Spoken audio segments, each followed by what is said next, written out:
And I'm back, but it's mostly a lot of delay because of me trying to find something to show you, but kind of really failing to do so because I've thrown a lot of stuff away in the past, and yeah, it's gone. Gone for good. Won't ever recover that. It's, yeah, practically gone forever. But the thing is that what this is actually really similar to what the controller is. You might think, oh, is there a light? Yes, yes, yes, there's a light. How can it be? This is a light because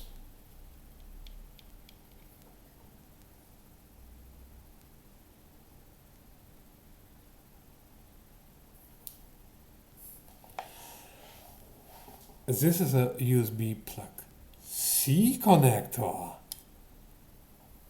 This here is one of them old styly, micro USB.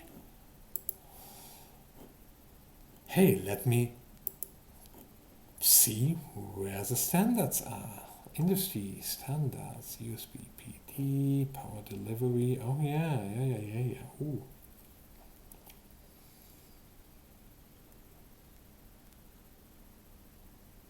Mm-hmm.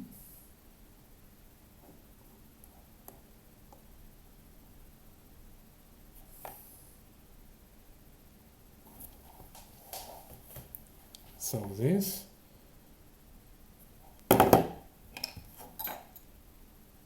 you think it will, I mean,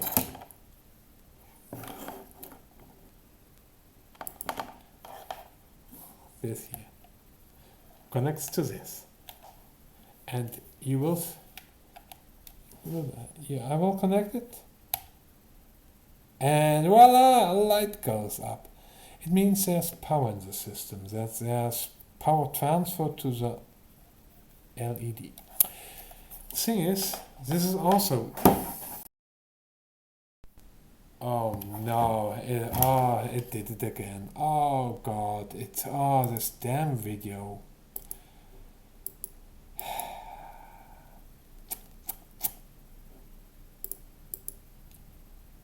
Just actual technical difficulties out of my own control. Somewhere, but here we have this.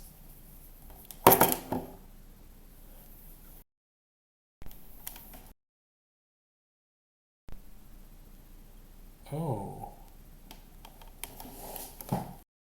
Because of the damn cables? But yeah, I'm keeping this cable still. See, no magic tricks because I think you have enough attention to pay. You're not too poor of mind to pay me no attention. So, USB port so you can see this is still connected to this. You think, oh, that's kind of really similar to the other one. I'll show you the other one. I mean, I also have a USB mouse connected, but that's a bit different. But yeah, I'll show you this one. This is also connected. You see a USB-A cable, and it's all neatly one tiny coil. So if I type, nothing happens because it is not physically connected, because it needs electricity to flow. I'm going to commit a sin to voltaic decency, but this is a battery. This stores a kind of electrical charge, electrical energy. You could power a device with that, with a battery. You can reach.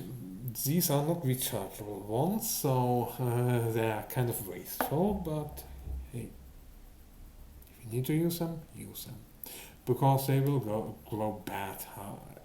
However, the chemicals will leak.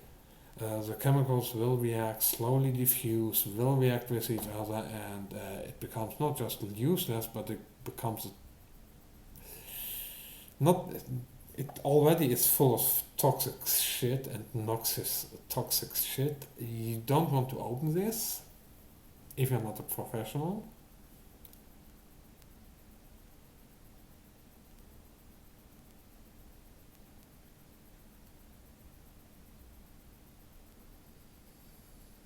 And these are supposed to be best before 2024, if I'm not mistaken.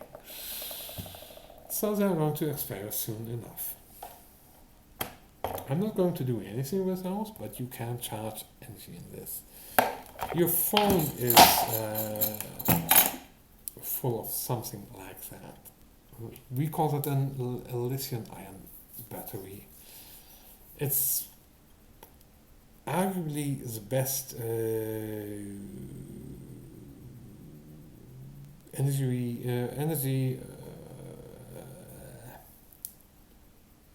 electrical energy storage device that we can have. It's like you could consider electricity like a kind of water flowing down. Electricity always goes from up to down, from positive to negative, or from negative to positive, technically speaking, because it's electrons that flow. But because of historical reasons, we say the anode is positive and electricity flows from positive to negative. But technically, it's electrons that do the flowing. But once you figure out how this shit works, it doesn't really matter. Charged matter, lightly charged matter flows, whether it's positive or negative. But in this case, it's negative. We can have ionic transfer, but that's electrically charged atoms. Yeah, that's ions. But that's different because, well, this means that I wanted to show you putting these two together and this connecting this to a light emitting diode, or maybe even just an ordinary small little light bulb, because you might think, well, I know an LED, it's just a little blinky light, or a light that stays on white. You wouldn't want to know how much of technological advancements already are in simple LEDs. If you say, oh, but white LEDs, yeah, those white LEDs are nothing but RGB together, red, blue, and green together, mixed in the right way. If you are close enough, you should be able to see it. If you look hard enough, you should be able to see it for yourself. Oh, come on. You should be able to see pixelation somewhere. I do see a lot of details. I see more details than before. Thank you very much. Well, I've gone down to I would say it's 9 hours now. God. But yeah, electricity flows through metals most freely. So if you connect these metal plates to each other, you have to know that they are metal, so you have to connect them, and you would connect this and this to a small light bulb that is designed to glow. If it's shining bright, that's really nice. It demonstrates how electricity is converted into light. But if you hold your hand around it, you might feel some warmth coming off. Because a lot of the energy that flows through is converted into kinetic energy and makes everything really glow, vibrate really hard. All of the atoms of the metal. I don't know what they're actually using in the old fashioned, in these kinds of ones. Maybe it's tungsten or wolfram? I don't know.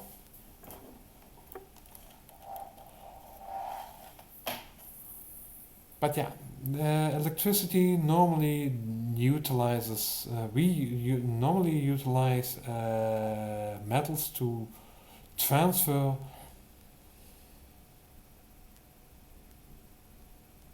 electricity really quickly, easily, and massively.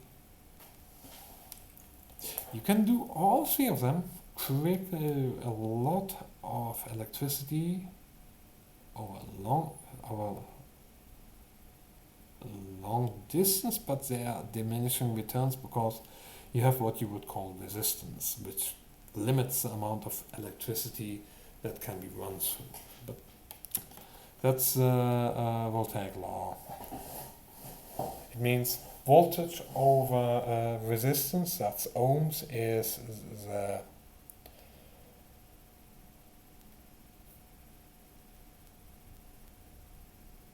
current. Yeah, it's current.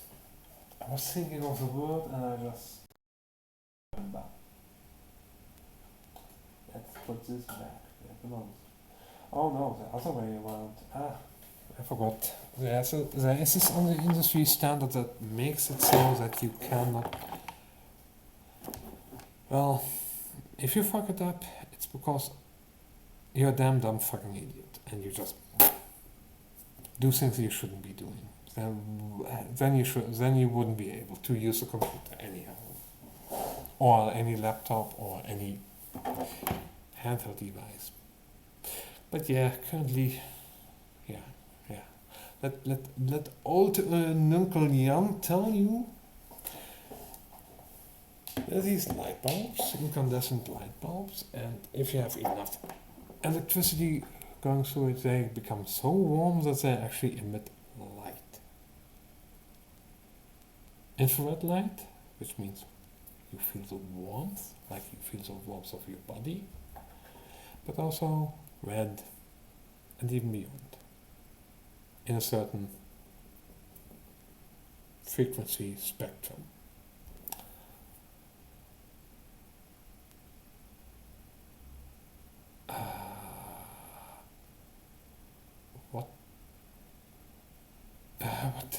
I'm trying to figure out what it's called. Black body radiation, black body spectrum.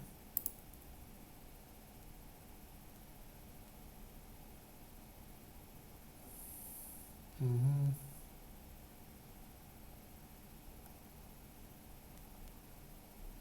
It's what we would call a Kirchhoff black body radiation spectrum. It has this Kirchhoff curve, which is actually one of the finer ways how quantum mechanics was actually applied.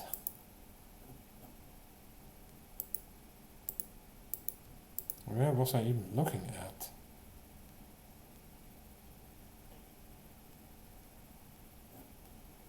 Oh yeah, next one. And you guessed it. What the second video will be called.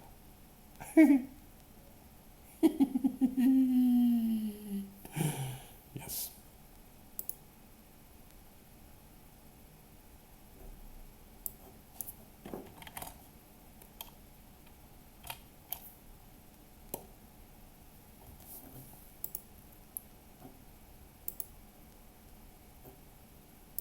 Yeah. Okay. Boom. What did I add? Just an exclamation. But you're just repeating yourself. Precisely.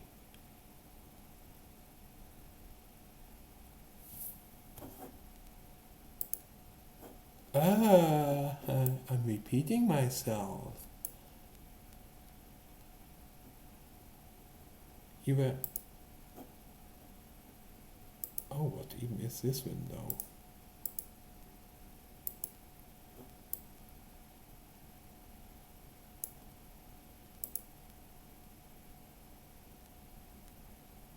What? Yeah, I want that. That's actually a bit cringe. I can even do it like... can I? No. Order, we move down. Now we have a little cringe window of a cringe window. Me doing cringe things. Cringe.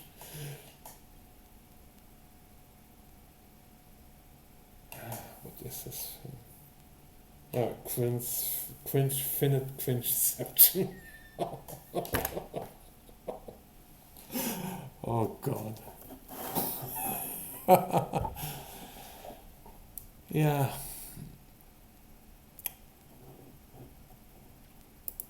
So well, this is this damn video.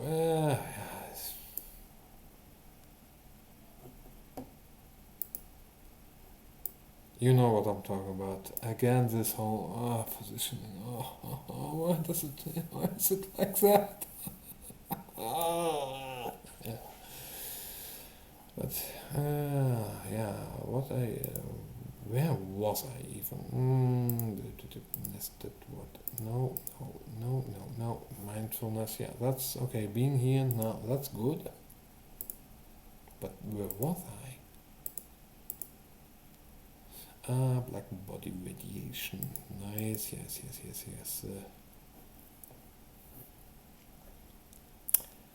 I would say. Read this.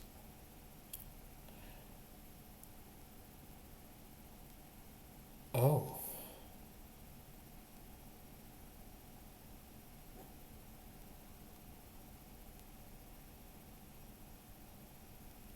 Huh.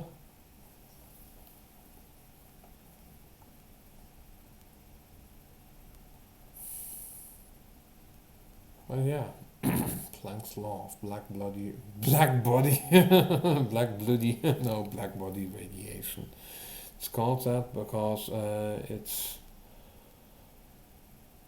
difficult to explain, but you would have to just watch some videos about black body radiation and how this was a huge revolution in understanding why quantum mechanics is so fundamental to everything, technically speaking. You wouldn't have expected some damn dumb fucking quantum woo now, actually, for me. Yeah, well, admit, yeah. Somehow, yeah, I can incorporate some quantum woo into it, some quantum esotericism, even. Yeah, the black body radiation is what I would call utterly beautiful.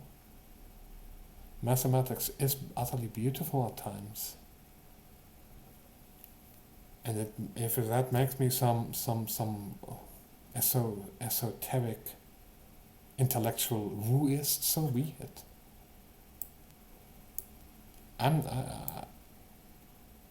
I'm not telling other people they can never believe in any damn dumb woo, but don't peddle it as the truth if you are not totally sure about it. Don't peddle it as real if you know it ain't so. You're just fooling yourself as well, because eventually you'll believe your own damn lie. lies. That's how self-delusion actually works. Delusion and self-delusion, people who are trying to delude you are just trying to make you convince yourself the better. That's how it works. They make you convince yourself. They make you reinforce the laws for yourself.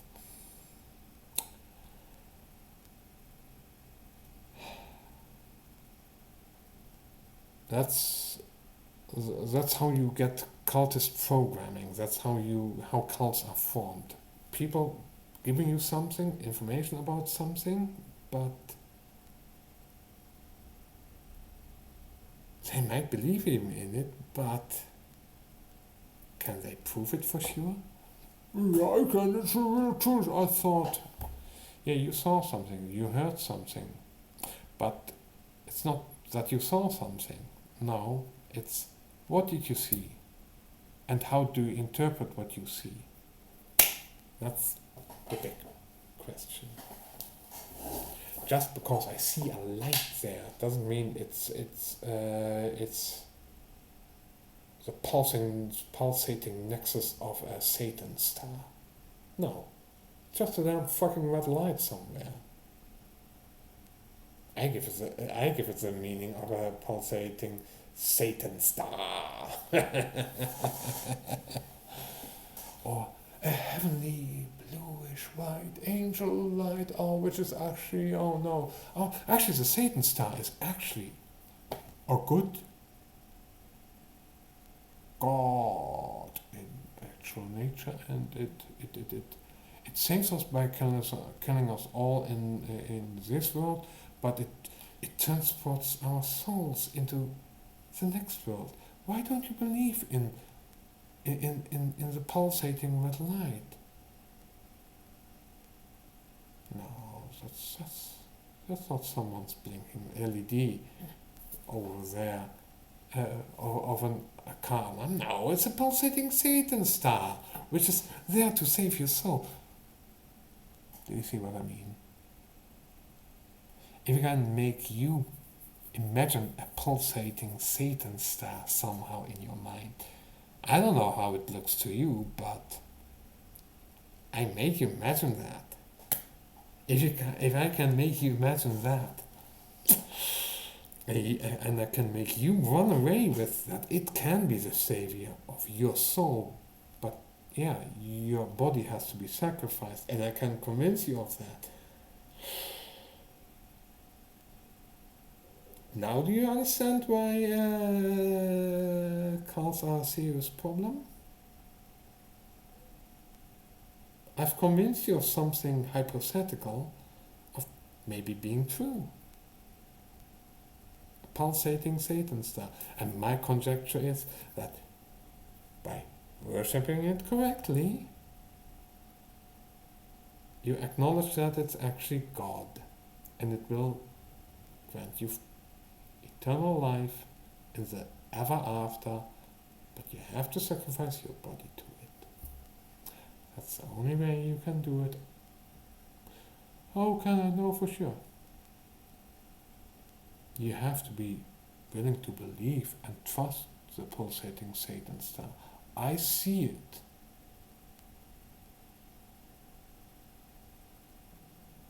Yeah, it knows. I know it, and it knows me.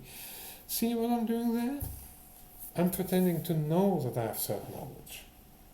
Could be that I really see something. I might be just making it up. The thing is, you don't know. You just hear my words. And you've made yourself a kind of image of a deity, which is a pulsating Satan star, which is blinking in red. And your imagination goes on the run with it. And you make a own personal theology already, a personal imaginary world. And once it's already there, the world, you already constructed that world imaginary. I also constructed that world for me. And that's a genius thing. You act like it's true. It becomes partly true. But you yourself Either you're damn freaking delusional, it's so self-delusional that you just don't know what is what reality is, or you're a fucking con artist.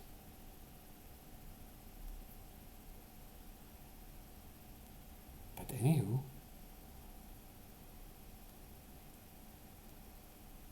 and they portray that world with a god, with a pulsating Satan star god that demands on your body as a sacrifice for eternal life. See what I do there? Of course, I can go in with a whole spiel and swindle of making you feel connected with everything and making it really convoluted, but letting it all point back to that one thing. That's how they get you. And then they connect to all other things which are actually a given, but which you connect to yourself, and they do certain rituals where you connect to the current world, make it the normal reality duller, and their delusional fantasy into a real world deep dive fantasy for you. That's how they get you. They use your imagination. They co-live it with you, and they make you dependent on them for more and new information. Because there's an exception. You don't have to donate your body, but you could donate the body of dead stars. Oh, what do you mean?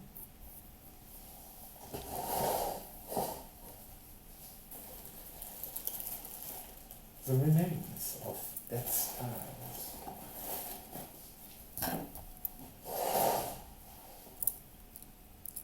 Hold also precious significance if you offer them as a substitute for your body.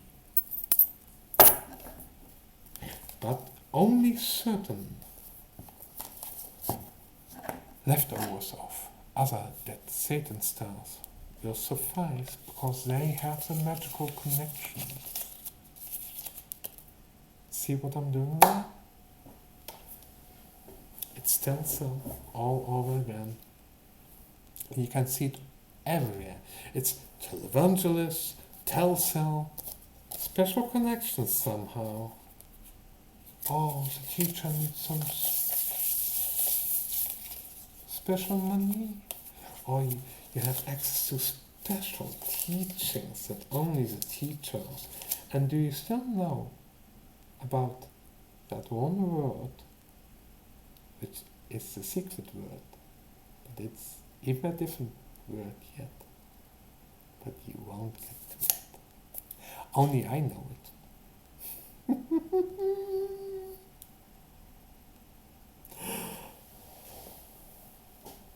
And only those who guess right will get me to tell them you guessed correctly.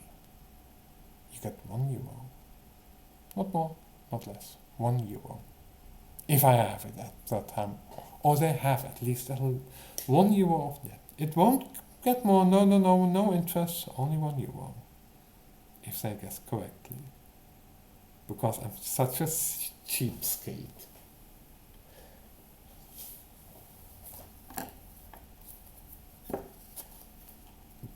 But for those who want to know, how do you get to earn the right? How do you get me to let you know of the word without you knowing it where you are? Intralinked super psychic powers of the cosmos. You will never be able to guess this one. Because I won't type it.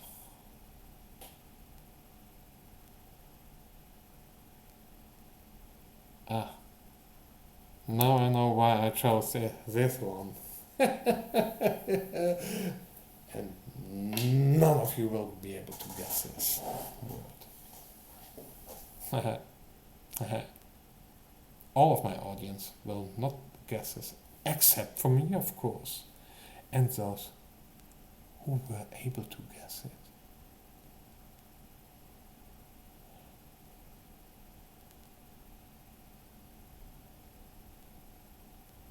I would say, yeah, you can try to put it public, but I will not acknowledge you publicly, because then I would spill the secrets. But yeah, this is a video where you put it, where you put the answer. Not the first one, not the second one. The third one is the video where you put the answer. You want me to have it up over you to you?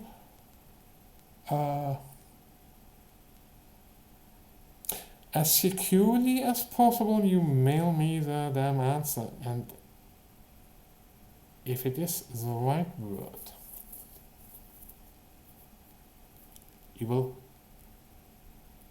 I will have a debt of €1 to you, and you will know it, I will know it, and I will pay it once I see you in person.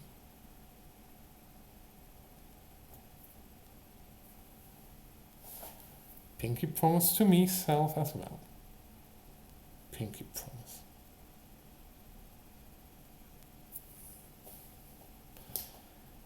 And I will remember. I will write it down. And I will store it somewhere reasonably safe. If people want to make such a fuss about trying to find it out somehow, good luck. Come on. Now, if you have actually really connections to the deepest parts of the universe, to my deepest soul, hear my psychic connection, you can hear it now.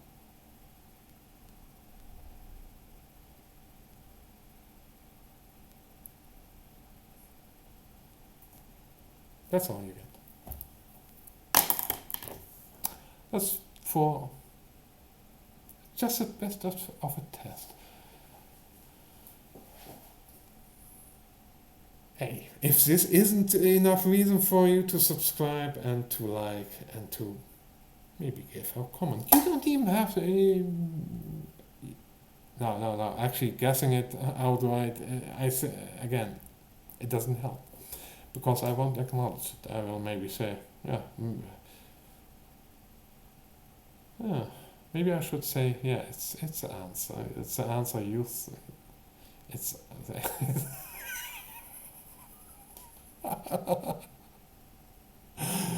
these are not the. This is not the word you're looking for. This is not the word you're looking for. Whatever you say. Oh, my answer to the word is this. This is not the word you're looking for. Email me. Private message me somehow. But keep it as private and as closed off as possible for your own sake.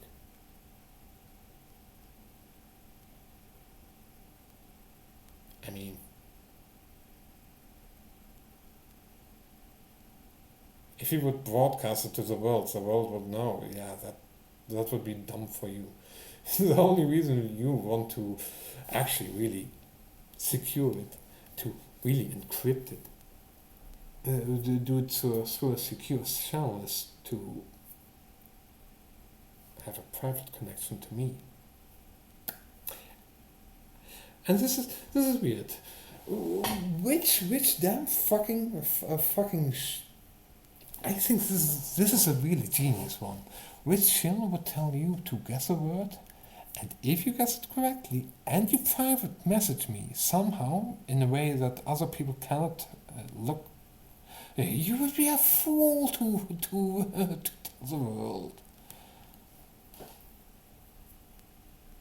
I mean, let me say it this way. If someone sends me the correct word,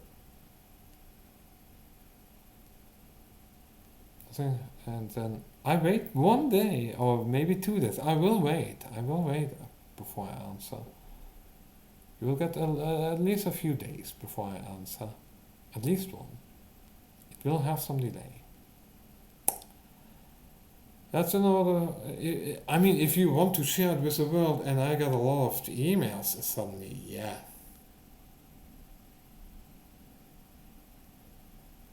Once I see red, and then after I've responded, then I see one big intense flow of, oh yeah, I know, this, and it just continues on. Yeah, that's bullshit. Then you've opened, then someone has leaked it, and it's you. But I will be the one answering whenever I want, but it will be within 1 week. After I see the message myself. So if I see it, it's 1 week after that, within 1 week. Guaranteed, I will acknowledge you and your claim. But it's just a euro. We could make a good Canadian dollar. It would be cheaper for me. Or maybe 1 yuan or 1 yen. 100 yen. It's just 60 euros. 1 Canadian dollar. You fucking cheapskate.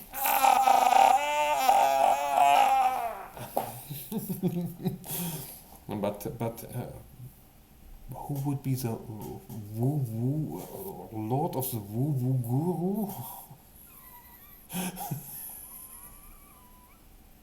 The shamanistic peddler? The shamanistic peddler. The ritual abuse collector.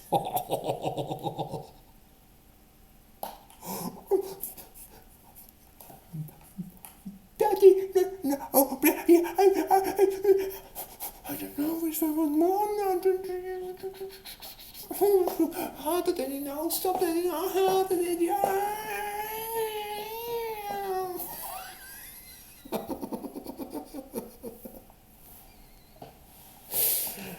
I mean, which spiritual leader would say something like that? Or does a spiritual peddler do something like that?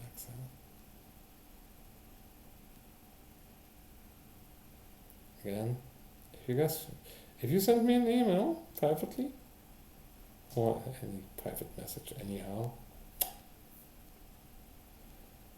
yeah, you can spread it to the masses, but then, yeah, it says, yeah, I'm getting thousands of requests. If I get more than 10 in 1 day, and it's all correct, first stand still, then it's done.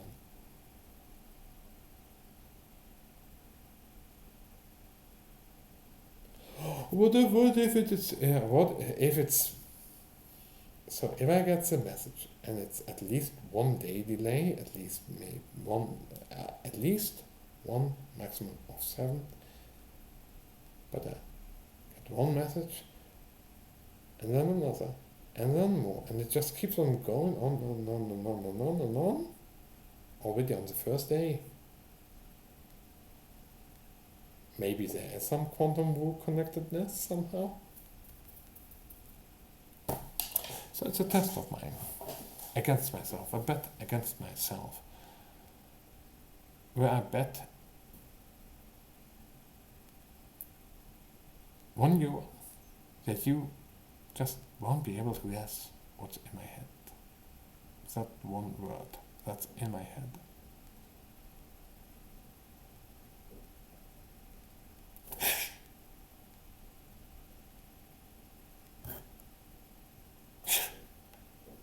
Shut up. Stop broadcasting it! No, I'm just kidding, but yeah, it's for me to make sure that if this suddenly comes, it should be from the beginning already. It should be in people's words wanting to flock to my video and somehow, oh yeah, I think I know the word, and then I have a lot of emails and I just think, yeah, I will acknowledge the first 10 because it's more than 10. I don't want to be indebted too much. Again, I personally set a amount of 10 per day. If I get 10 emails a day at max from the same person, no, from different emails. So if it's 10, it's 9, yeah, it depends. If it's, for instance, now 9, tomorrow 9, and it keeps on going, yeah, and it's always a different person for all of them? That could be a bot network trying to exploit that. Again, first 9, no problem. Second time I see 9, oops.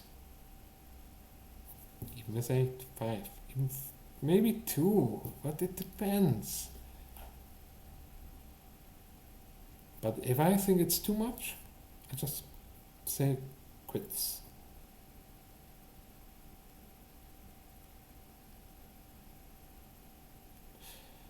Then I will say, you guessed right, but no price.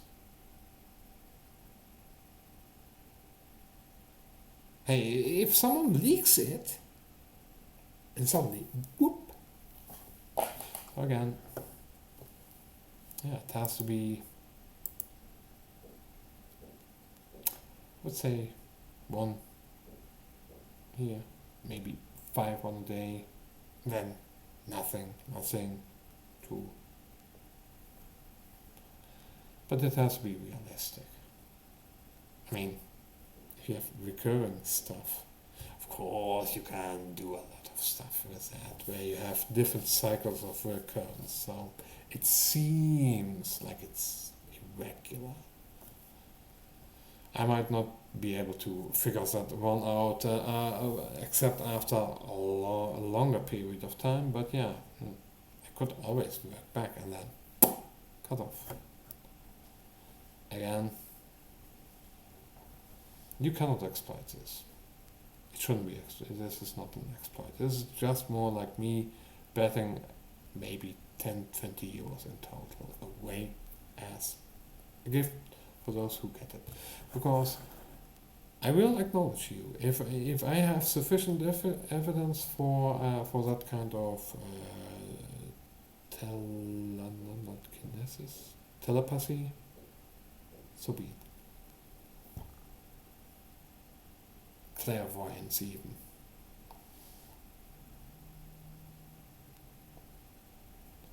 Oh. I'm at least not as nauseous as before, but I still have some intestinal vomitings, and yeah, in the beginning, in the afternoon, oh, I felt so nauseous that I puked even. Yeah. For the first time, I really retched so hard that I had to puke. Oh, that was not fun. But it was an enjoyable experience. No, it was an actually memorable experience. It was. Yeah, purging. Yeah, I didn't actually really purge like that, but I was really retching. I thought, what the fuck? Was just a bit of leftovers. I just really felt so, I would say, seasick. It's like traveling sickness. If I travel by car, I become really sick at times. I really become sick at times. It's not fun.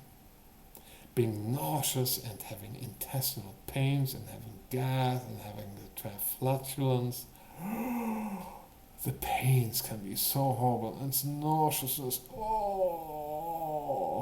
that's the worst, but it does make for a memorable experience. It's like a sick clown apocalypse, insane plant apocalypse happened. I really didn't feel the news that great. But yeah. Okay, black body radiation, this. USB. Alright.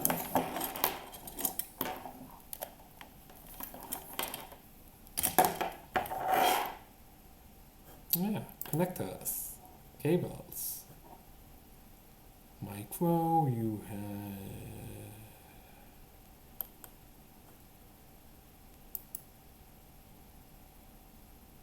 So.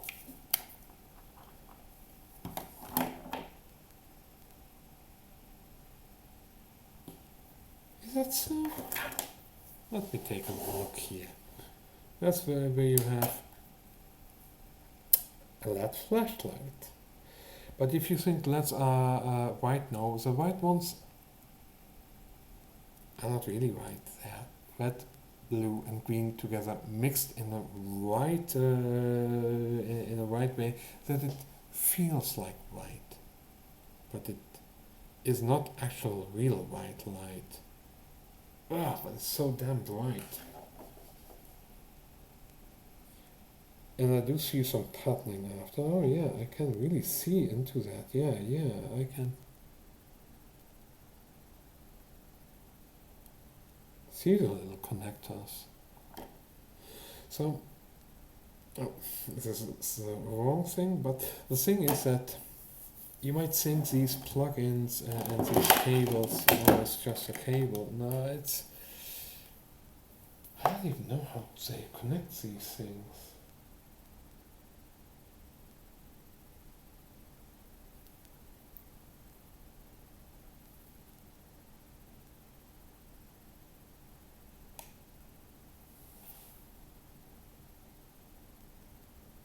I hear a buzzing sound, like it's a mosquito or something like that coming from there.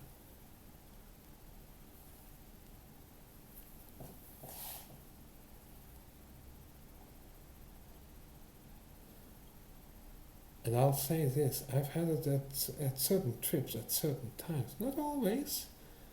One of my trips where I had about 600 micrograms of on PLSD. I thought there was something buzzing really along, and so I thought, oh, I just kept hearing that kind of really kind of electrified, like it's a kind of mosquito wasp hybrid, a wasp-quito.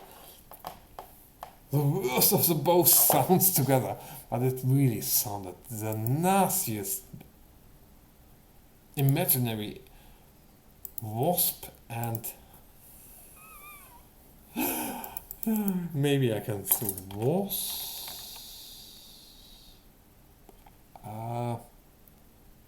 What is it called? Mosquito. Wasp mosquito. Yeah, it's like a kind of a really, really bad mosquito. The wasp post.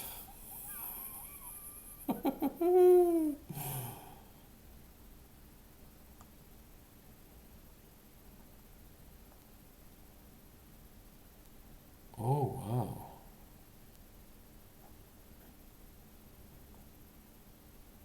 Electric wasps.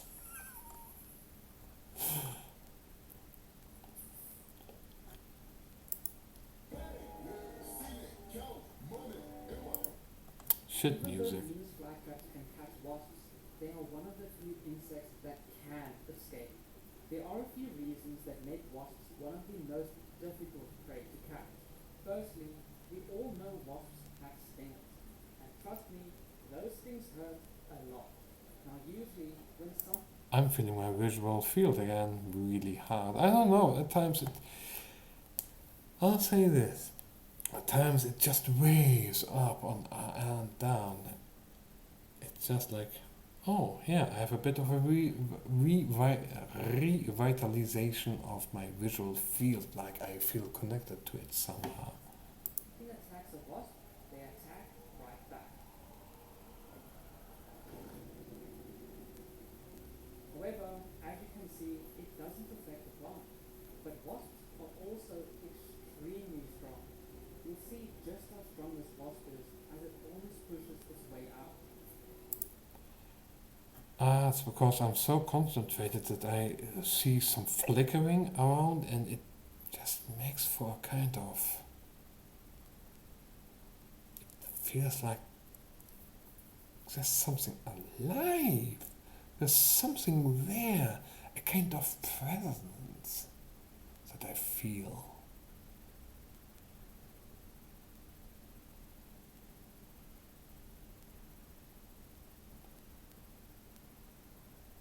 So I reach out to my visual field by concentrating hard enough, by taking the laser focus and spreading it out. It's one of the things that you can learn if you hyperconcentrate enough on staring like a mad.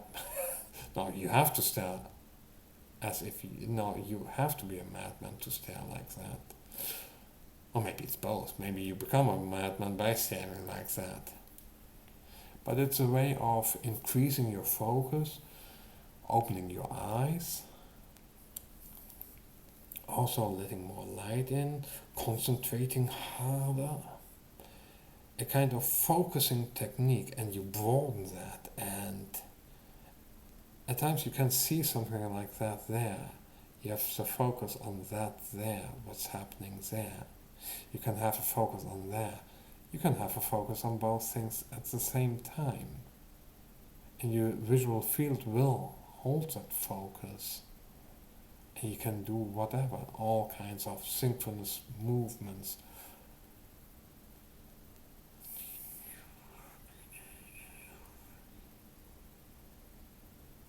Only just by having you, yeah, that's why it's easier to do it like that, or like that, or like that, and knowing what to do.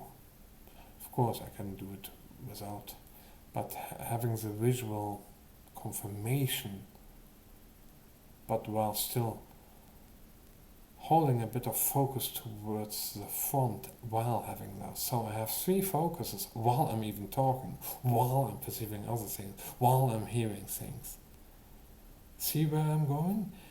If you have multifocus and you have a focus like this, you can broaden your focus to include all what you see, feel all what you see more.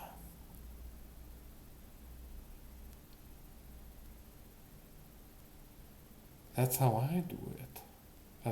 That actually really helps me. Opening the eyes, concentrating, and then scanning, and actually a weird kind of focus and defocus at the same time. And focusing at the front while I'm focusing visually on other parts of my visual field, which activates those parts and makes them become more sentient and conscious to me, like I'm feeling them and they're interacting with me somehow.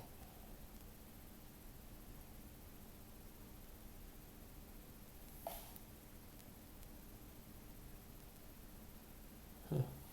It might be because that's such a bright light that it's really shimmering and flickering at times. Oh, that's really annoying. Let's dial some of that brightness down, because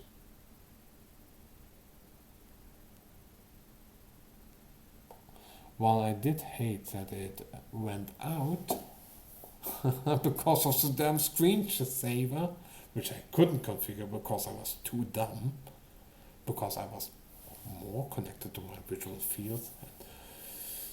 It was too easy to feel it like that. So a few hours ago, I don't have that deep connection now. I still have the deep rudimentary connection still. That that still remains, and that's something that I still remember from the days before I used psychedelics. So yeah, it's a kind of, once you have the internal connection locked in, it never really ever goes away. It makes everything else click together. It's like that one puzzle, that one piece of which makes everything else go correctly in the place. You say,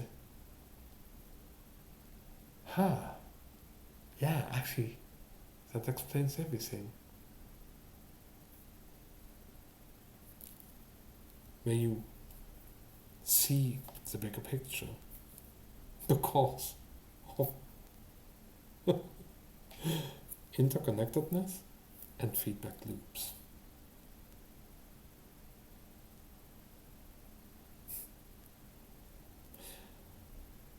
That's a weird thing. That's how communities work, because actually, in some ways, we as communities are kind of hive minds as well. But we are kind of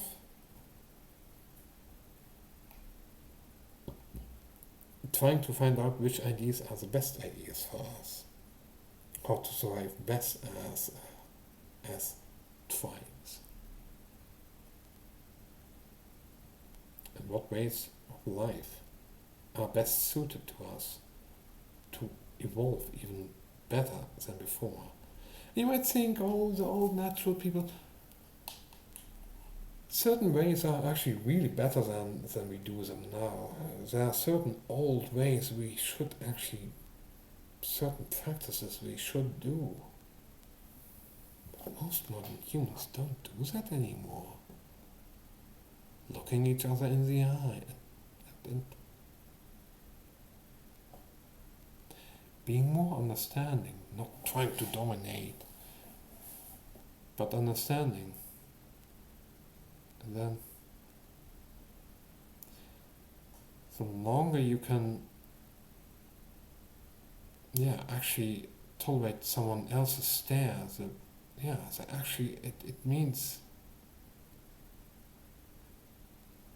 the stronger you are yourself.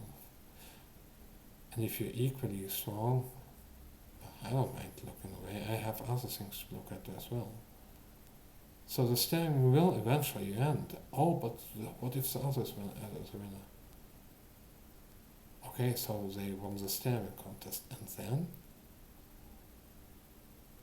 Are they still going to look into my eye while I look somewhere else? And I'm a bit. Maybe the damn fucking staring contest becomes fucking boring as hell. Oh, it couldn't be. Yeah, maybe. Maybe. I'm too sleepy to continue.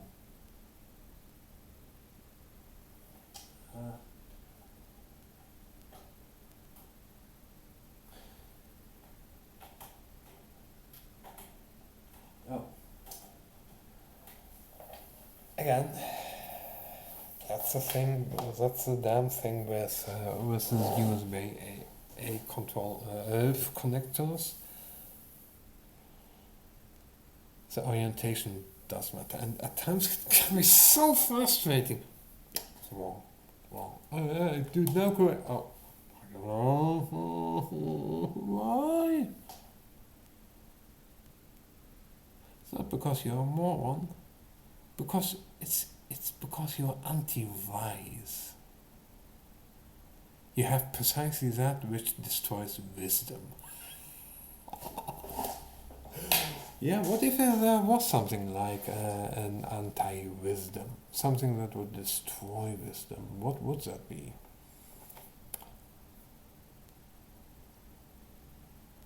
Arrogance?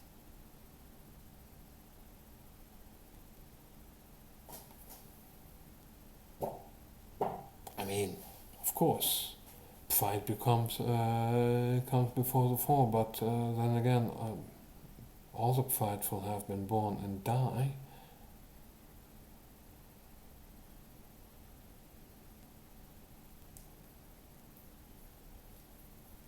boasting of one own strength. Well, people persevere.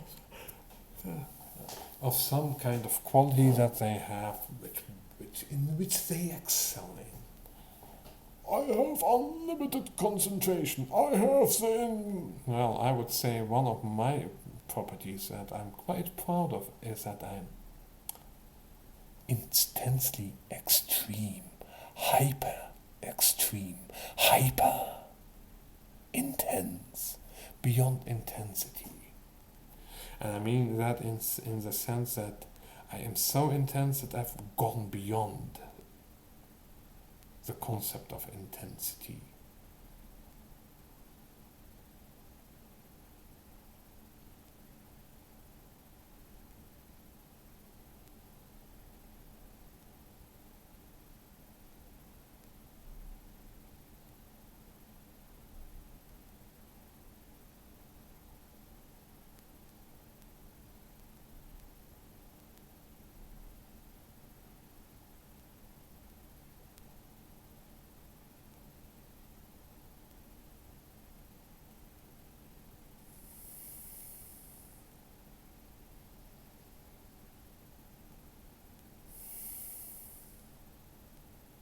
So that's what how you can do being here right now and just looking and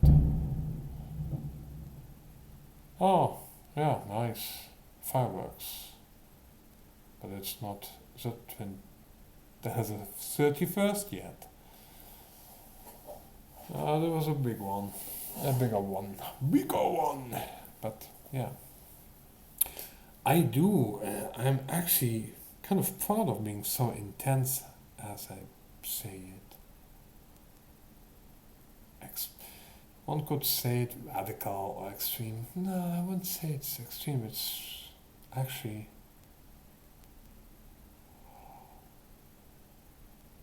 Oh yeah, now I remember what I've. There's something else. It's more with regards to the feedback loop. If you have a feedback loop somehow established, the more intense you get that feedback loop, the stronger it becomes, the more directly it can change your behavior. Let's see. I want to. I have a kind of feedback loop where I randomly reach out my hand somewhere. I do something like that, and I have to align with the camera.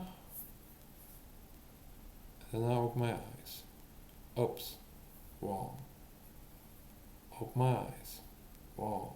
Correction. Good enough. The intenser I know where it was before, the better I am in error correction. No, like that. Yeah, I should do it like this. I have the camera here. I point there. Now I have to point back to the camera. That's wrong. Error correction means that I try, I fail. Try, fail. I try to.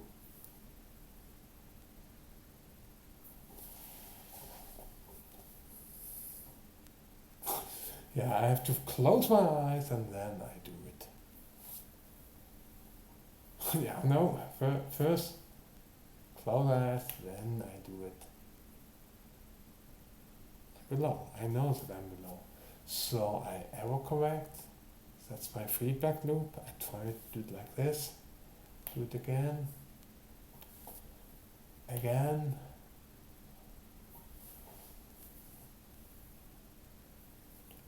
eyes closed, then there.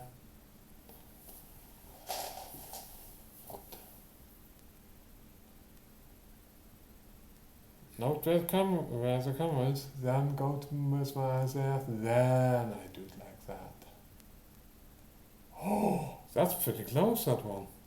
I think that was luck. Just a lucky guess.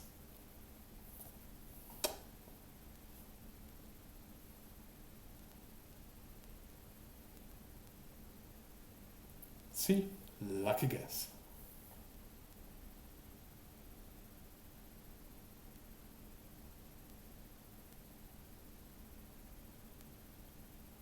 Pretty close, but no cigar. But still, it's pretty close, huh? Okay. Yeah, it really.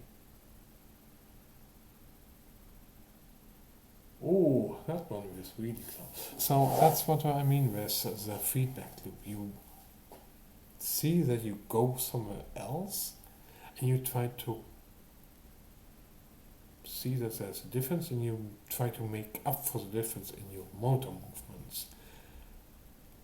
So you correct yourself, and you learn by example, by trying it again and again and again, and trying to come closer. This is a kind of feedback loop that I'm trying to use, or that I use there.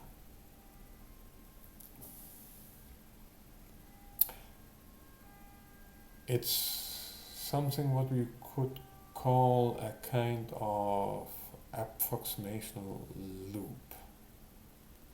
I mean, if you want to calculate, for instance, an irrational number like pi, the square root of 2, whatever, e, the infinite number e, Euler's number, that's why it's called e, Euler. Well, there are approximations for that, because you cannot calculate that except for certain mathematical identities, which are equations for numbers, for certain real numbers, and also complex numbers. But you have a kind of error correction that you can have there, where you get closer, which is an approximation. You could call that a kind of error correction. And there's an algorithm for that, and that algorithm, if you keep on repeating it, it just keeps on getting closer. It is, in essence, a feedback loop. And I would even say that, in essence, technically speaking, fractals are also kind of due to feedback loops of certain algorithms, where the output of the algorithm is used to have a new iteration of the algorithm. That's how you generate certain certain types of fractals. Not all of them, but Mandelbrot and Julia fractals are somehow connected like that. But you also have Sierpinski sieve, but that's more classical arm dynamics. There's a kind of chaos dynamics that is related to simple mechanical motions. Fucking interesting, fucking irrelevant, not totally irrelevant, because there's a certain what you would call attractors chaotic in a fractal way, and you can get some really beautiful stuff out of that. And it's again algorithms, certain things where you have certain behavior. It's all interconnected. It has all to do also with procedural steps, next iteration, recursion, reiteration, fractals, algorithms, and computing. It's all connected deep in the core. It's how our consciousnesses are also patterned-like, nested.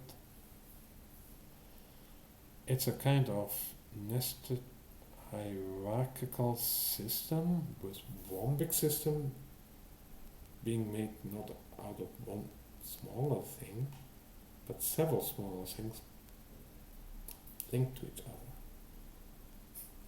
And those several things themselves are made out of several things linked to each other. The ingenious thing is they have feedback loops as well. See? And see, you just keep going down. Okay, one more. And then you come to a few sets of things on the really down level, where you have maybe a few thousands or a few millions of new ones, connective loops and interconnected things. New ones. I don't know how it actually really works in our brain. I'm not a neurologist. I'm not that kind of scientist. I wouldn't know. But I can only describe it as far as how it feels to me, how I experience that. That the color that I see has a certain kind of feeling to it because of the interconnectedness of the nuance that process it into the color and the feeling inherent to the color. I mean, a certain shade of red feels like something because it's so bright, because it's that intense. But if it's not as intense, it doesn't feel as powerful or like that as much. I would say that's actually the one ingredient that's quite important. The intensity of what you experience directly. If you have a dim light, it isn't as impressive. It's still captivating, but it's not as impressive. It's not as alluring.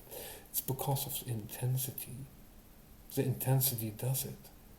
Also the contrast, of course. If it's all red light, you would just be totally swallowed up and you would only know red light. Yeah. If it's constantly on, you could not, if your eyes would be open, or even if you were closer, you would only see red light, only red light. You would only know red light. What would you even think of? What would you even imagine? Only red light in maybe a bit of a different shade. I don't know. I wouldn't be able to understand how that would work. But I would be able to imagine how it would feel to see only red, purely only red, only one color. It would be only one color. It would be bafflingly boring, but also I wouldn't be able to comprehend what's happening to me then. I would be thinking, why is everything red? But at times it does feel like that if I stare into lights, like a green light. Oh, it's so green, and you imagine everything being green, like that, so intense, so glaring. Or even white light, blue light. Oh, it's deeply psychedelic, I would say. Staring into really bright lights from a distance. Oh, it's so alluring. You're instinctively drawn to them, but you can look away. You can break off that attention. But it's the intensity, the contrast with everything else, the difference in intensity. The stark contrast, the more contrasted it is, the better it is. The brighter the light, the better. Blues, all those electric blues at times. Oh, such. I would say it's what, in some ways, it feels a bit like a mental poison as well. Imagining all you perceive as just that light. It's the only thing that matters. And then you break free of that sudden but deep, intense obsession, that entanglement with all that light.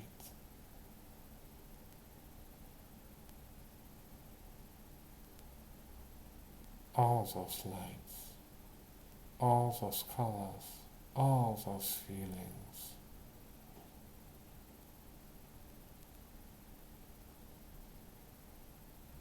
I think back of the times I roamed around. I see blue flickering lights. It's all also captivating, but you see flickering lights, you want them on. More lights, more, overwhelm me. Drown me in those lights, please. Let them all. It's like a kind of light sickness. At times it seems that you want to stare, you want it to become even bigger and bigger and bigger and expand into. It's a deep desire of the visual field to be fulfilled with one such color. So it seems to me. The desire to see only that color and be forever experiencing it as that color.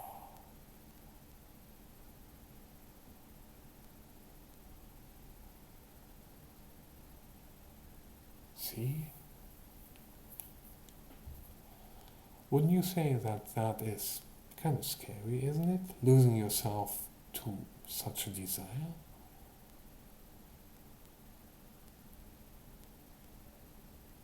We seek the highs, yeah. Intensity, really high intensity sensations.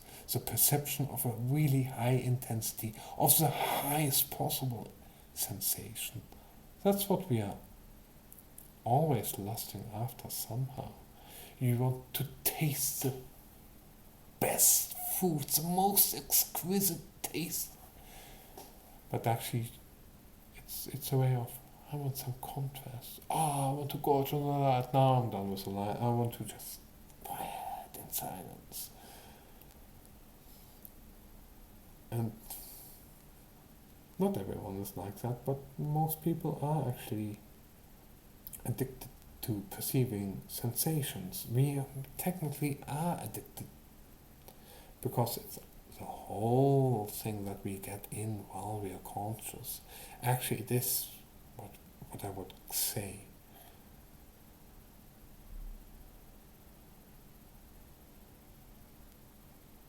What we consume somehow.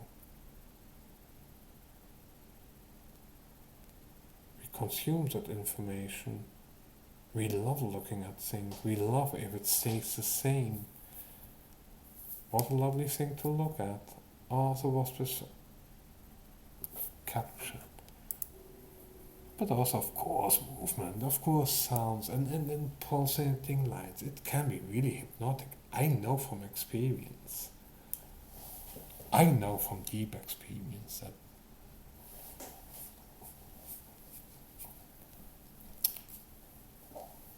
trust me, I know.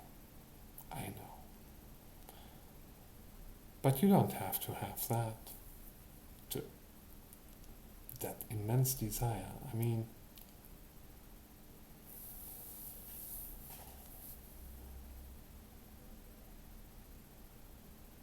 yeah, for me it was about, I would say,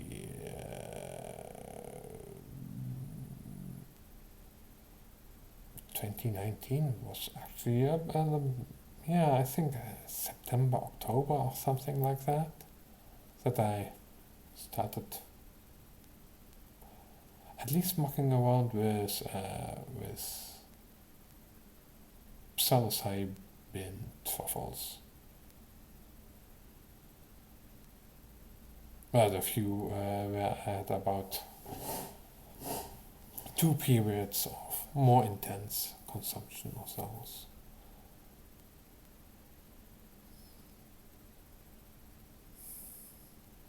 And then this is the third period where I actually started with some shrooms I got from a really great friend, a really great buddy friend of mine.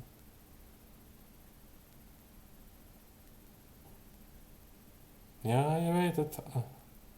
Nankolyan knows. He knows who Nankolyan is. Why it's Nankolyan. At times.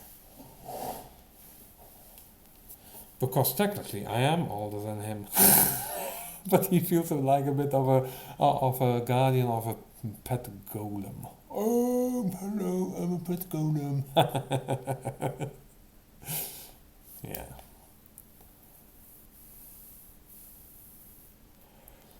Hmm.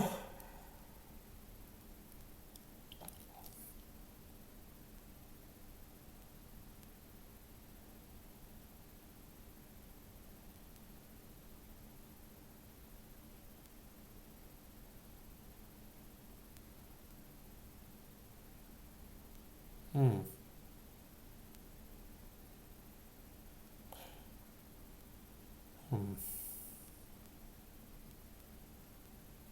Yeah, I'm trying to figure out why I'm so nauseous in the last.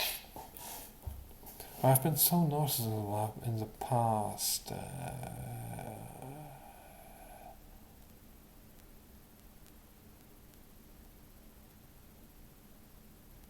Huh. I think even 3, but I only really puked this time. But why now? Maybe it's because this time was really 300, and yeah, I'm still not totally well. But doesn't matter. But it's all about the intensity of what you see that makes the feedback loops.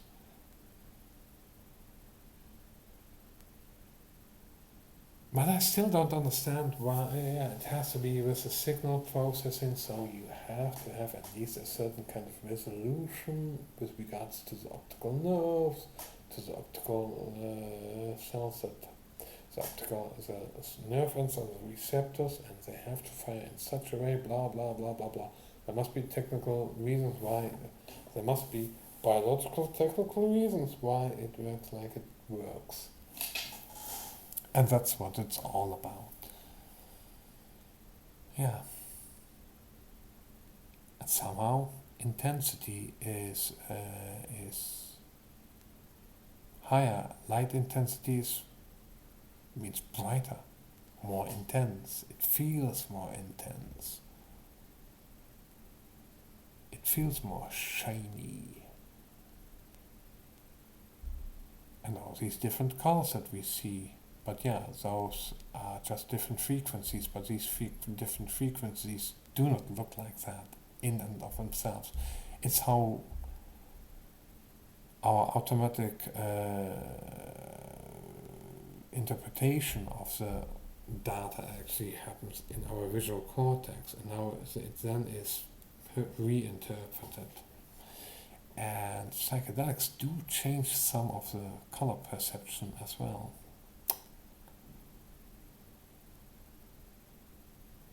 But there's also a reason, there must be a reason also, must be the reason.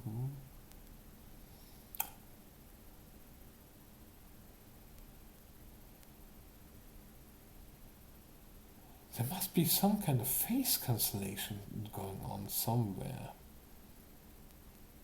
Because of the patterning, there are certain regions which have different colors than others. But why? Why is there this patterning? Why does it appear, and why is it not always the same? It is dynamic.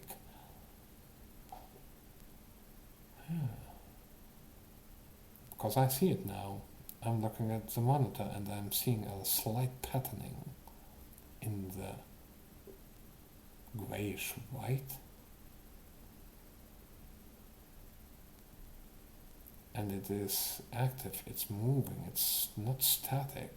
It has certain patterns, but I don't know why it works like that. It's maybe because of the configuration and there's kind of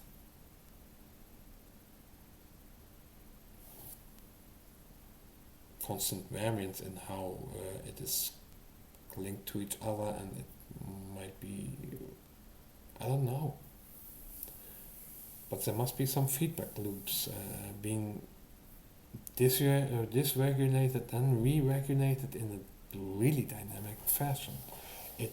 There must be feedback loops upon the feedback loops somehow, and also cross-linked. It must somehow, the patterning is does get dynamic somehow. I don't know, but yeah, that's what I think. What it's how things work. Yeah, you coming back to that argument where you show how strong, intelligent, beautiful, whatever you are, you try to show off your best thing in order to compete with others, well, for mate selection, but also for selection of companionship, people who you really like to talk with. And it can be a certain kind of role that you play for each other, that you are interdependent like that. Or you might be someone like me who is more of a bit of a fucking cringe lord loner. I'm howling like a wolf.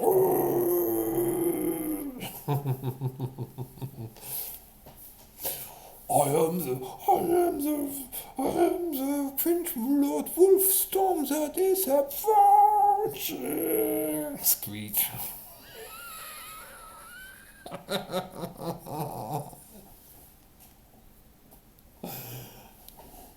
Yeah, and I do know about Shunies, for instance. Oh, yeah, Shunies. Shunibyo.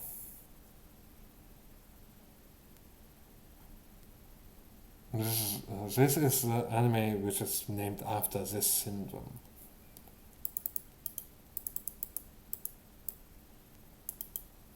We only have to Google it and we will find out.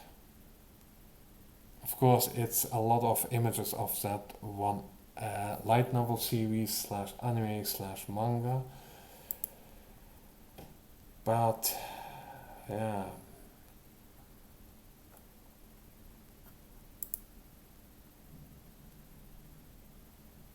It's difficult to explain. You see someone really awesome, like Mr. McGee's shirt. Mr. McGee's shirt is the coolest character you know. But you're not Mr. McGee's shirt. But you would like to be like Mr. McGee's shirt. But you want to have a twist like that. But because most people think Mr. McGee's shirt is fucking cringe as fuck, and you wouldn't want to be a loser who is a fan of Mr. McGee's shirt. But you are one.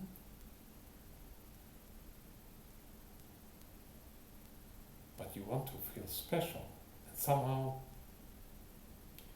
yeah, you need a new twist. You are not like Mr. McGee's shirt, because if I would say, oh, I'm myself, you would say, no, you're just doing a cosplay of Mr. McGee's shirt. Go away, fucking idiot. Go away, cringe loser. Cringe loser, go away! You're not a cool kid like us, from the 90s. The techno! Boom, boom, boom, boom, techno, techno! Yeah, you're not the techno, we'll ask for a real kid. Box, box, box, box, box. Pom, pom, pom, pom, box, box, box, box.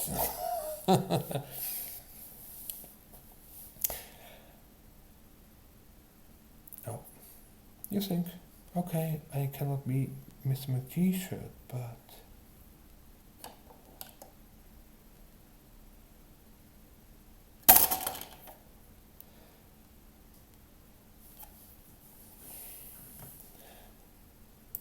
well, maybe you have something else.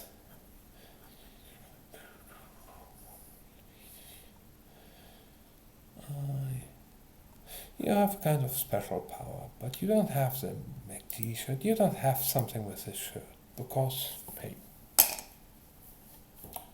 just a damn shirt. No.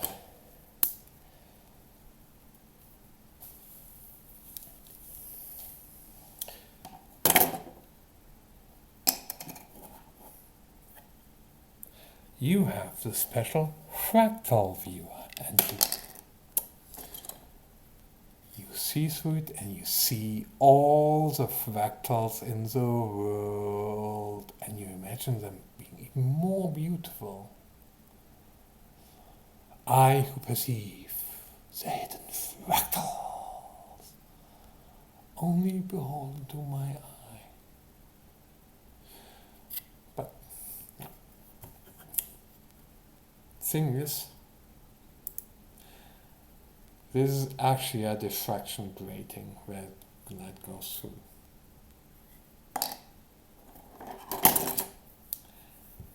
A fucking Tunibo does this. I have the scissors of fractal perception. I see the true fractal nature of reality using my scissors of fractal perception. 3 see through all these handles, the actual eyes. For this is actually the scissor angel of fractal perception. Something like that. And I only know how to control it. None else can utilize this powerful device and see the true fractal nature of reality. It's just bogus made up bullshit, but it's a kind of focus for your fantasy. You use this as a fantastical, mystical object of the greatest imaginary power, and you make them real. It's fantastical make-believe. You see, I see everything. It's true nature. Because of my whole. It's because of my holy scissors of fractal seeing. Whatever. It can be something like that. It could be accursed glasses to see the cursed things for real. And only your glasses under certain circumstances after a ritual will help. It's bullshit. You know it's bullshit. But it's make-believe. It's fucking cringe as fuck. And maybe you even believe it's like that. And then you figure out, oh fuck,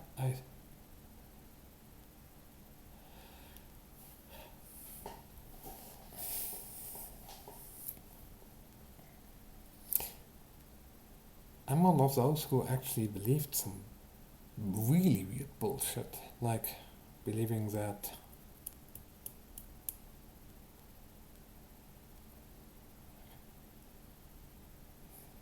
something like, you know, the lore behind Superman with the Kryptonians. I took that. No, not me who was that kind of Kryptonian. Nope. I called them Swiptonians. S-R-Y. Not Kryptonian, the K became S. And they were mythological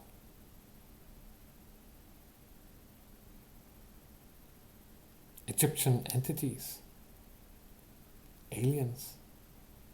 They lurked under the... I don't even know when I had those really, really weird self-delusional Chunibyo thoughts, but I really believed it was real. Then I figured out that just bullshit. Make believe for myself. I had successfully believed esoteric bullshit combined with something from a fictional reality, from some Superman movies, and with alien technology, and under the local swimming pool, and I don't even knew what it was about. It was mystical, esoteric bullshit with pyramid ships, whatever. I think I saw a bit. I think I may have seen a bit too much History Channel somewhere. I don't know. At least there was a little enough stuff about Egypt, aliens, and my mind combined it all in one damn fucking delusional reality, make believe. I believed it, and then I found out it's bullshit. Yeah, then I made a damn fucking big error there. I'm glad that I never talked to anyone about that.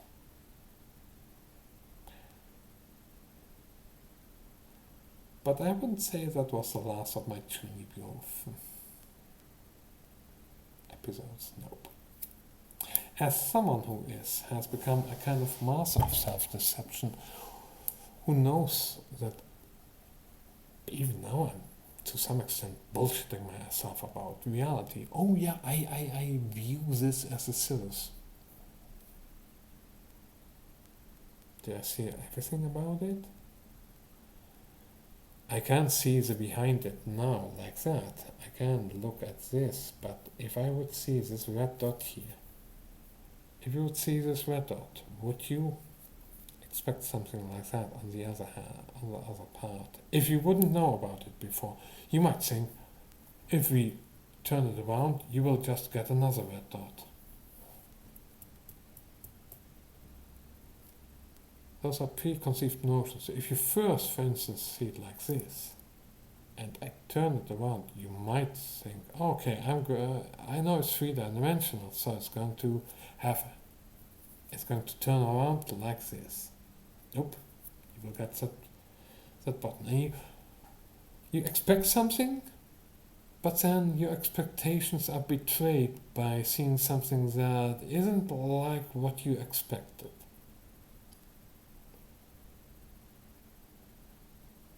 That's a kind of self-deception already, self-delusion.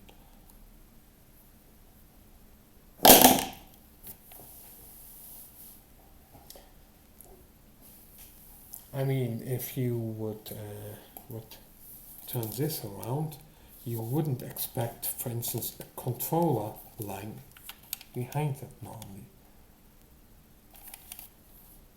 But now it is, because I put it there. So I put it like this. I say, look at my notebook.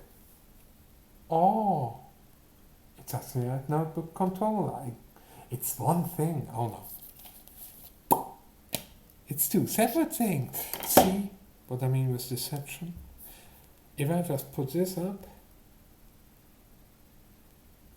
you can see, oh, it is just a notebook. Agenda. A calendar notebook for the year in order to write up dates, appointments, etc. But yeah, that's what I mean. The art of deception is making people expect something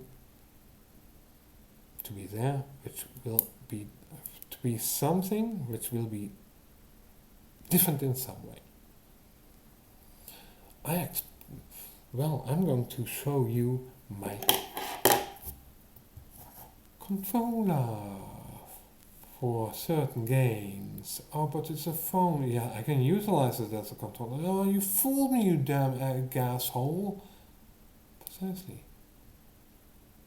if I say this is just another brick in the wall, you won't believe me.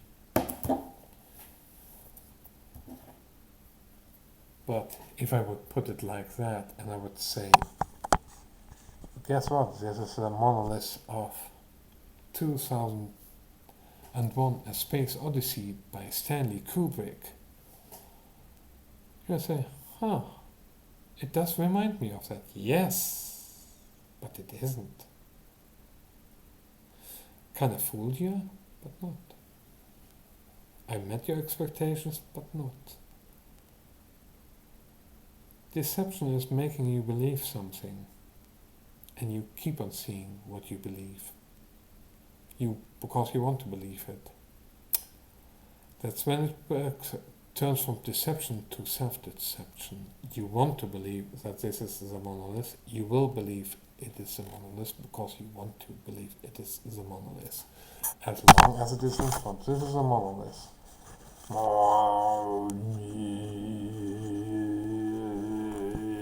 You just think, well, this is actually it's a kind of a bad rip-off of 2001 The Space Odyssey, but let's see where this rip-off goes to. But if I would put it like this, and I would put on the starting sequence of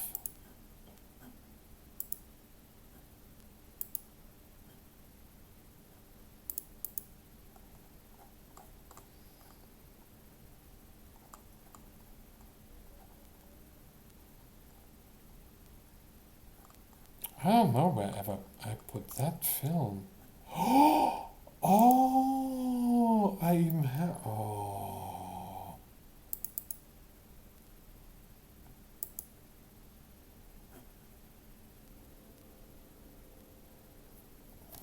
If I put this like that,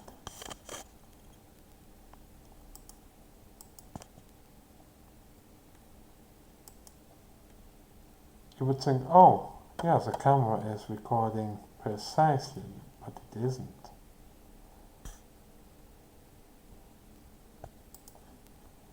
I will stop it now because of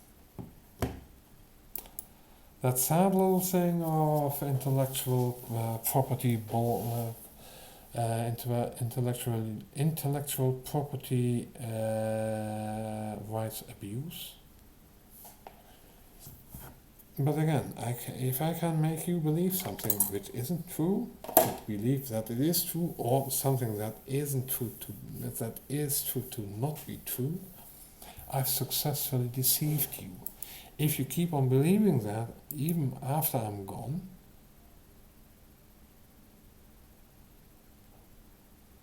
you've successfully deceived yourself as well.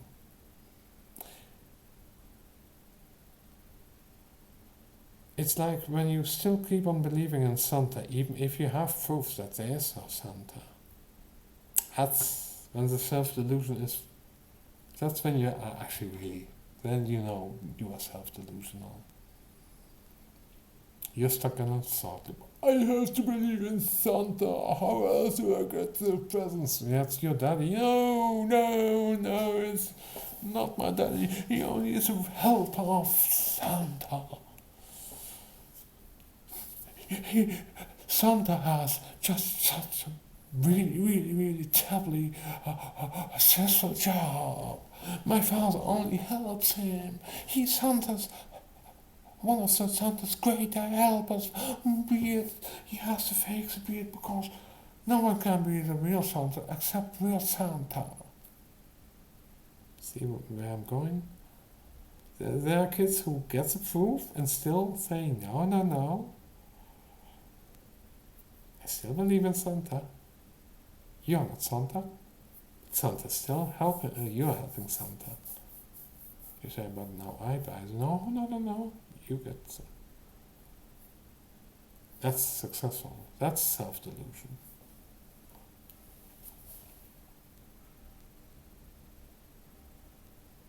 You believe something to be true, and you want it to be true, and you still keep believing.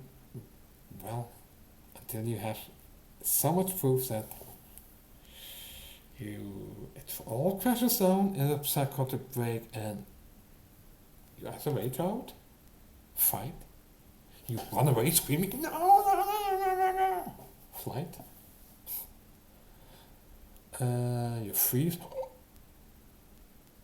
it came true, no, no, no, no, freeze, or fall, oh, oh, and you just accept it. Somehow you will accept it eventually, or not. There are a lot of people who at times still fight imaginary demons.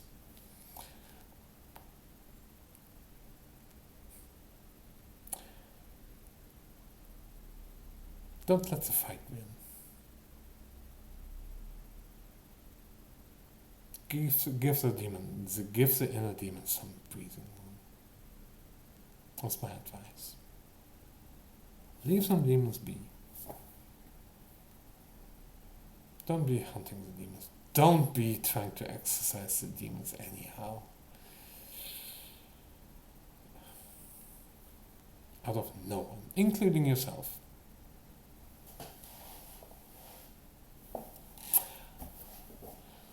But yeah, certain people just want to believe in something and they will believe in it. Whatever you come with them, because, hey, you can't convince them. The proof that you're trying to prove that they're wrong means that they must be right. Yeah. That's the sad truth for a lot of people. You want to prove me wrong. That means that I must be right. It doesn't work like that, actually. It also holds for me. Just because most people, once they find out about spirituality, that they on a certain direction, doesn't mean that that certain direction must be wrong. I come to the conclusion for myself that according to what I feel and how I experience things and how I have seen certain patterns going on, that direction of it, that direction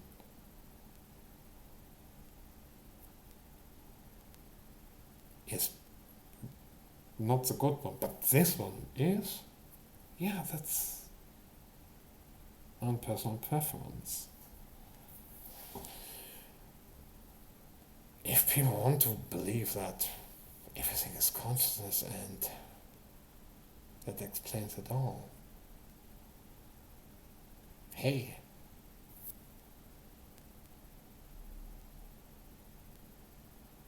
go ahead. If you want to just believe that, everything is everything. Everything is connected. Connected.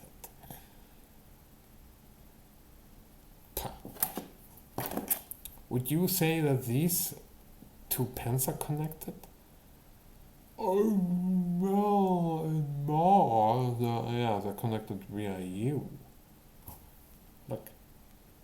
But if I wouldn't hold it, there would still be enough connections, but would it be in the sense connections that if I move this one, this will automatically move just because this is moving? No! Maybe a bit of influence. Maybe a really quantum, really nanoscopic, femtoscopic, really small difference somewhere.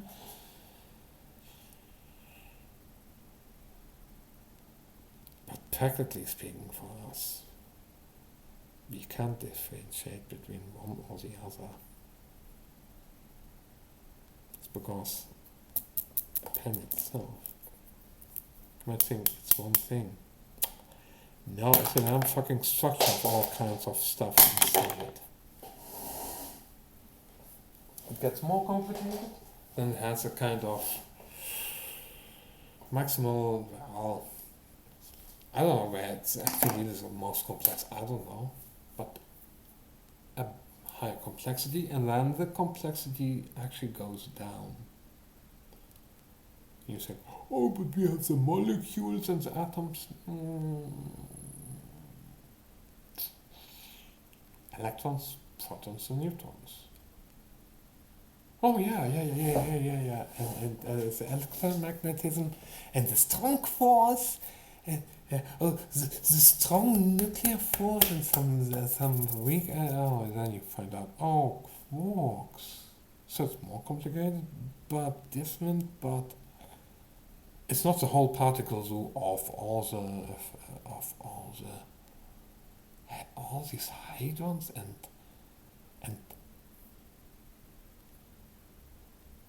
what is a quark anti-quark pair again? Oh, I forgot. Oh, my memory is so bad at times. No, not fermion, but hadron. Hadron is come on. This is a keyboard. What do you use? Wrong keyboard. That keyboard is for the other computer, not for this computer. Each thing is itself.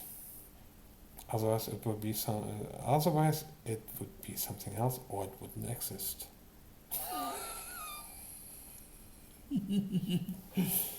Hadron. So hadron, stout, thick. It's well, those hadrons. Oh no, those are hadrons. Yeah, hadrons. You have baryons and mesons. Oh yeah, meson, baryon, and antibaryon. But an antibaryon is just a negative kind of baryon.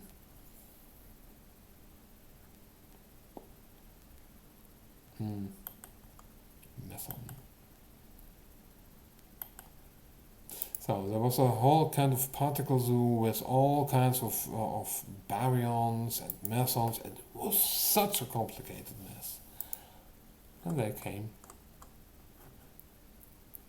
with the quark theory, and eventually they could unify electromagnetism with the weak nuclear force, the electroweak unification force.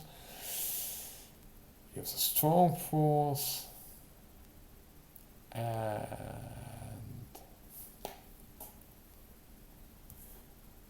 the strong interaction. That's one thing, the electric force, electromagnetism, strong interaction.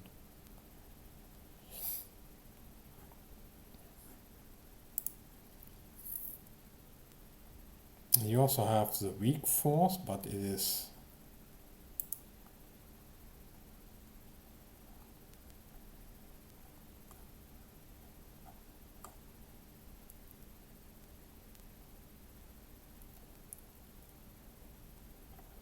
the electromagnetic force is a fundamental force, that's true.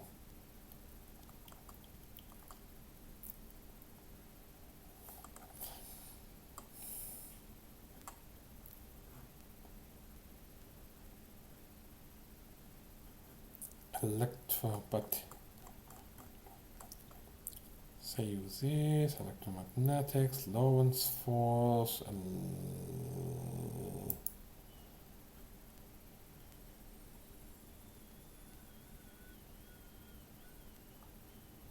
do they even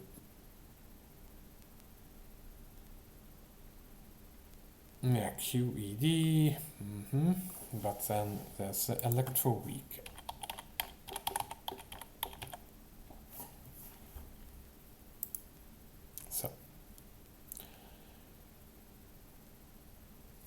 In particle physics, the electroweak interaction or electroweak force is a unified description of two of the fundamental interactions of nature. Electromagnetism, which we already saw, but let's look at it again, and the weak interaction.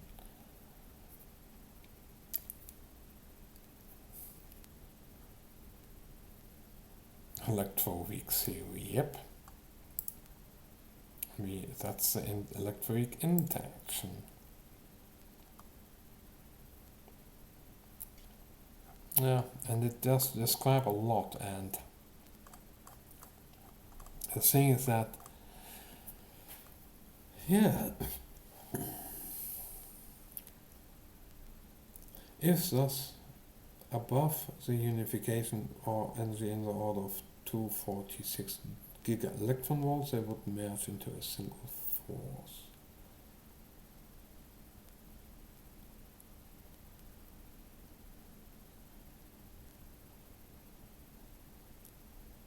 It is thought that the required temperature of 10 to the 15 Kelvin, 10 to the power of 15 Kelvin, that's a 1 with 15 zeros, that much Kelvin, has not been seen widely throughout the universe since before the quark epoch.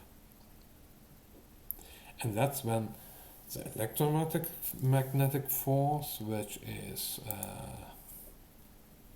well,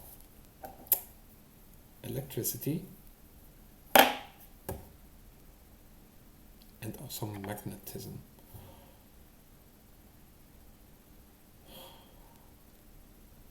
I have some reasonably strong magnets. Now, in order to get one of those.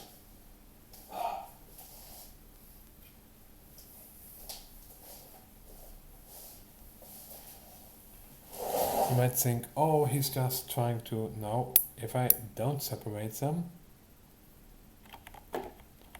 we'll have to take a look. If I don't separate them,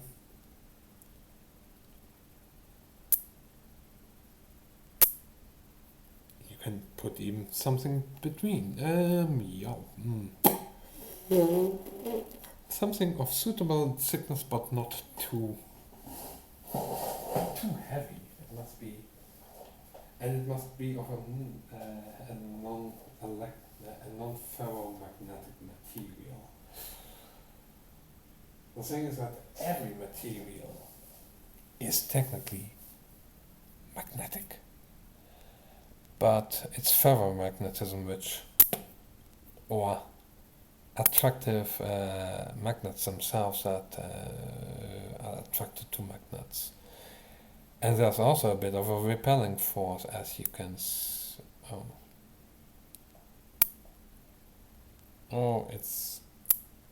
only one way. But it doesn't matter. You have a north and a south pole, and normally magnets don't appear without a south or another pole. But I don't have anything that's... Well, you will. No, that's of a material which I don't want to test whether it will survive that or not.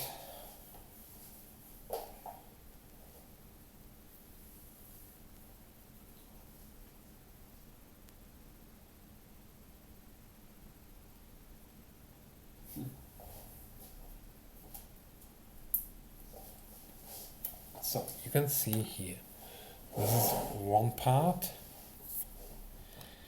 and the other part. As you can see, this card as you can see, this card is quite a bit bent. I put this here. Of course, it will fall down, but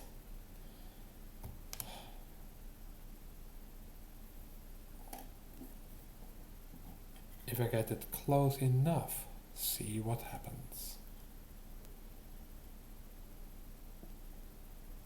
If I can get it close enough.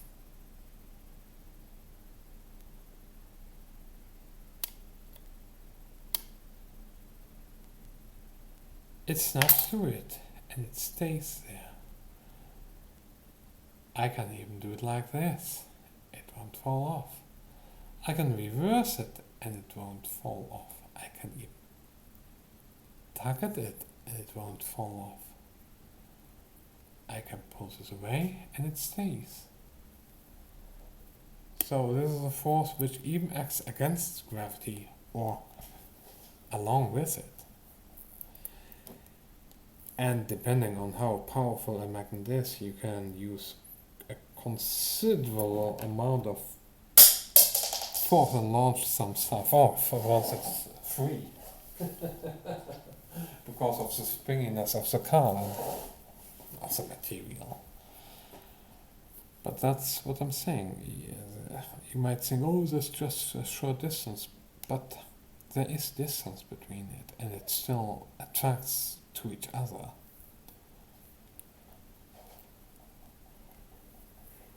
But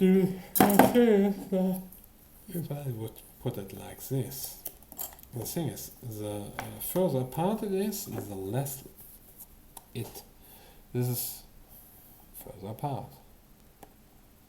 It will break more easily because it's further apart.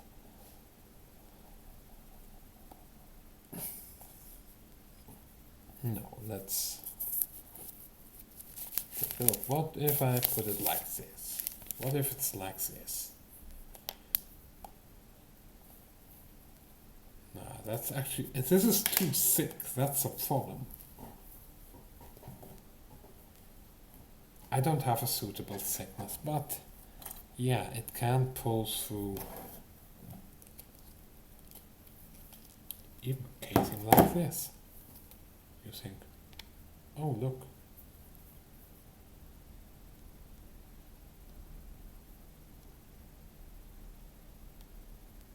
Don't think it will hold this thing in place. No, it's just, it's too thick for that. But it will not just completely fall off just by its own, but it's too heavy to be held up with that kind of thickness. It should, if it's thinner, there where I put it in.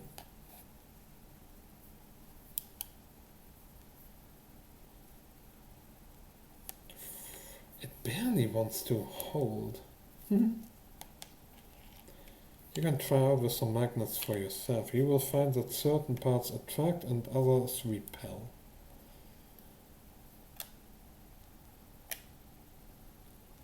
If you look at this,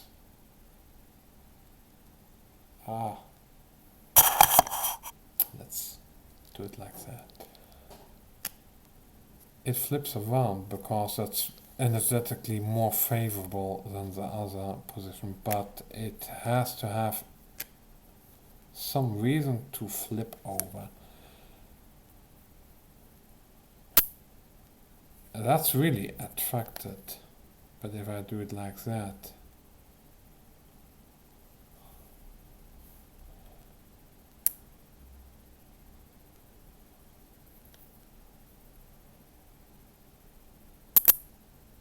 see, it turns around and lines itself in a way where the forces between it and the other is the greatest. Because these, well, it still attracts because the fields are a bit weird. Because I don't really know how these magnets really work.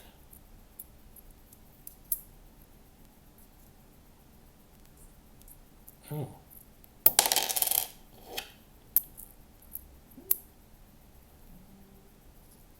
But yeah, you can play around with some magnets and try to figure some stuff out and watch some videos. Also about weak interaction, how, well, you have what you would call beta decay of neutrons. So they emit electrons and become protons. But it's not just electrons. So a neutron, which is an up quark and a down quark, which is electrically neutral. Well, what happens is one of the down quarks, due to why does it turn to that like that? Maybe because there is a kind of barrier preventing it from going directly. Because if it would be is there would be no hurdle. It would just go down to the low state immediately. You would have a direct release of energy. There's a reason why electrons don't decay into the nuclei that they are orbiting. It's quantum mechanically impossible. And if I'm not mistaken, it's because... Is it because of the uncertainty principle?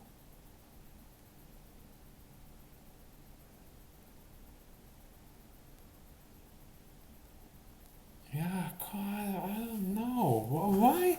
Why do you have electron? Why have electrons that kind of? Oh, it's because.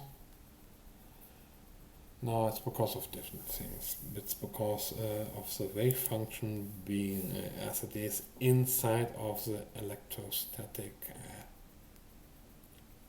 deep well potential, and there are only one basic mode that you can have where you can have the probability of an electron inside.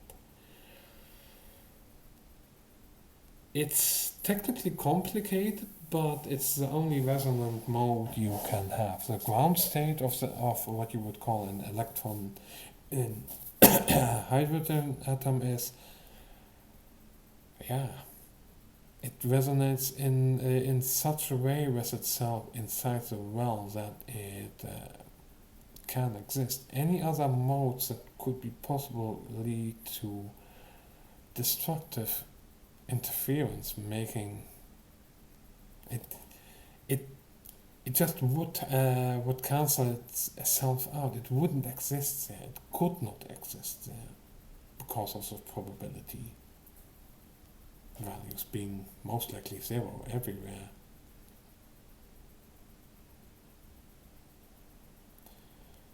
Because if it would be low, but it could be also because it does have an inherent kind of speed then.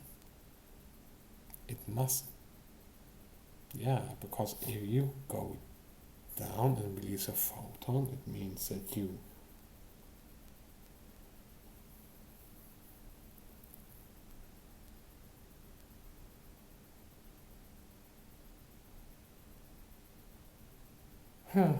actually,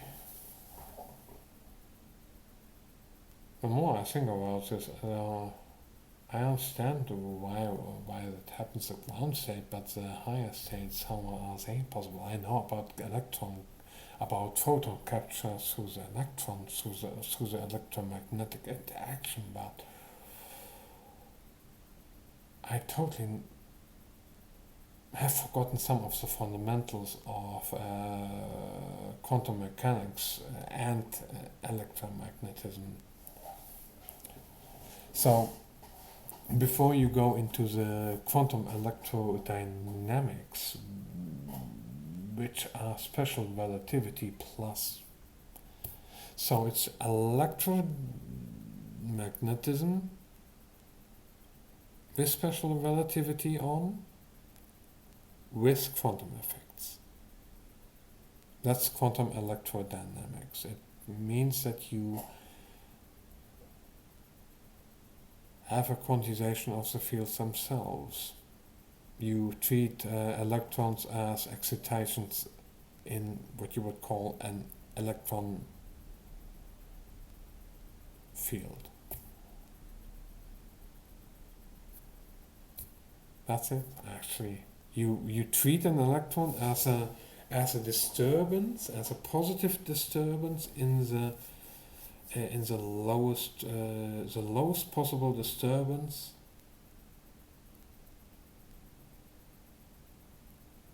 of a quantum field.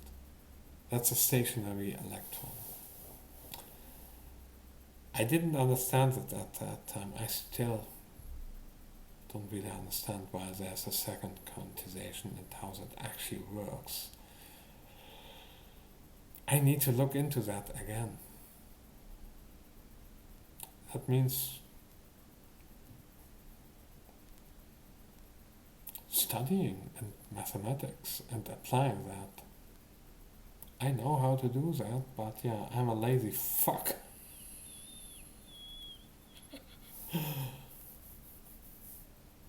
Yeah, all of this about electromagnetism, all in order to explain about metals, about connectivity, and how actually, when you have a connected keyboard, or in this case,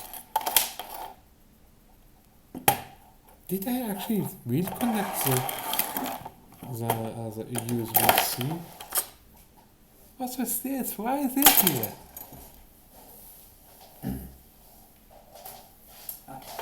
Wow. So one thing.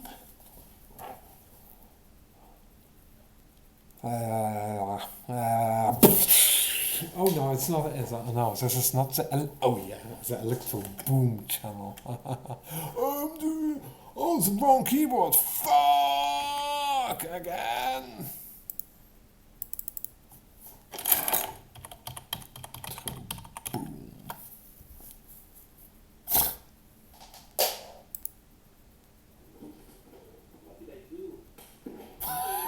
Precisely. I'm an idiot.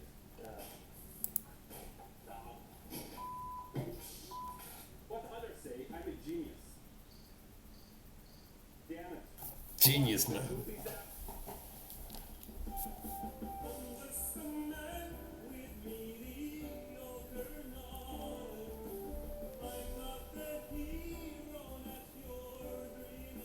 But the hero that we need.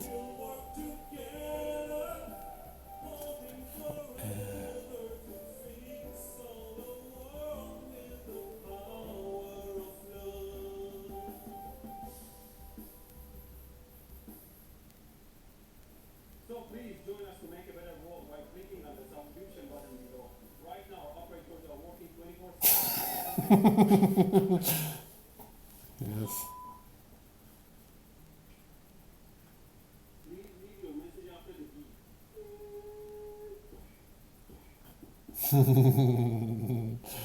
Yeah, this is why I like him. Because of some meta jokes. I want to help the world by explaining things. Yeah, actually trying to connect what you see, feel, and hear to more complex subjects. Trying to show you some shortcuts, some certain deep things, deep certain knowledge that you need to know. If I say, go and just look at things, that's meant literal. If I say, go and hear some things, that's meant literal. Concentrate on whatever you hear. Or concentrate on the hearing process itself. Concentrate on the seeing things, or on the seeing process itself. See? That's what I'm about. Yeah, I should make a little bit of trailer. I kind of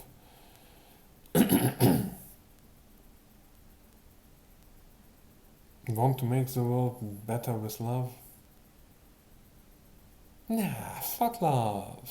Love is just a sham. It's meant to make people go, well, it's not that I don't believe in love.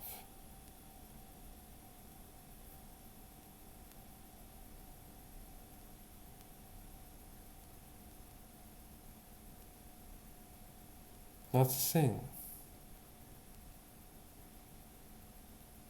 Trusting other people, that's actually really hard and difficult. Can you ever really trust someone? If in 10 years you are alive, will your bestest buddy be there for you? Can they be there? Maybe they might have died in an accident. Maybe you died in an accident. But that doesn't have anything to do with love, but it does make those people much more dear to us, shouldn't they? If anything, maybe learn to love by connecting to others in a better way, in a more direct way. Talking to them in person, instead of staring into a fucking screen like a fucking zombie and walking around like a damn fucking zombie. Oh, forget out of my way, you fucker! See? That's why I'm for the looking, the seeing, the hearing, the feeling, the perception of sensations. Because with the sensations,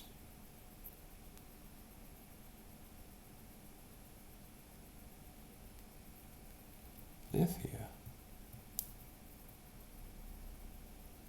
Yeah, your visual field.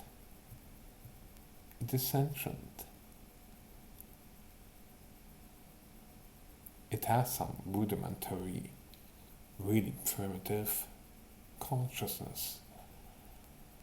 And if someone smiles at you, the reason why you interpret it like that, why you feel that, is because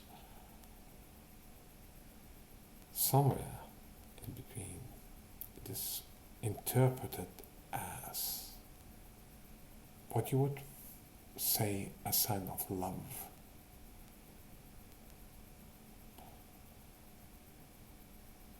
But know this, a sign of love is something that I can show, but if it ain't received here, if I'm blind, I cannot see it. If I'm preoccupied in my mind, I cannot perceive it. If I do direct my attention to it, I can perceive it. If I'm totally directed and sensing my visual field as being what it is, and sensing together with it in union, I will get that smile and be able to connect for myself deeply to what I see and feel the hidden feelings that seep through. That's what I'm talking about. That's how you connect. That's how you generate that trust and love. You feel the other, you see the other, you hear the other, you feel the emotions that they are trying to convey. And if you don't know, I'm seeing a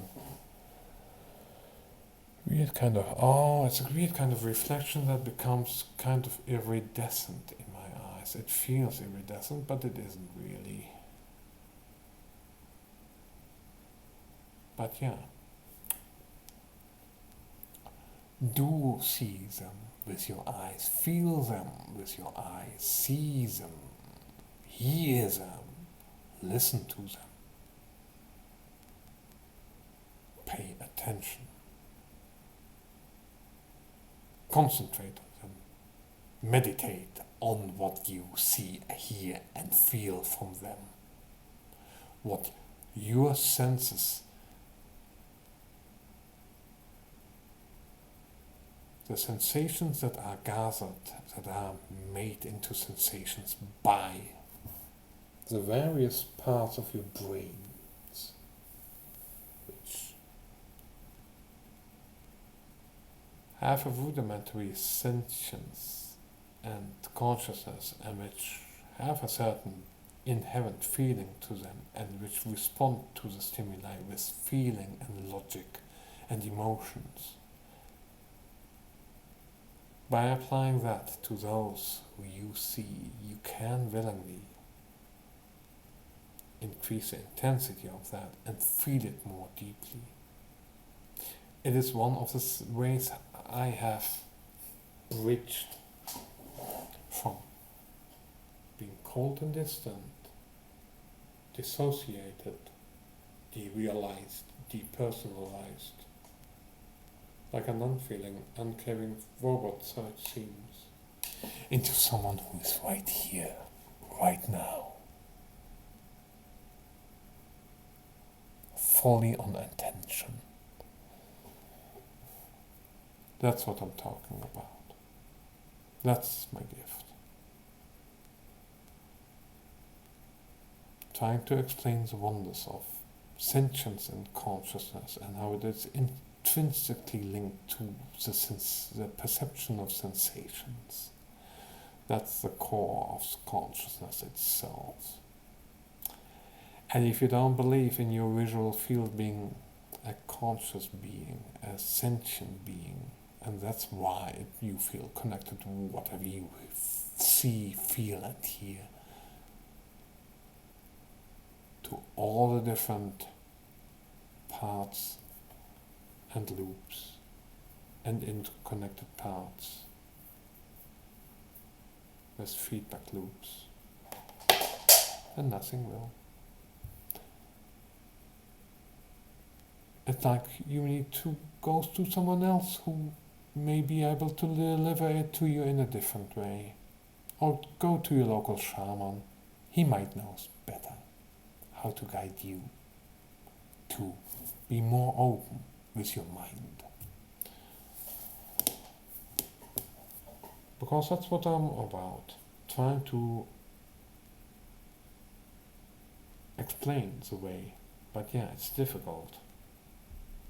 If anyone has questions, just ask away. No, I'm not going to repeat that.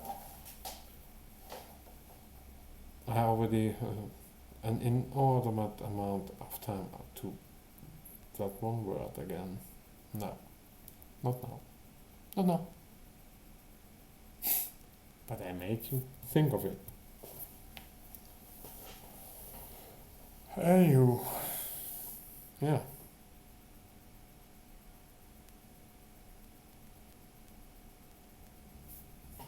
Let's see. Mindfulness. Other some good. Yeah, I wish I was able to get to that one.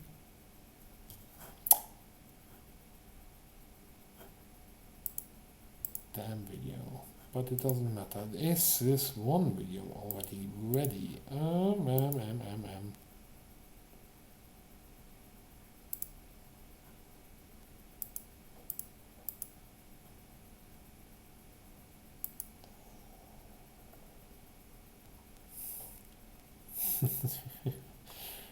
And yes, this will be the third one, but I will be quitting soon enough. I mean, come on, this is hours of damn fucking footage, live from the stream.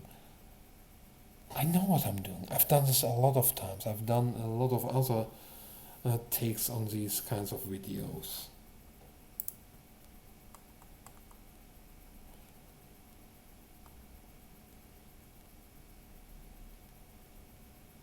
Oh yeah, if I have to understand. Nope. Not to select it, but because. Because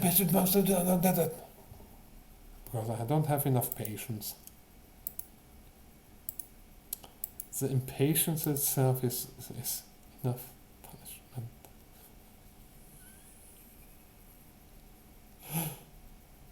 When can I have it? In 1 minute. I've waited 1 minute. When can I have it? In 1 minute.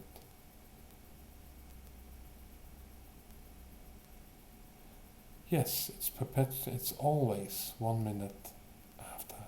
Right here, right now. You will never get it.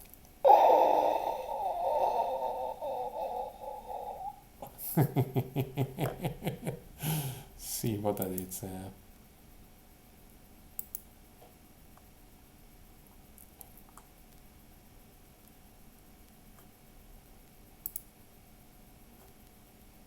I think this one is really great. A lot of cringe. Oh, so much cringe. Glad you cringe. Really, I love this.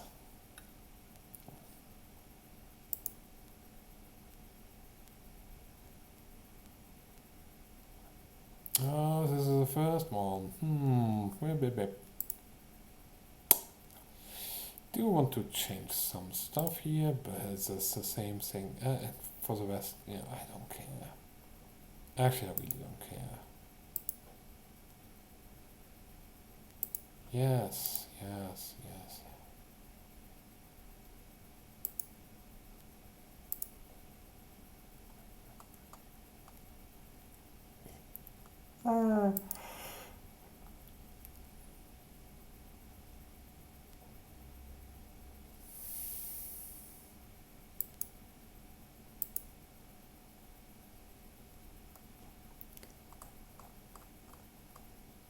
Later du cringe.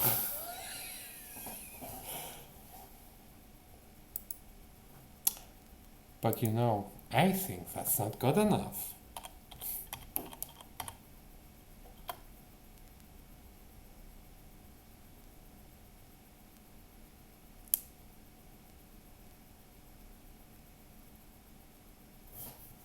Larte du? Oh!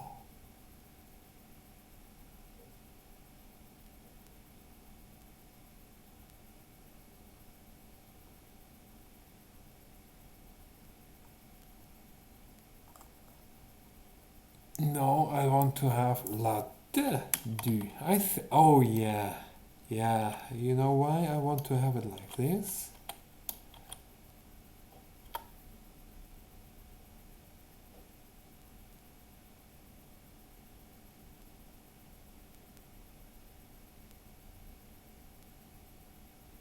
I want it to be multiple language, but then incorrect.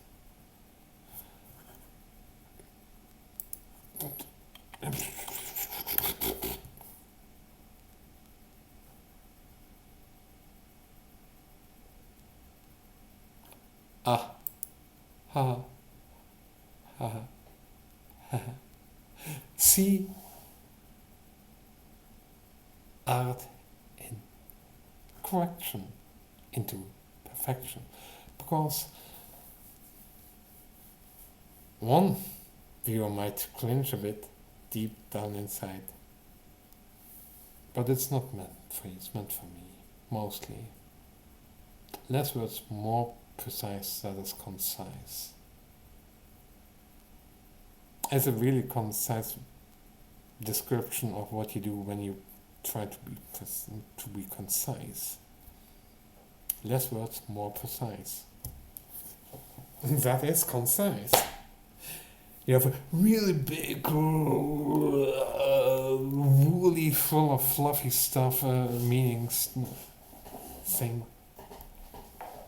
Want to say one thing?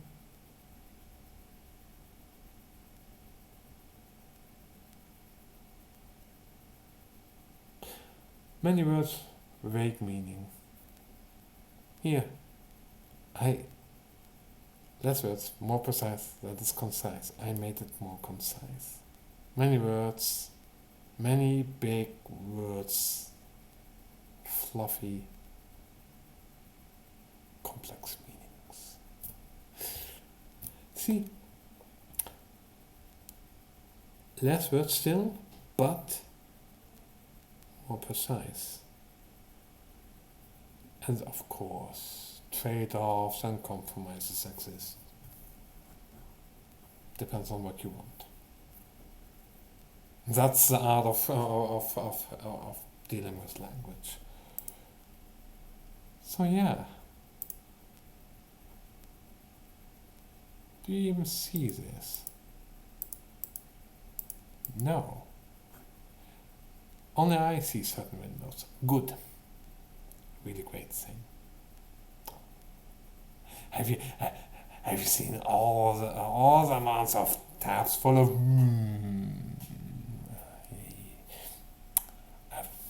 such a I'm not even saying what I want you to imagine that I'm saying for you to Oh, oh, and you can already imagine the worst dirty things possible. And by me pointing it out, you say, "Oh, I'm recontent." Oh,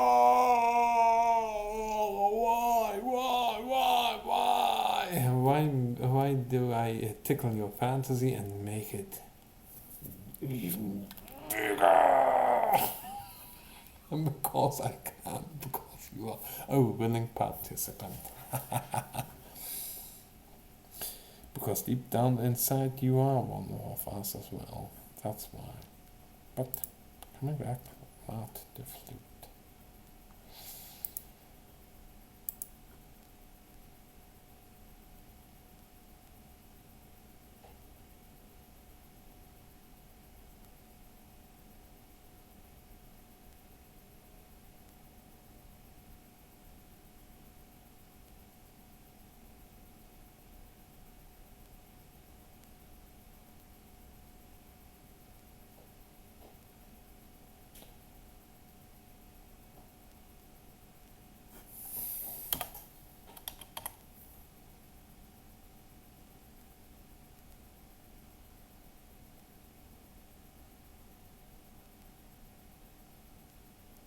Yes.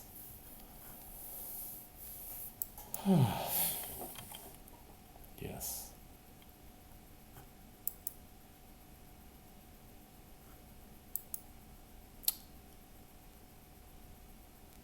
Three languages at least. And I'm proud of some intentional mistakes. Let's see.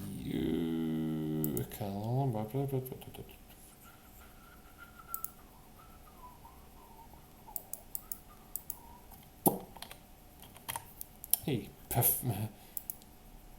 cringe perfected. And this will be the third one. Oh, I really love this. Yeah, I want to take a look because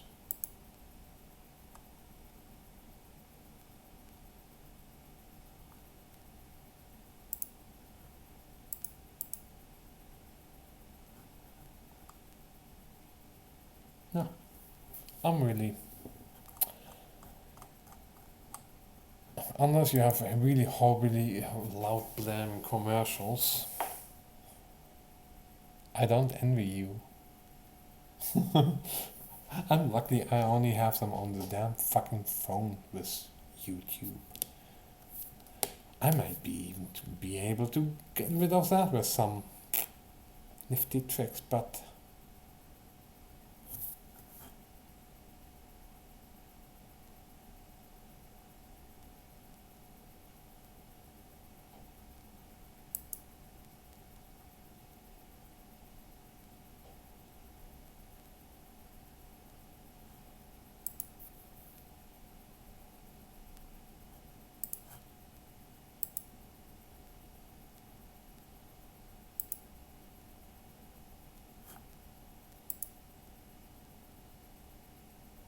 oh. At least the ad blocker shit is working. New block origin. New block.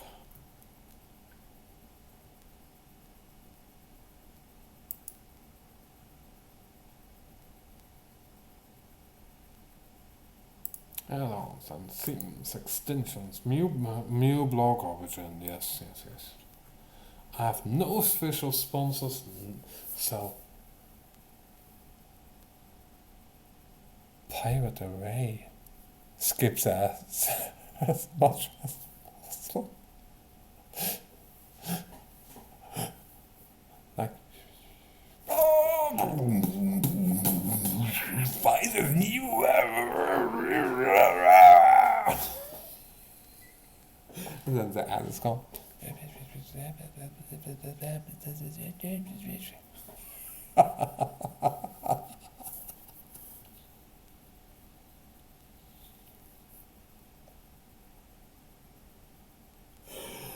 Oh, I love blocking ads and the blocking scripts.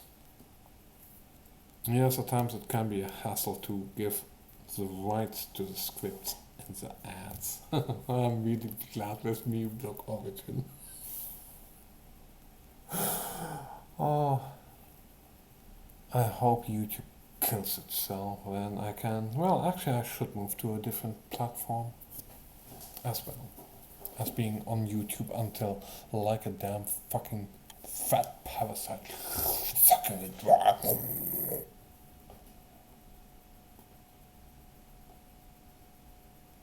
No, that's not how it works. You don't receive I don't receive any amount of YouTube monerinos. Nothing, nada. Ah, yeah.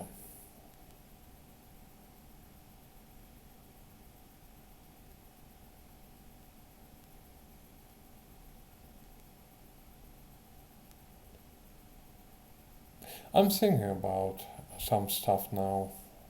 If I were 10 years in the past, 10 years in the past, barely some aces, or maybe even 20 years, a totally, really conservative, really strict, literal, biblically literal Christian.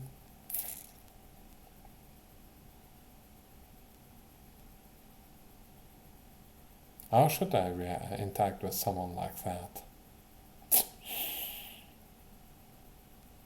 Okay, so you had that. Yeah, I had those experiences. Oh, yeah. Oh, so well, you perceive anything?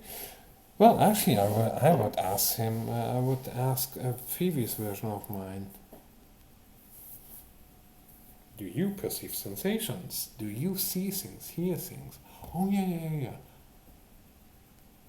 Well, is there anything constant that stays the same? What do you mean? While you're awake, while you're conscious, while you are you, is there anything among those which is the same all the time? Perception. You still perceive anything, something. Even black is a perception of a sensation. The lack of any visual input is still detected somehow by the visual cortex as black. It has a deep dark color. It has a certain feeling to it.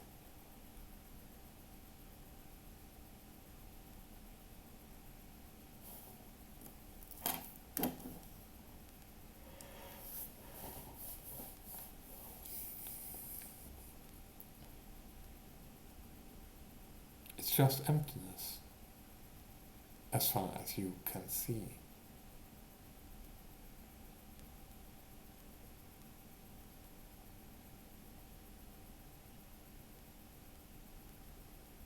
Yeah, I would not know what it is to have everything black around me. I think in some ways it would be enjoyable just to close my eyes, nothing to see there. Okay, boom, doze off. But again, I would say that one thing, even black is a sensation that we experience. So there's always a perception while we're conscious. But there are exceptions maybe. I don't know. I haven't encountered them for myself. But you have at times daydreamed and got lost in your thoughts, and yeah, but I still remember that somehow. Well, time was lost. It was like at times time can get lost, and you do some stuff while you do something, while you think about something, or get lost, and you okay. I started here. Somehow I finished here, and time is missing? Where? If you mean that, oh, you lost yourself, you were not there, well, Well, McGee, McFuck. Most likely, consciousness intensity lowered, saving mode on, autopilot mode on, being entranced, hypnotized, whatever. Oh, I did this as well. Oh, yeah, multitasking. It's a kind of practical multitasking, and you just automatically do it and you don't think about it. And you're lost in somewhere else, somewhere. Maybe just staring at something and you do something and then, wait, I traveled? Oh, like, I looked at this and you moved something and you don't remember moving it because it happened automatically, because your deeper subconscious didn't communicate with your consciousness. No, did it on its own. And now something has moved. It can even happen in sleep. Sleepwalking and doing stuff while you are not awake, while you are not. It's most likely the other half, or yeah, something is controlling you somehow. Oh, sleepwalking, but it only means that one of you, the submissive brain half, in most people,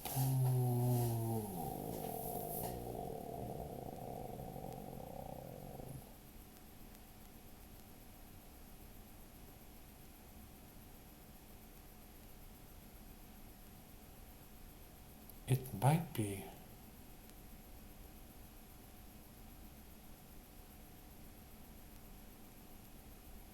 the left hemisphere.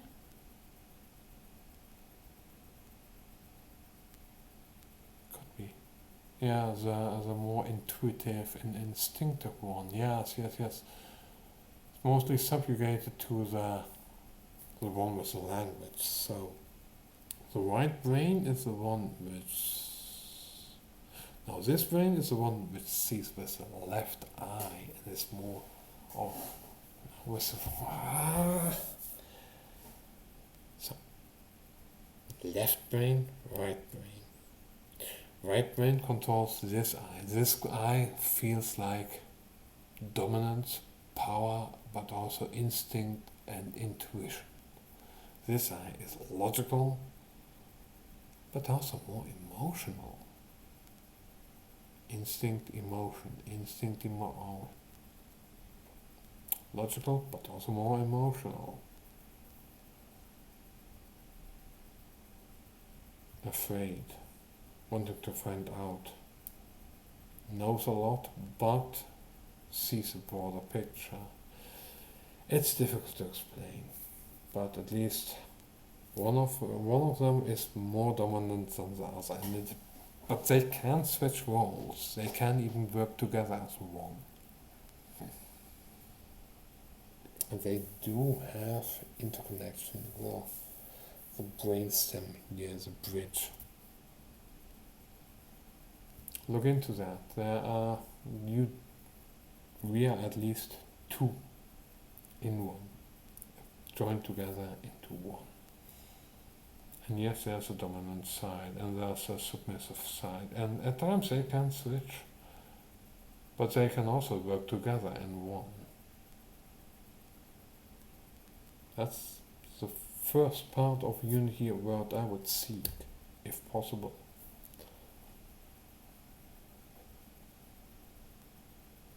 And the rest is even more localized, lower level stuff.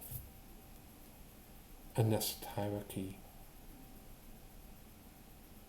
Nested hierarchy of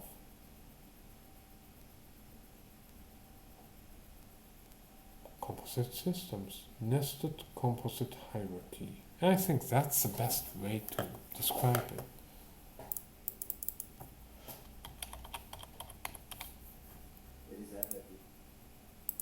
guessed it.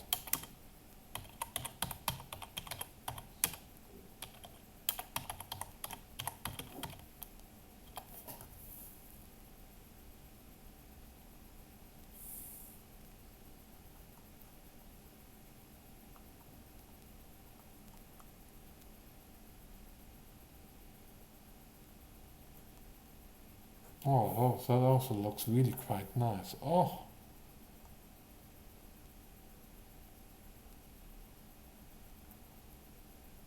what even is this channel? It does look interesting.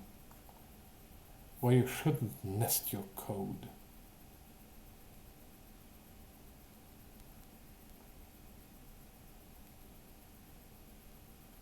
Okay, code aesthetic. Abstraction can make your code worse. Of course it can.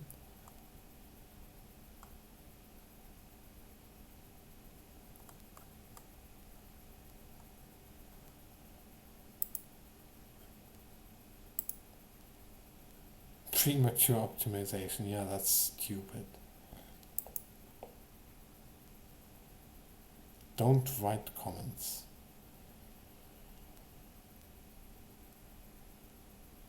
I think this is actually, yeah, I can always learn something from it. Yeah. And again, but you see, oh.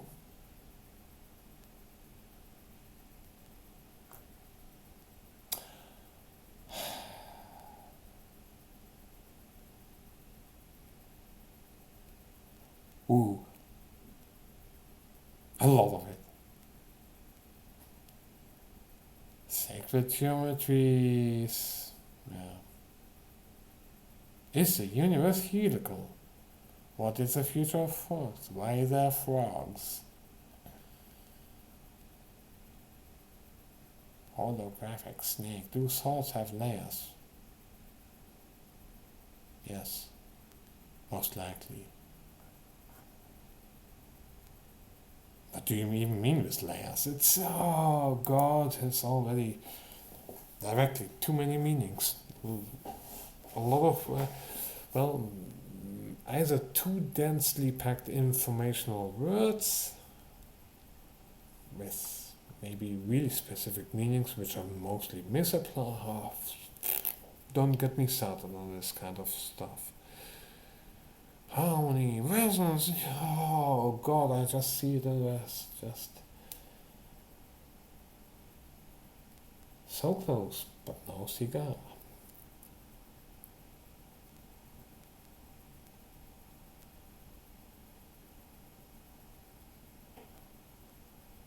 Love is watching. Well,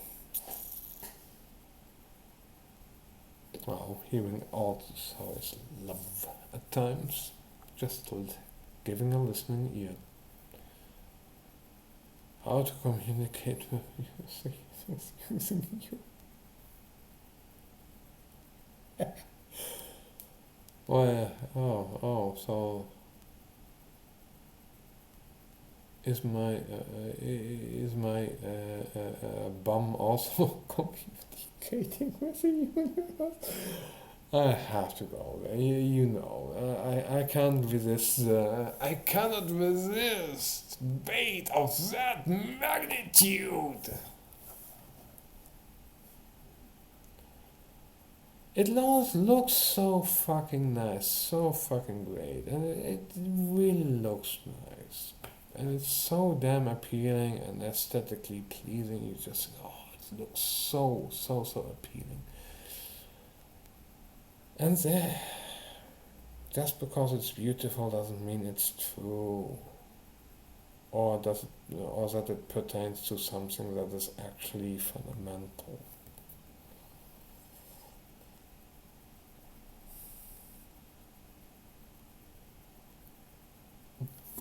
But of course, it also doesn't mean it isn't. The problem is, how do you know?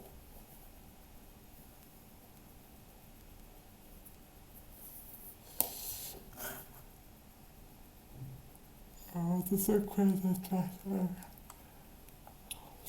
nuclear crystals, nuclear.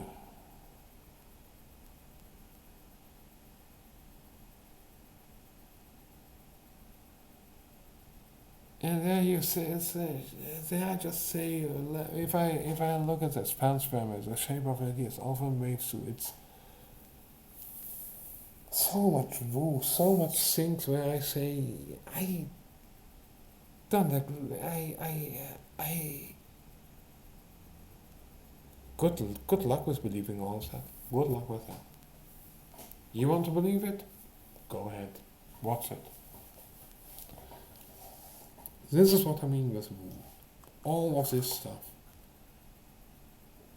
sounds nice, looks nice, it's really appealing.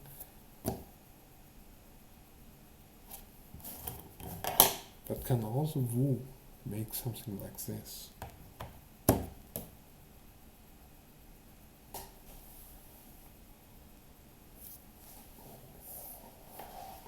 Can also woo make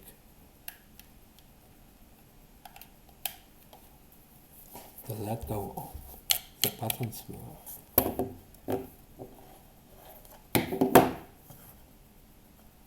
If I utilize the woo, can the woo do this stuff and make things work?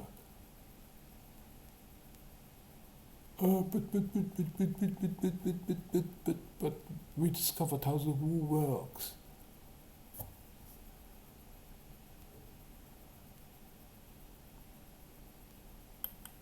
This AI generated?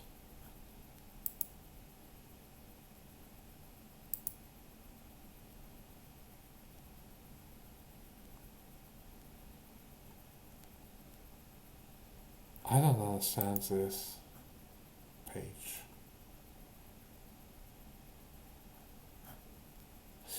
There's a lot else that I just don't understand about this world. I do understand why woo works, why woo is so fucking appealing, because it's aesthetically pleasing in some way. It appeals to a certain intuition and instinct. Oh, it's pretty, it's so nice looking, it must be so pretty colors, it must be true. That's what we all deep down want to believe. It looks pretty, therefore it must be true. It looks pleasing to my eyes, it's relevant to my interests, therefore it must be woo.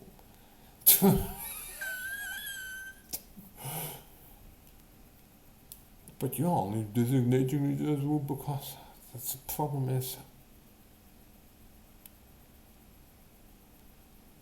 again,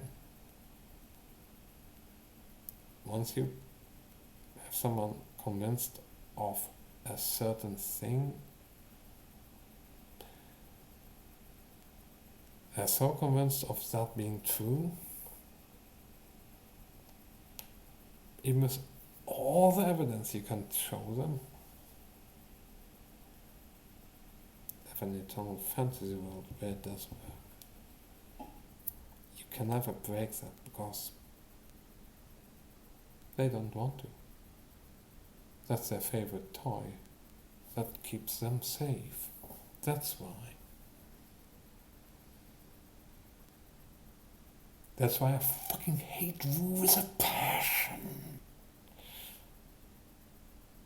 Woo is the worst, one of the worst things that I've ever encountered. It's a fucking spiritual mind virus. I hate woo with a passion.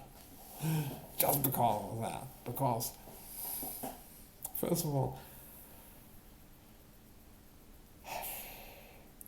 there's a lot that I can disprove. Logically, even. Okay, but they will, we'll disregard that. Yeah. They still believe it deep inside, but they will say, just in order to get you to believe what they believe. Because they have to. The woo is so important that you have to believe it. And that's why it has to spread among everyone. Everyone has to believe in the woo. And if you don't believe in the woo, You're an idiot. You don't know the truth yet. You haven't seen or felt or experienced everything yet. You haven't had that aha moment. You haven't believed in it enough. You are not one of the enlightened ones. It's just like having a deeply psychedelic experience, not knowing how to convey it, knowing certain terms, but then, yeah, adding superlatives like I had this godly experience, I was one with the cosmos, one with everything, it was all connected, all became one. I saw the future of myself and of humanity, of many millions of humans, all reflected in my mind.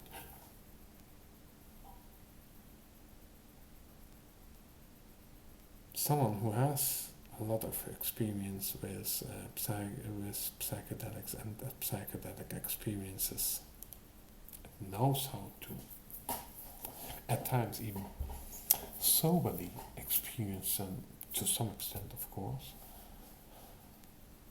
and also has gone through it somehow, often enough, and understands how it works. They'll say, yeah, I know, I understand. But what does it mean? Oh, we are all connected. What do you mean with connected? I would ask, what do you mean with connected? Who's we? Yeah, everything is connected. What is everything? What is everything? All. Oh, what do you mean with all? Yeah, you are deeply connected. My question is then, how? By God, deep down we are all God, connected to God, and God, we are all part of God.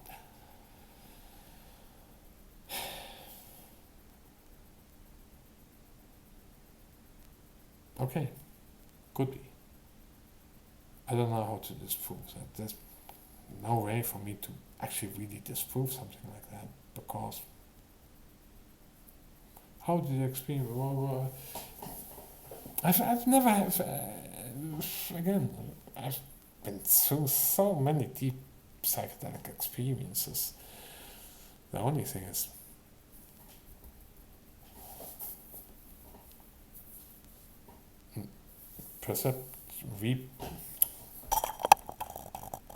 there you go.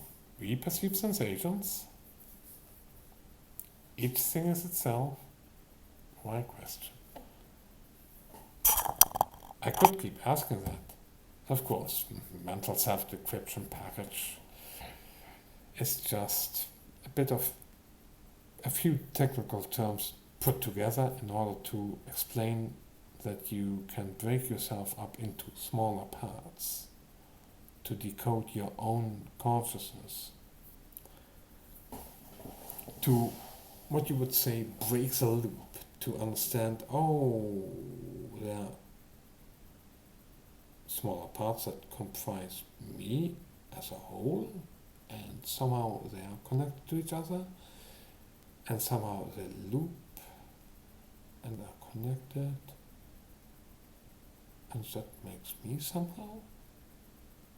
We have some algorithms and feedback and reiteration.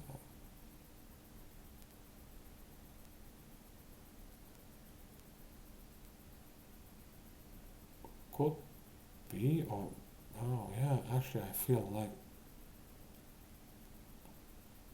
I'm a bit of a collective myself. I'm connected to other parts of me, my visual field, which feels like a consciousness, my hearing, which at times also feels like a consciousness, especially if I hear some really great trance tracks where I say, oh, it's really sweet, oh, and I really feel the music, yeah, at times I feel some consciousness there. And me thinking about thinking, so I meta think about myself, but How does that even work? How can I reflect upon myself if I'm just me? Feedback loops.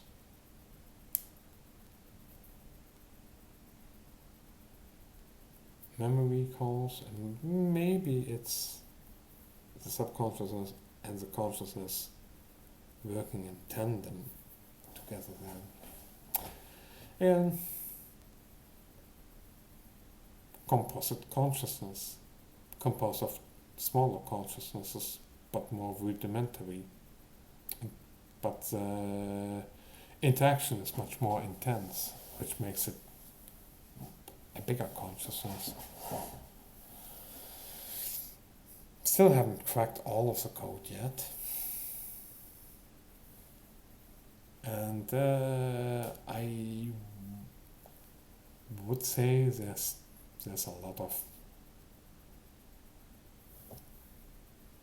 material parts which also affect all of it.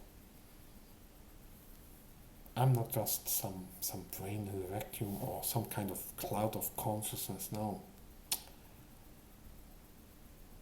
I have senses, and those actually give information somehow into electric impulses, and those are processed in my brain. And those processes themselves, and the whole regulation and regurgitation and being it feedback into themselves, and also linked to each other and cross-linked, that eventually generates a pattern recognition, how we see things, rudimentary, and then it's refined somehow in our mind, in our focus on things. That's when something is blinking like that. It really... You've got to try this.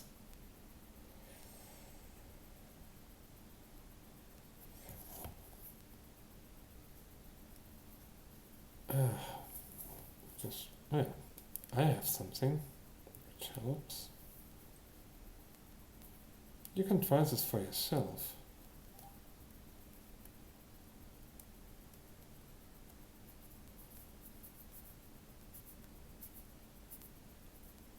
Really short.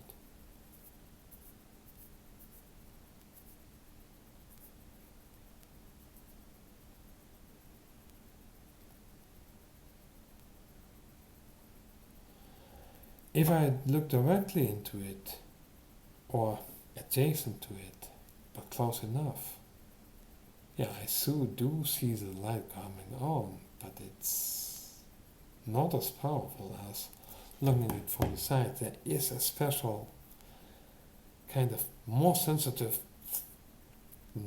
optic nerves that are in that area in my eyes. So if I would see it from there, it would be somewhere here in the retina, and that's the thing.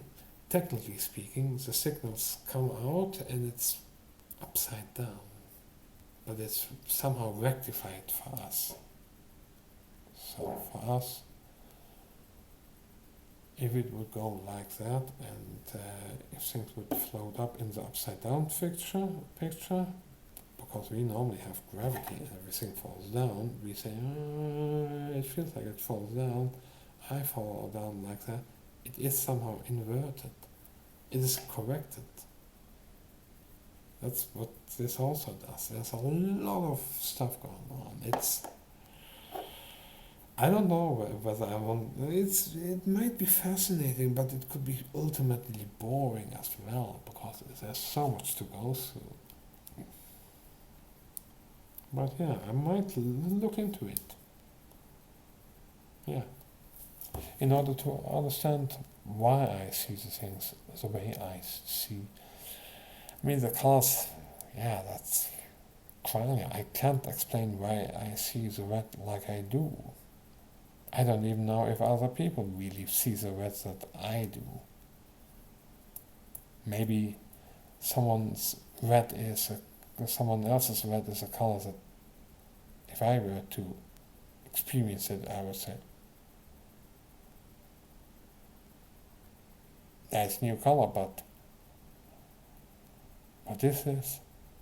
Why is this there instead of the red?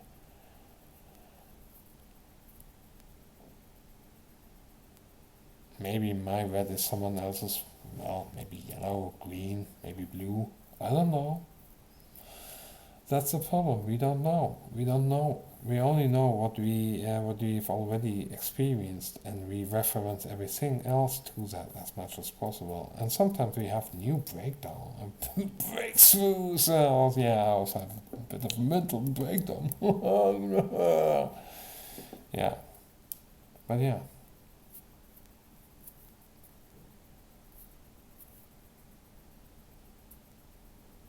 Yeah, not much to really say anymore. I'll be honest. I'm also tuckered out. It's been fucking 12 hours of me. And this is right. And when did I start? At about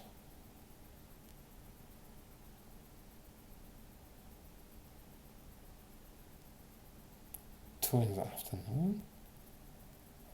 No, that was recording. Oh yeah.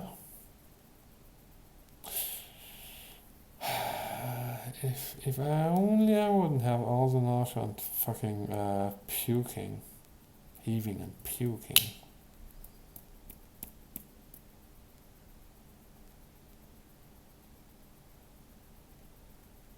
But yeah, I think that's something that I'll keep somehow. At least 300 mics was a bit too much. Maybe this time, maybe a bit too much. But yeah, it did reconnect me to my visual cortex, my auditory cortex, and all the music, language, whatever, meaning, centers, everything. But mostly what I saw. Being acutely aware that whatever I see, it has a rudimentary sentience. You might say, "Oh, I know that means you're connected with everything." My interpretation, no. I feel a sentience in everything, as consciousness in everything I see. That's what you experience then. That's a sensation. That's what you perceive. You perceive feeling the consciousness in everything you see. Oh wow! Yeah, I hope that's a good enough description that you can work with, where you say, "Oh yeah, actually, yeah. It feels like everything I see has a consciousness." Yes, you perceive everything that you see as having a consciousness. But that means, but everything is that is an interpretation you have. You perceive something, and then what does it mean? The quick everything is connected is a quick interpretation. It is an intuitive, instinctive interpretation. Oh, I feel the walls. I sense the walls. I'm connected to the walls that I see. No, I don't see that. I feel connected to whatever I see. Isn't that weird? Do you feel connected to the walls that you don't see? I don't. Why is that? Why is it only when you see them that you're connected? Ask yourself that. When you have this visual connection to the consciousness that you see, why is it only what you see that is conscious, not what was seen before?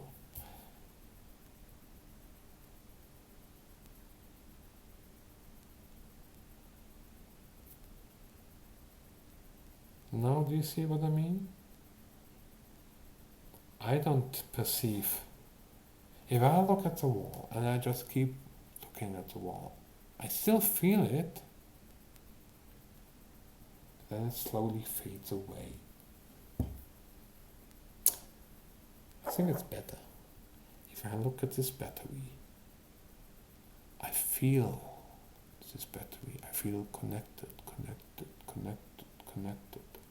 It's getting really sketchy, and it's gone. I still have this connection. But if it would be this lamppost, some lamppost there, or maybe, well, that door there. I look at the door and I look away, and then I'm not connected to the door that I don't see anymore. Still know that there's a door, but I don't feel the connection. The visual connection is gone. But the visual connection is with everything else that I see at the time that I perceive it as a sensation. Tell me, why is that? Why don't I still have the connection with the door? I don't. In all of the, as far as I remember now, if I go back,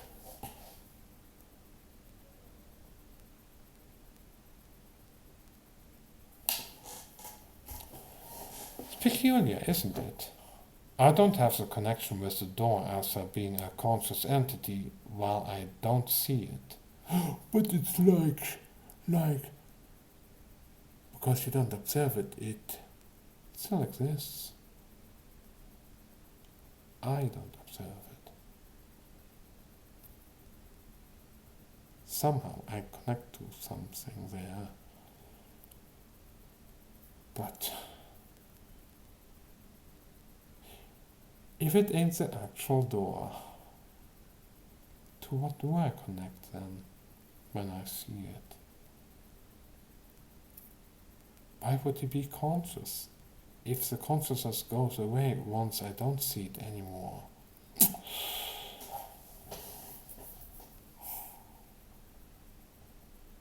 No, really, I mean this. This is not a damn fucking triangle. I really mean it.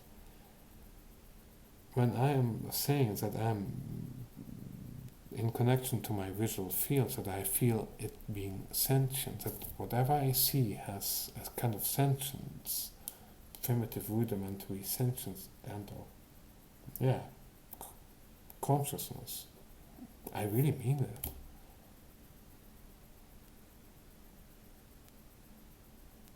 But the thing is that visual field can include people. It can even include my own face, like this, or in the mirror. It can even be me looking into my own eyes. But when I look away,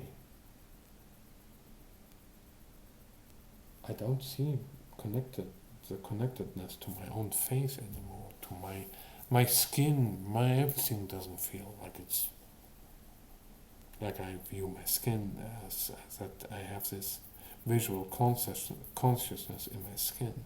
Nope. Weird, isn't it?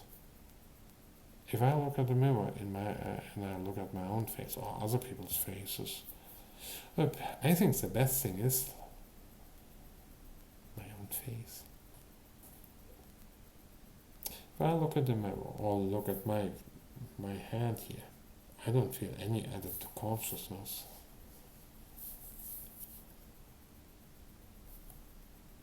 I see something and I feel something. I still see something, but it's different. But I still feel something, but in a bit different position, but still, I still feel my hand, still feel the pulse and the warmth of my hand. But I don't see the alive, the conscious skin. Conscious whatever's in front of me, conscious screen, conscious skin, conscious screen, conscious skin. That's what I mean.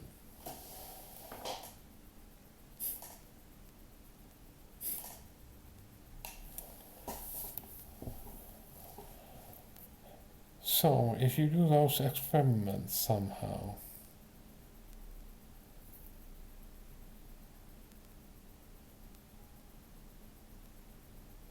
Yeah, actually, this is a proof that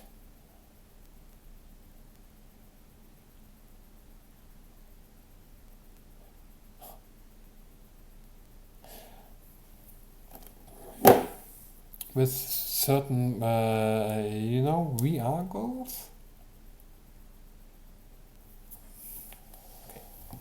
Okay, let's just look VR goals. We were too well. Old one, a reasonably good one, but virtual reality. Let's see.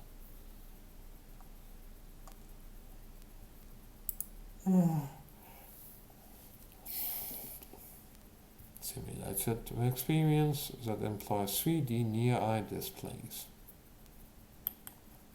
Post tracking.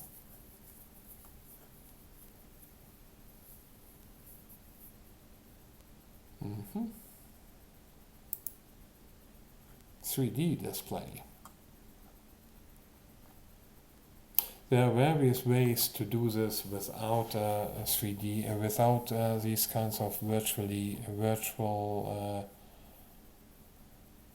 a 3D display or glasses or whatever you put on in front of your eyes. You can do it even with your own eyes. You can even do it with fingers. You can make one finger out of two. Actually, you can make first four because you cross-eyed or you infinity gaze, cross-eyed gaze or infinity gaze it.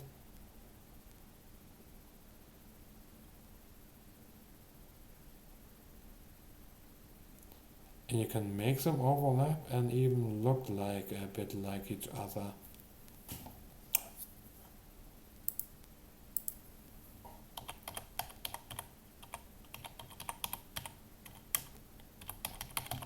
Image. If you do it correctly, you can do it with some stuff like this. You can search these and you can have these patterns which can be viewed in a stereoscopic way. These things are so easy for me.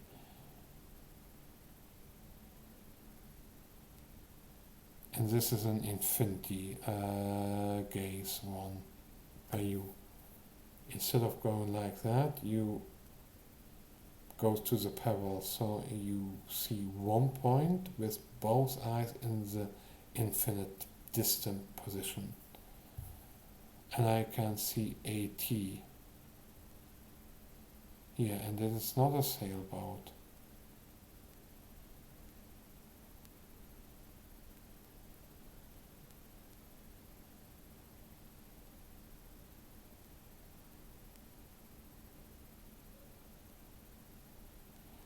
And I can also invert it. Now I'm doing it cross-eyed, but this is meant to be most likely viewed infinity eye.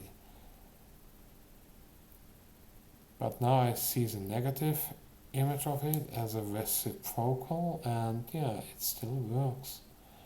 So you can use them in both ways, but one's easier to discern than the other in most cases.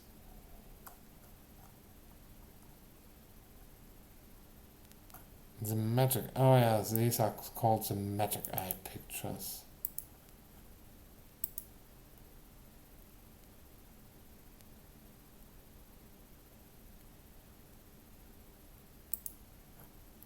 Yeah, oh yeah.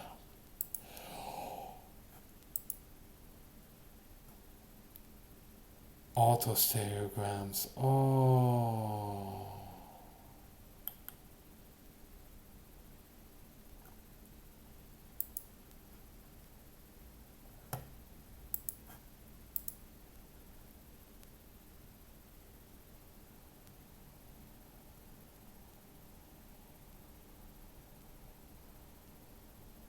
Oh, I want to.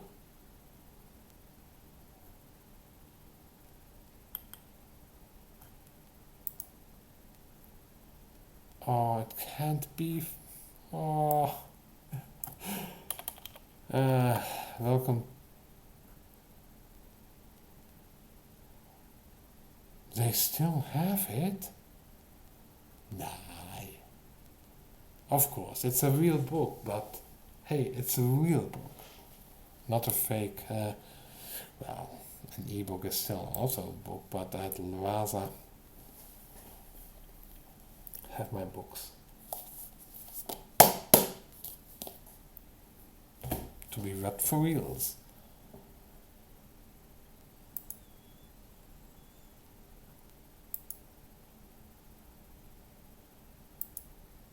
What?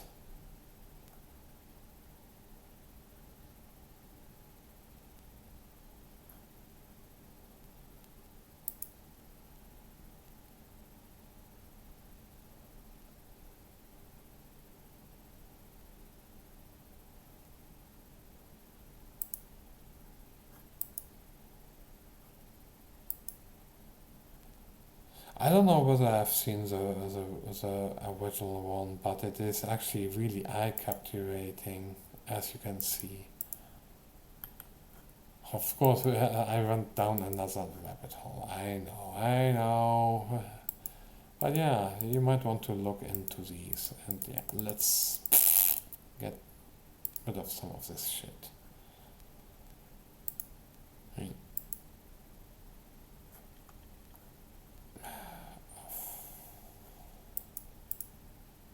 oh.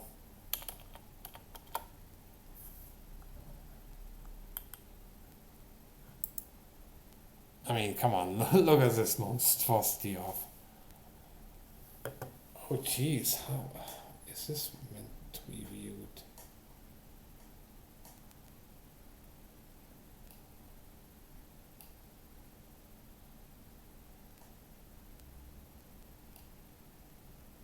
Holy depth perception! Holy enforced depth perception! Yeah.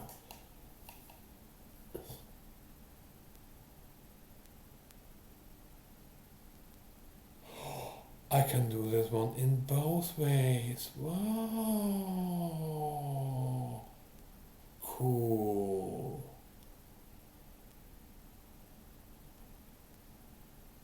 Yeah. Thing is, something that you normally would go for the infinite.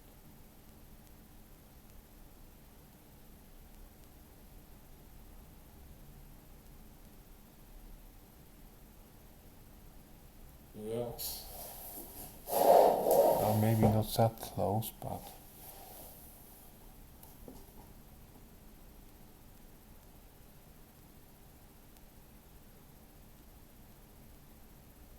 Oh, that's actually really weird.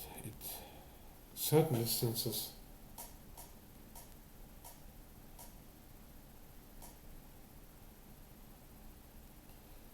You have to really adjust to it. Oh, there are certain favorable viewing distances, but so you have the real strong effect. Actually, this one is really, this is actually a really classic, but it's a really powerful one, I would say. Yeah.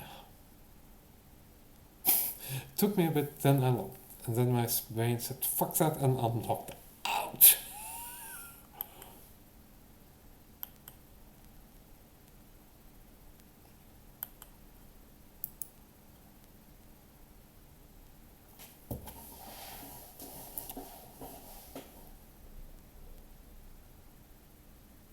Oh, this is a cross-eyed one.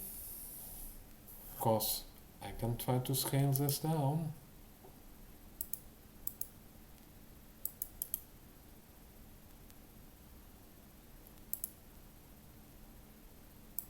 Of course I can. Come on. Of course I can make it smaller. I must only make it smaller than the distance. The distance between the similar the to be overlapped patterns has to be smaller than my own eye. Then I can do the infinite one. The infinite gaze.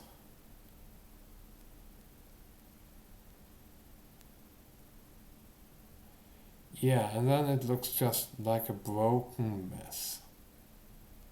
inverted. It still works, but it's... You see it? It works, but you just think, what the fuck did I see? Just see? What kind of mental horror did I unleash on my own mind by looking at this? Ah!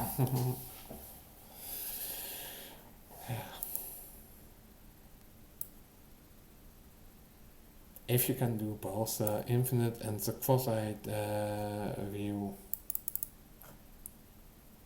this is purely cross-eyed.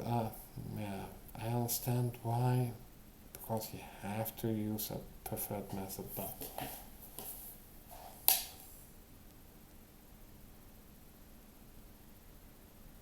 yeah, it works.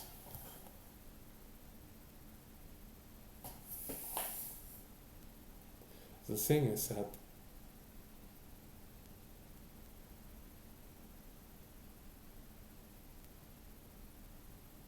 I'll tell you this. If you think, oh yeah, oh I see the 3D motion of it, oh, and how it looks really 3D.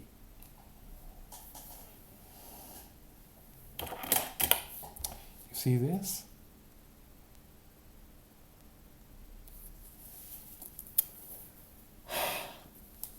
I'll show you a trick.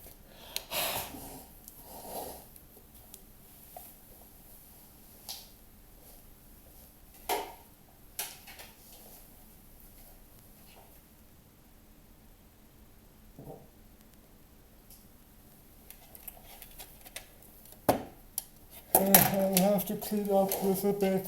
Just let me be a bit tired and yawn a lot. I'm so yawn a lot. Let's get rid of some of the gunk here, so I have some good clear view for you. Yes. I know. It's because I'm Guru Usu. That's why I can do all of these really cringe and weird things.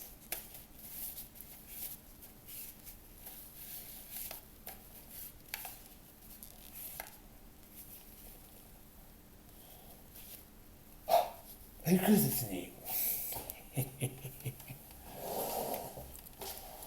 You might think, oh God, what is he going to do now? Oh no, he's going to show us something. Oh no, oh no, oh! Yeah, just learn and watch. See, this is a mirror. You may think, okay, these are polarized glasses, but they are of a circular polarization.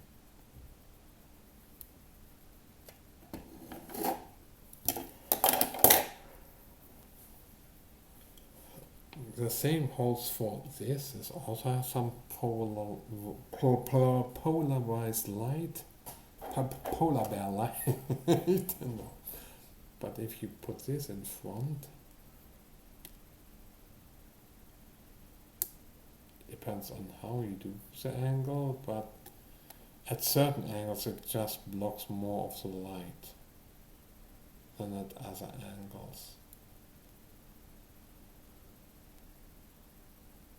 You might think, okay, that's all fancy schmancy. Yeah, this is a bit normal. Those are just your regular glasses. Well, the thing is, I do have. This is a bit stupid of me.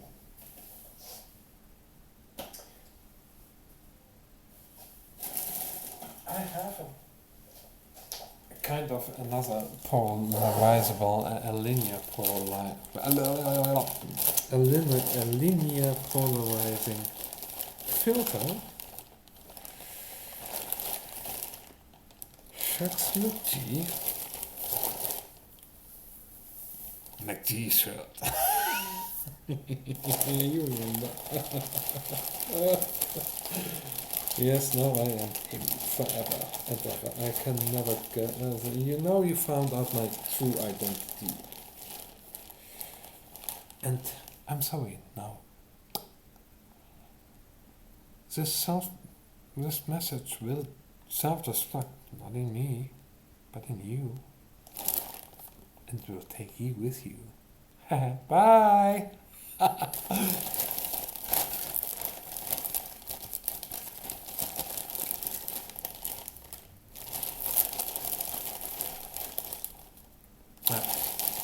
Don't mind me, I'm trying to find some crap that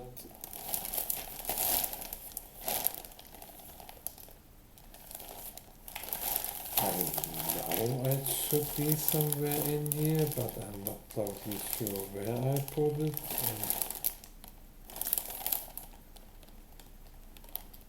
how exactly I'm going to find it. This is what I mean. I have all these guitar wires, useless batteries that I don't use.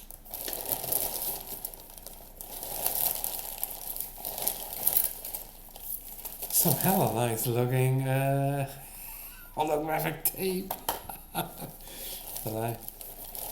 Some tape. Don't use.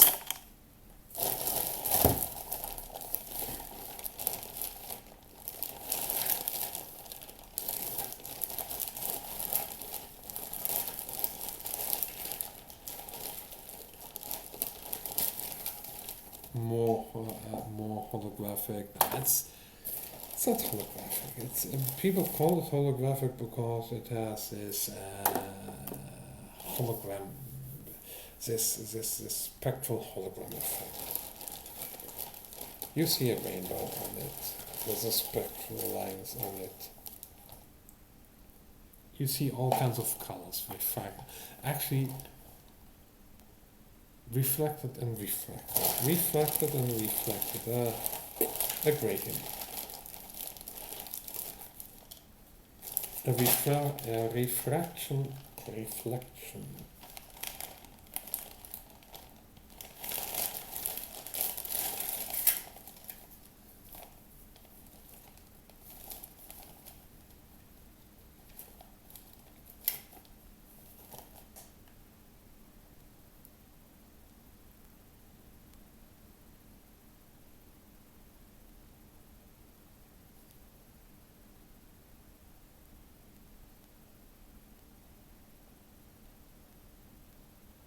Okay, I have something from Logitech, which is a USB-A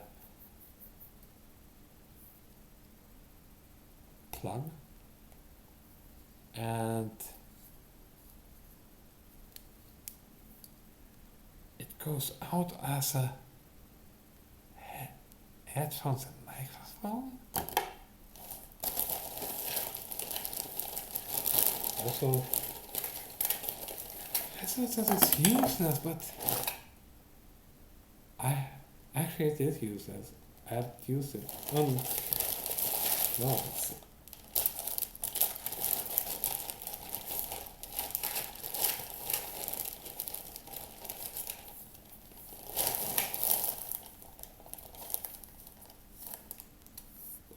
empty carton, huh? Okay, I'll do it. But yeah, I want to have a few more magic tricks and I'm done.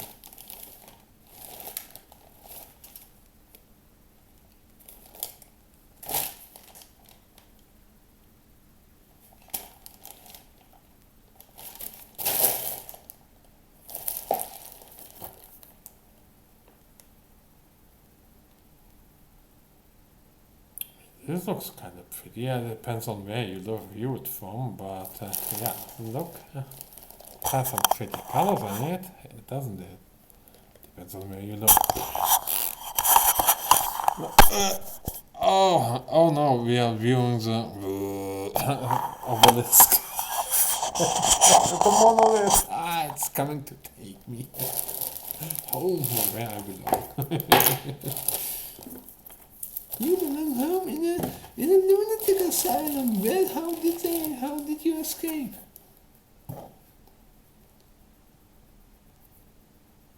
impossible geometric patterns.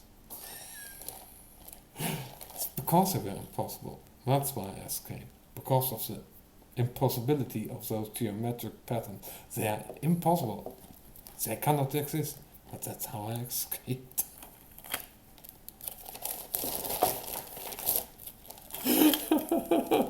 But they were the most beautiful, impossible geometric patterns. And they are the truth about the universe. Yeah, you have to see them to understand why they are the truth. See what I'm doing there? The talky talk and making you imagine some things. Most people would say you're just bonkers, but well, you know harm. Yeah, I wouldn't mind that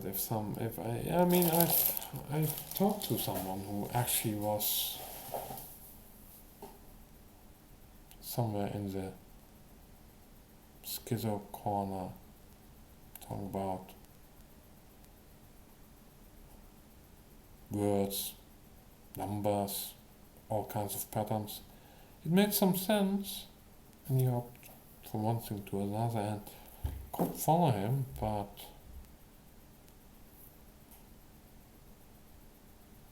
it had an emotional logic which I could follow, which I said, oh yeah, it does mean something to him, and that's why there's a logical connection between everything in his own mind, and yeah, makes sense, yes. Still thought he was bonkers, but hey, harmless little guy.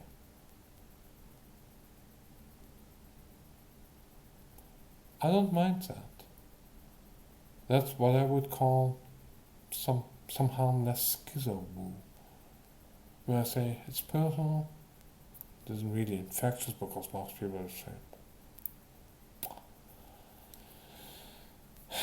I'm more concerned about the really infectious schizo woo that people so love.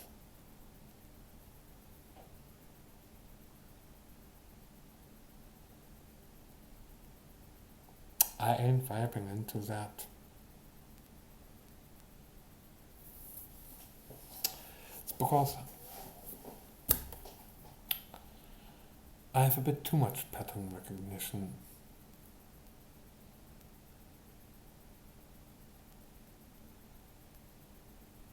And those patterns, wait.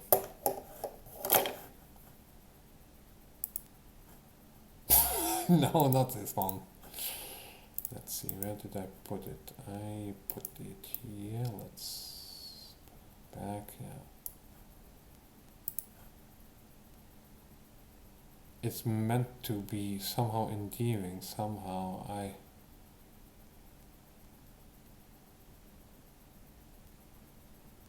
What's with the jittery eye reflections? Is that meant to represent nervousness or some kind of gleam of, look, I'm so endearing? I don't know. I just find it annoying.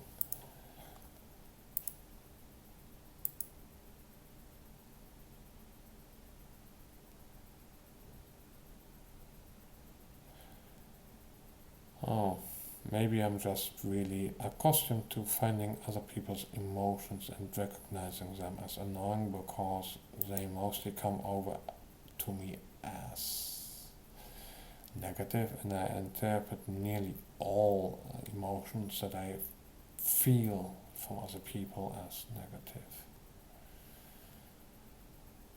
And therefore I also have a negative auto response to some extent, programmed. And me staring like that doesn't help. Yeah. I might have to do certain things in a different way. Oh, that's actually really nice. That's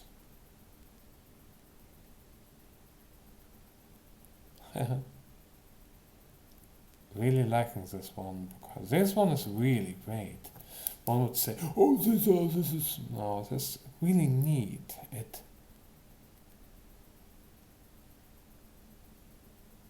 You could use it. You could see it as cubes, but you could also see it as.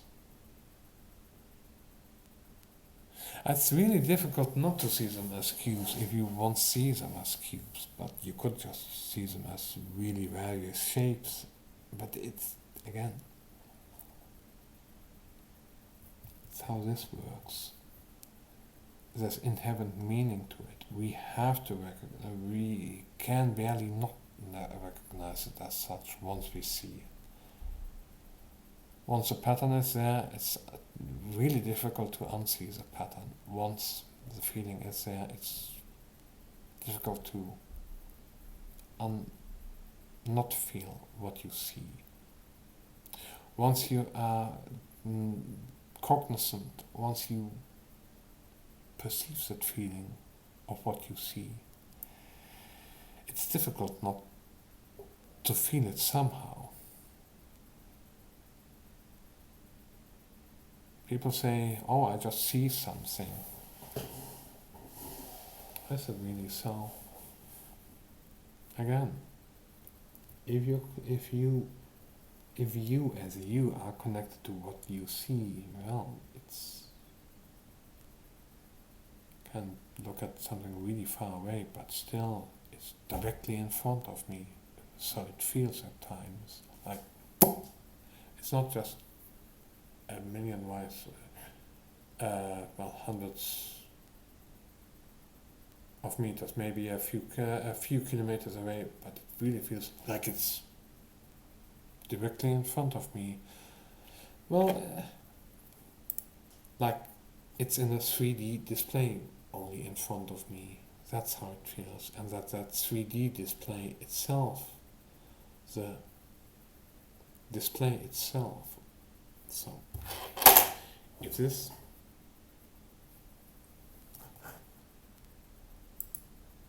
is one part of the display in front of my eyes, this would then register as being. If this would be the virtual reality device, everything you see here would be what I see, what I can see from the device. That's what I see when I look out. Everything else is concealed, dark, whatever. I just don't see it.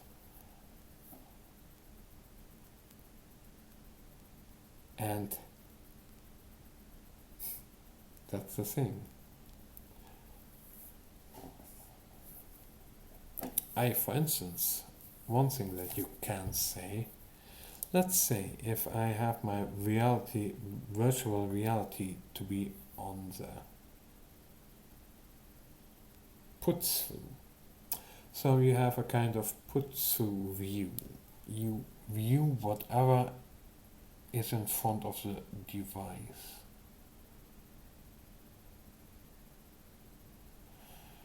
You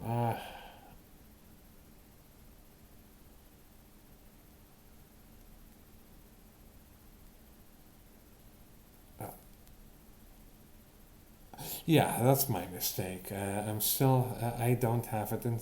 I have it in selfie mode. Here we go. So now you see me on the screen. You see an image of me on the screen of an image. Well, better to say. My face, the light from my face is being recorded by the camera there and the camera there. This is being somehow decoded into all kinds of impulses and rearranged so it comes into the screen here. Well, no, I'm going to. Nope, we're not going to do that. We are going to dial down some of the intensity so you can.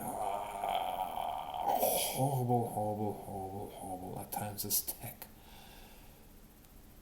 Nah, it's still not good enough. It's still too glaring, too much. Go to the video again and hopefully.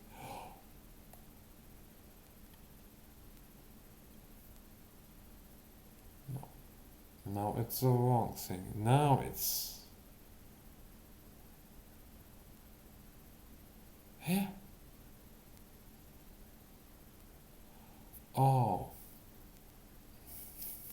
Now it's not bright enough.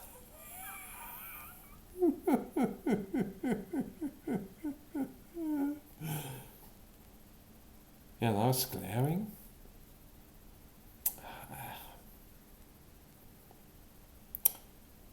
Give me a bit to mess around with this two feedback loops into the right brightness. No, still not good enough. I look like I'm from the Spookathon. Ghulathon. And I'm one of the reject ghouls.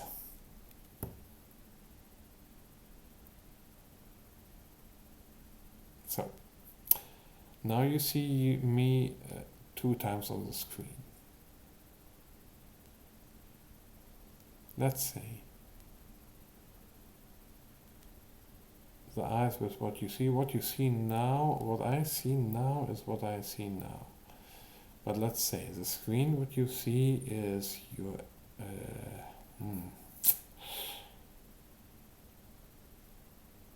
If you wouldn't have the virtual reality, you would see me 1 layer more directly. If I put this in between, you see me through the virtual reality screen, which is placed over your eyes, and you see me like that. With all the other overlay, but you wouldn't be able to see that, you wouldn't see the overlay. Now, if you wouldn't see that,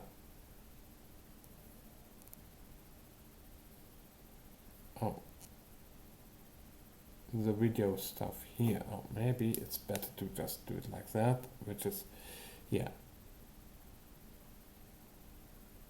Let's say I want to make this a bit more accessible. If you would view me like this, and you wouldn't be able to see, it would be totally filling this screen in total, and I would have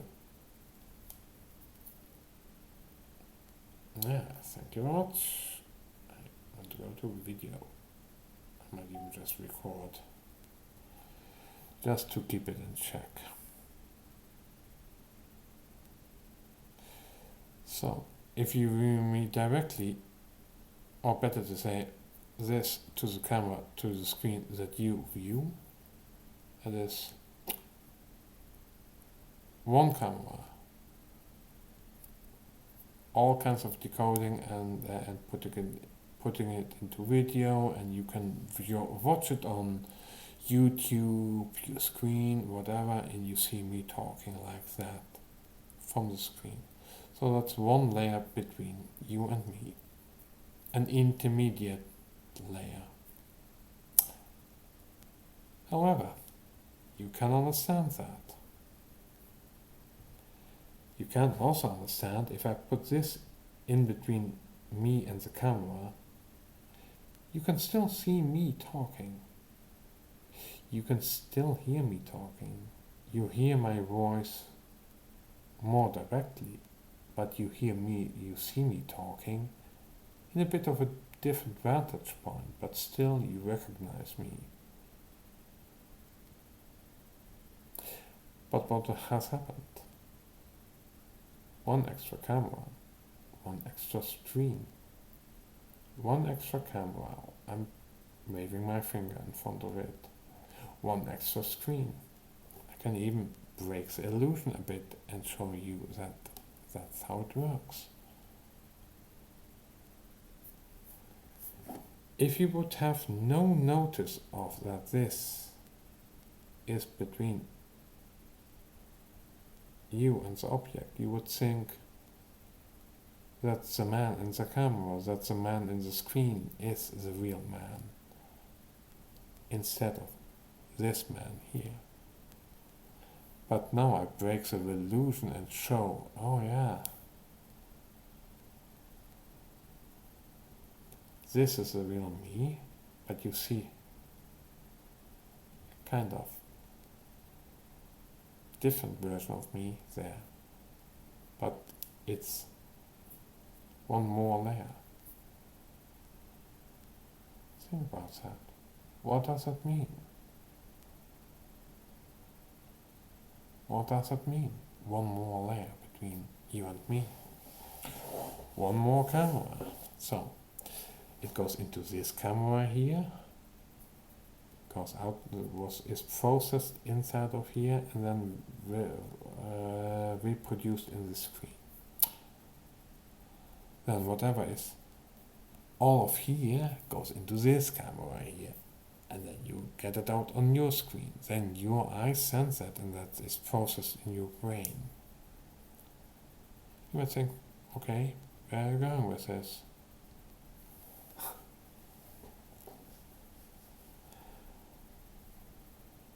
Let's say you find out that if you use, that you think you use things like this directly, that this layer between, let's say you view me as directly as possible. Forget about this camera and about this screen. This is what you see directly.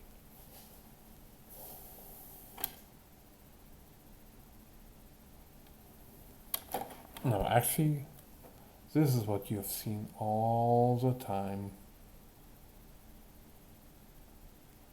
Somehow it zooms into the screen so much that you don't see all these icons. You just see my face being represented and talking to you. You hear my voice. Of course, the voice doesn't matter. It's about what you see on the screen.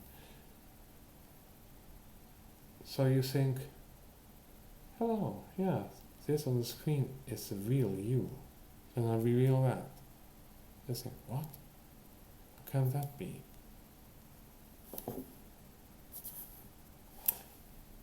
So there's a secondary camera and so the camera which you knew of, and the screen which you knew.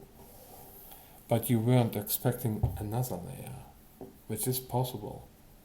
It's doable. Costs more computing power, but this is possible. I'm getting somewhere with this. Let's say what you see on the screen, on your screen, is how you view things normally, how you perceive your visual stimuli, how you have your visual sensations. You think, but in all actually, but what you see is this kind of version, this, all the time. Feels really real, and at times you feel connected to the guy you see, to other people, other objects. But this is in front of you. You don't see the icons, it's fully screen filling, and it's what you think is reality.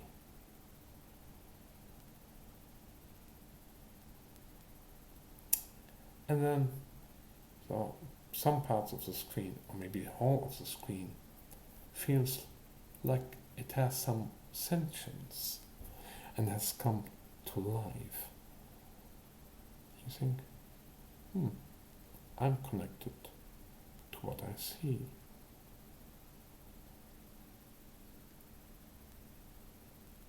I'm slowly getting there. But you're certain what I see has consciousness. All of it. I feel connected to it, deep connection. And it feels connected to me as well. I feel that as well. I understand that feeling. I understand that feeling. I feel connected to whatever I see, and whatever I see feels connected to me as well. We love each other. We know that we exist both.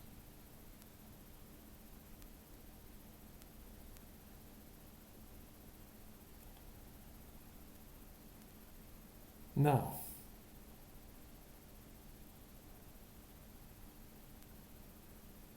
how would you know if this screen and this camera, this thing in front of this, like a VR screen, is always in front, and it looks like it's reality? You can't distinguish it because it's all you see all the time.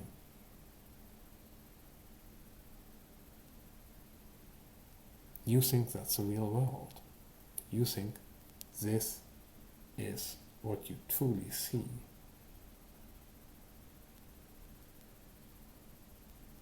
But it never comes off. It's always like that. Or better to say, in this case, I would say these are my eyes.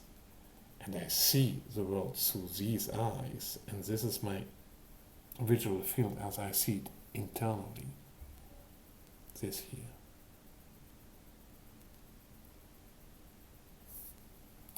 This never ever goes away from me. But if you compare, no, this is again, I have to, oh, actually, no. If you compare this again, side to side,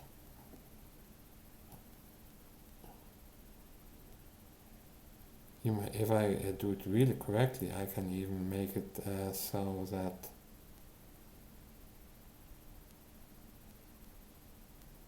I seem to be on the same kind of level here, and yeah. Well, actually, it seems like it's, but you can see that there's a difference between what you see on the screen versus what the camera detects as the direct signal. So this is a signal where it goes into here. I regard this as the eyes, how we detect, our visual detection apparatus, the eyes. And this is how we view things like that.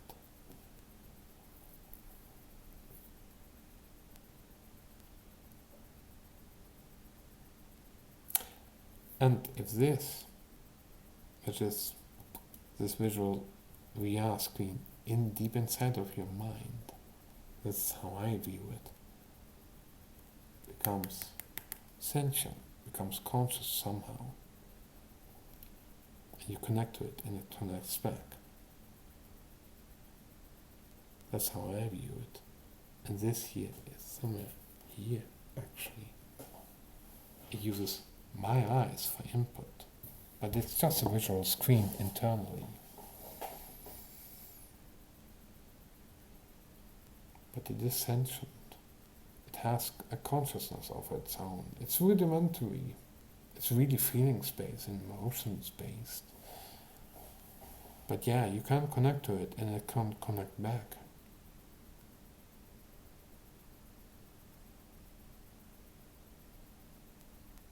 That's why I perceive everything visually as having a consciousness while I look at it.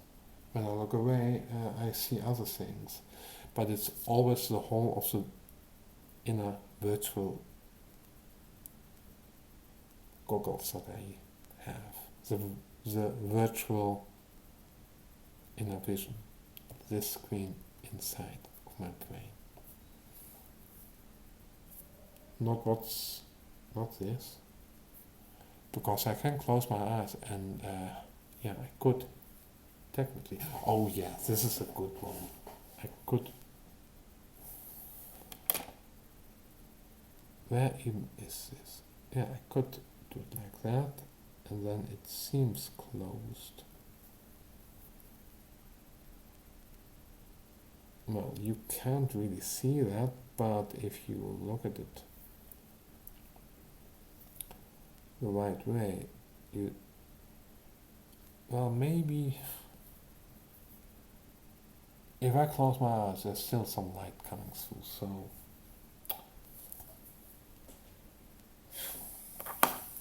maybe like that. No, magic cards are too opaque for that.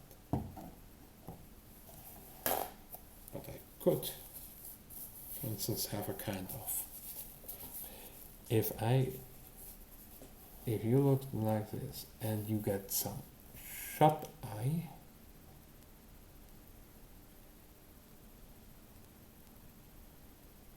I would say you would see something like that, but then it would be more fleshly colored. Don't mind the patterns. I don't see them while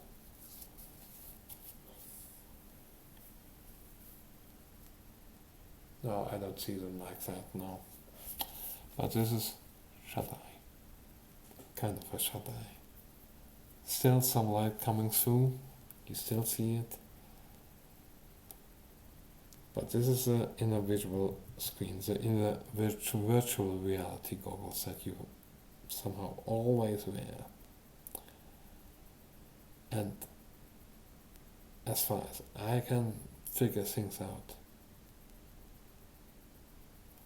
it's not that which is conscious. It's not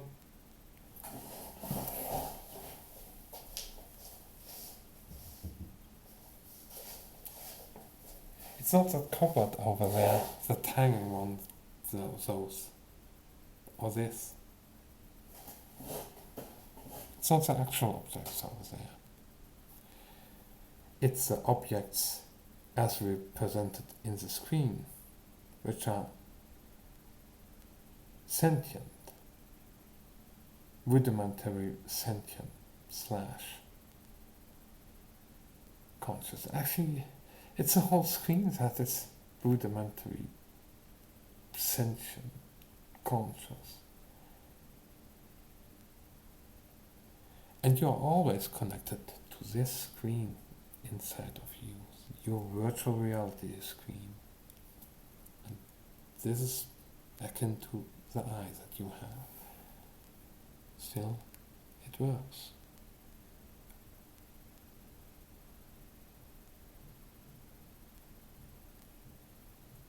This is the other sentient, not that out there. Well, maybe, I don't know. Technically, I don't know. But as far as I've seen and probed and observed, it doesn't seem sentient, inherently. I mean, if I can, the screen stays sentient, and no object in the screen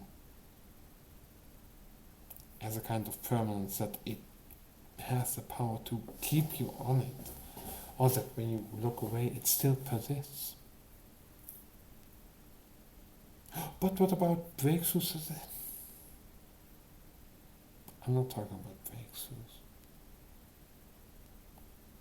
I'm talking about the feeling of connectedness to whatever you see. I don't have that feeling with anything that I don't see. And you might say, oh, but quantum and observer effect and oh, that, no. This is just macroscopic, many particles stuff, what I'm talking about. Because the whole observation stuff, I hate that they called it the observer, because it ain't the observer. It's more the interactions between one particle with all the surroundings it has and the geometries. There you do have that the geometries and how you measure things and where you measure them actually influences how a particle behaves. There's no real wave particle duality. Nope. It's just a thing which is a wavelet. A kind of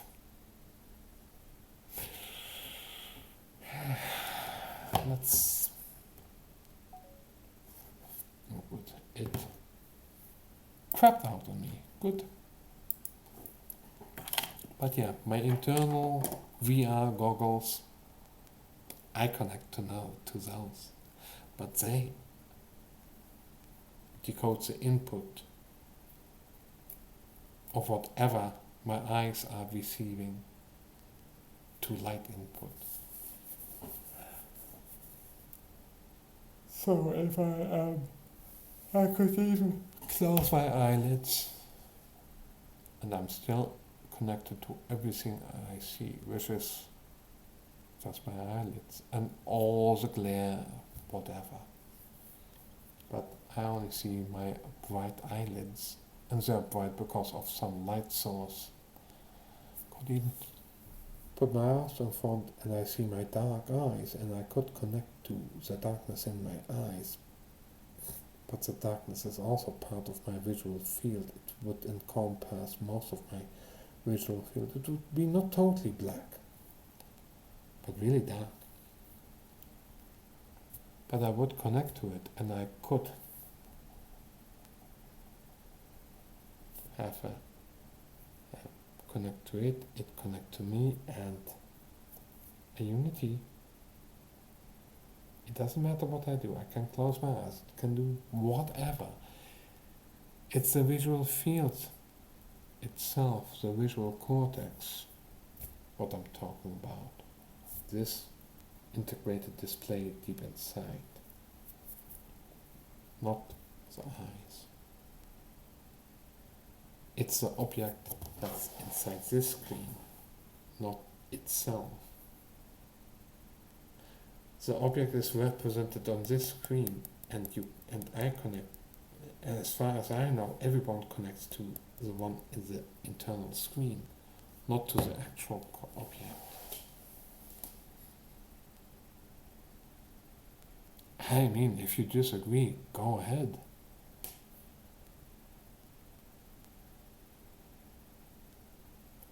I only say, yeah, I see the things fundamentally differently. Why? Because, simple.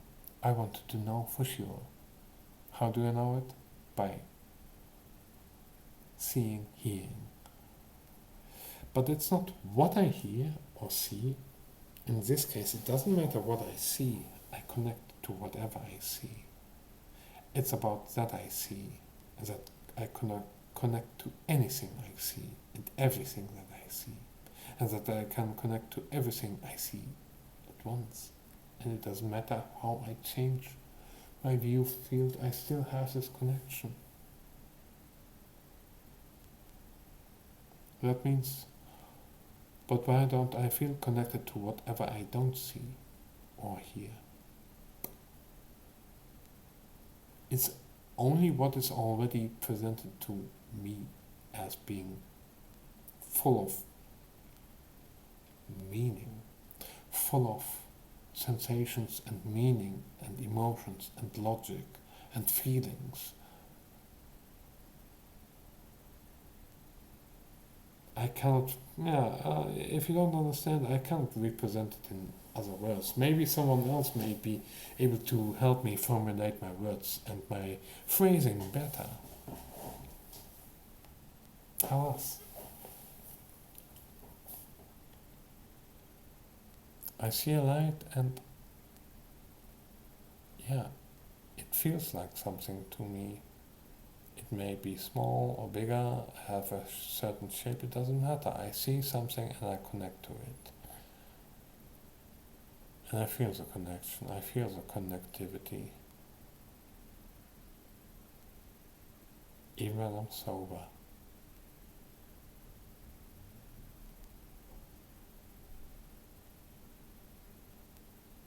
Yeah, 13 hours. It's at least this is good. Yeah, Chuni stuff. It really gained well, notoriety with this anime, but there's not much different. There are other animes that were before that which are kind of similar, with characters that pretend to have all kinds of special powers, and in their fantasy they can experience that, but then in all reality afterwards, or while they do it, they think, oh fuck, I'm so fucking cringe, oh no. I've never had that kind of a certain AI slop, of course. Why am I not? Yeah. I'm like pain in I'm like pain in pain.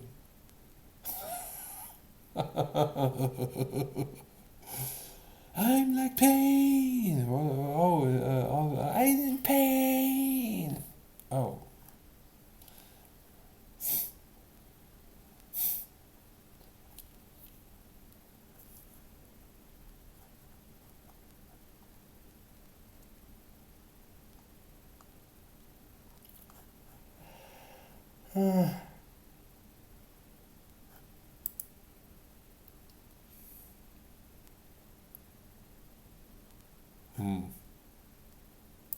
Don't know what to think about damn fucking eye patches if you don't need one.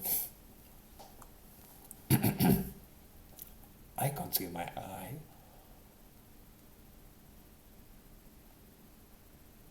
Of darkness revelation, because I can't stand the light, because I only can't see really well in the night. Well, that's a story that you can tell yourself and others, but in fact you do it in order to have one eye that's always ready to be used when it's night, because that eye is already accustomed to really low level light intensities. So the other eye needs to adapt. But the one that is already in the dark. And you can always say, hey, I am going to change the eye. I don't know whether people do that or not. But yeah, be in touch. Oh God, so much.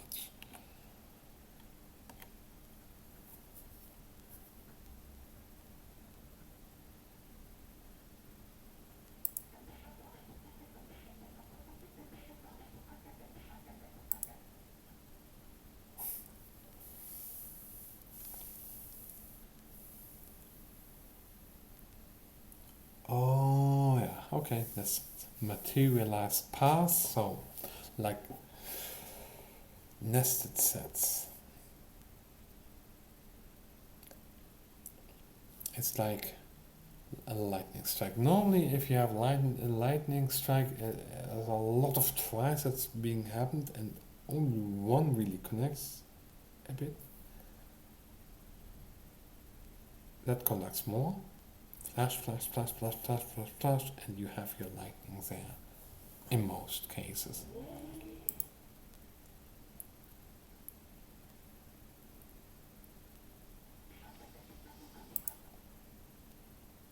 Oh wow.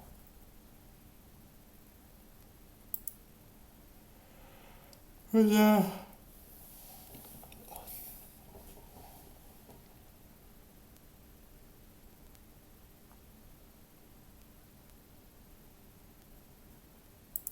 Whistler waves, what are Whistler waves?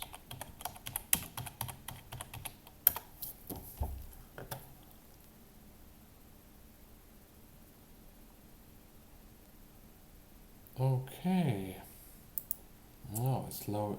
Oh, ooh, ooh, okay.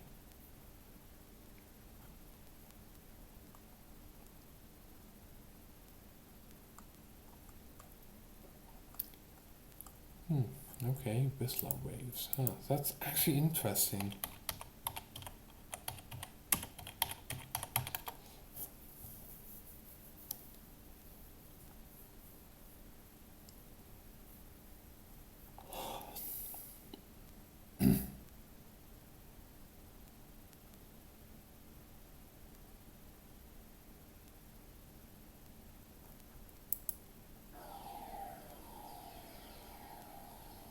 This is what I'm talking about. Those are Whistler waves. And they are most likely produced by synchrotron radiation.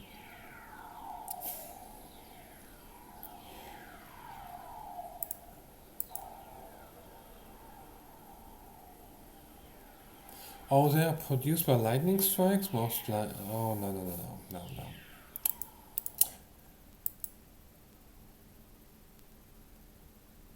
I am someone who wants to explain things. Whistler waves are. Say, blah, blah, blah. What? Why are they?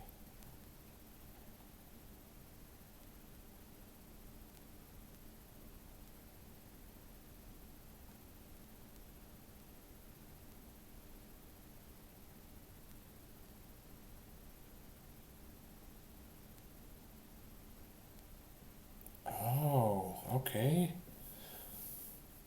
So if the reason why you have a Whistler wave is normally because if you have a lightning strike, you have a kind of electromagnetic pulse.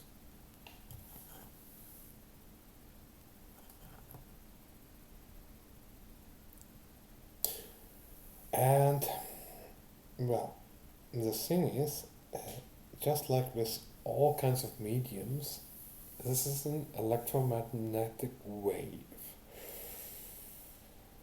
You can refract electromagnetic waves in space and even in time. If it's in time, it's like,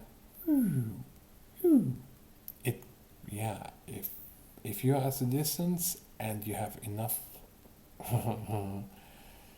difference with regards to the speed of light in a medium for the frequencies, you can have it that that which is of a higher frequency has a faster speed of light in a medium, and those of a lower frequency have a slower. So the fast one goes like this, the slow one goes like so. You have a tone like this. Comes, and this comes. So this goes.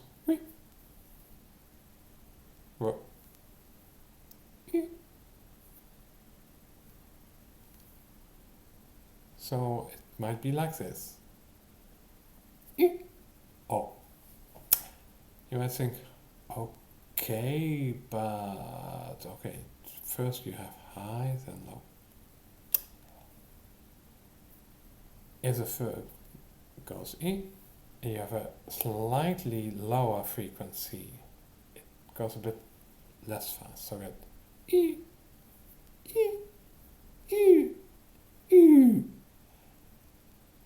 that's what happens. The highest frequencies are the fastest. They come first, then slightly slower. Lower frequencies are a bit slower.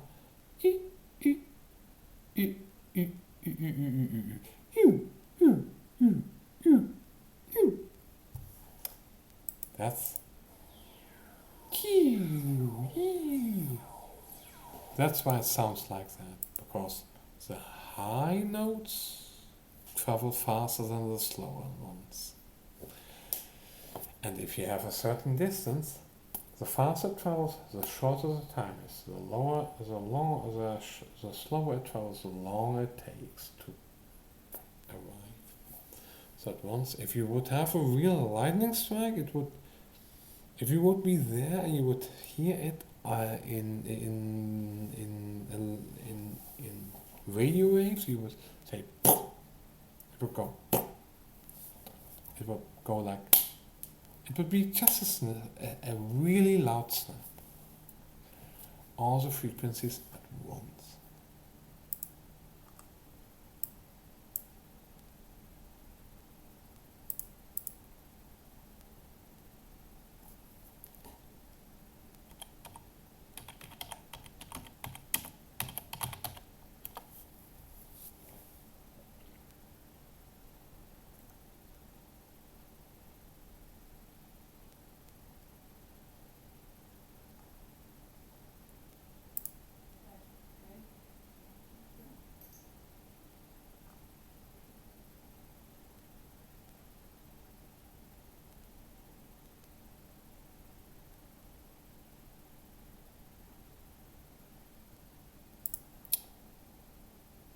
That was disappointing, so to say.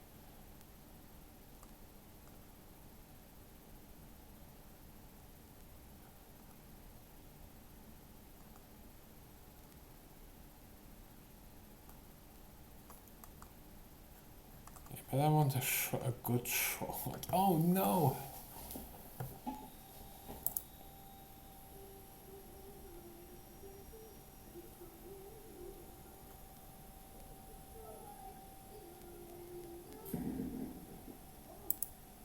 Yeah, that it sounds a bit like a drum, doesn't it? And that thing, that's just the sound. You, yeah. Actually, you can simulate a drum using tone generators, synthesizers. Also,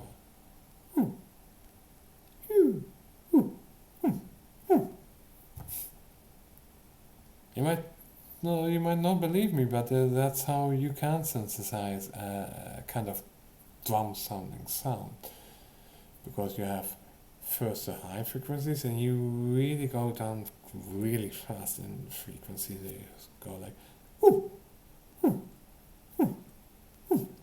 it does sound a bit like a drum, a really weird one, but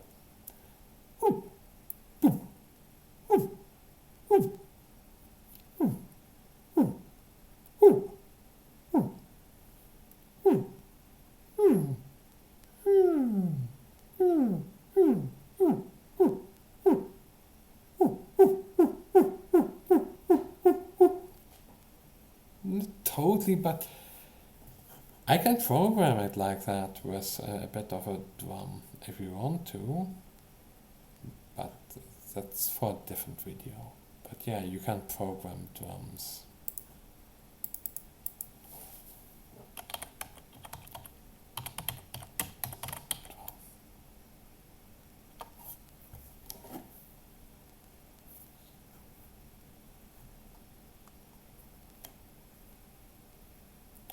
Drum synthesis.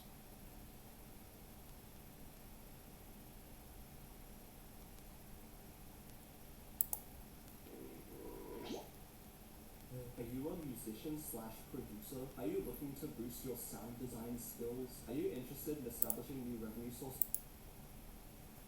Opinion does the best job at cleaning it up, but results in a shorter film. Kick. Synthesize kick. How to make your own kick drums. Welcome back to another video in the sound design series, but this one has an awful lot of control over the shape, so we can actually make it a lot longer and boomy. Case. Let's try it from here. I'm going to kick the off tops, and also just make sure that your synth is in now. Okay. You can copy these settings I have here. It's like on inserting is the apron, and I know that it's the bump. You can look at it yourself, but it's. I want to, just a bit. It will take another year, but it's worth it.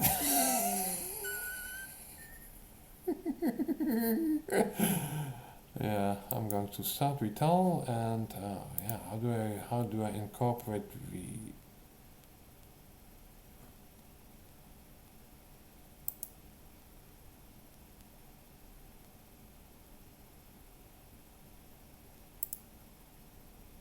Okay, I have vital now. Okay, yeah. Okay. One thing.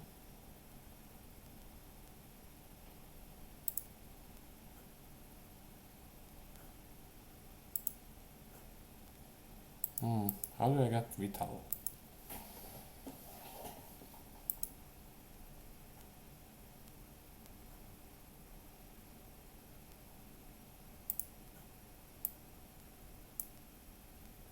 No, still not.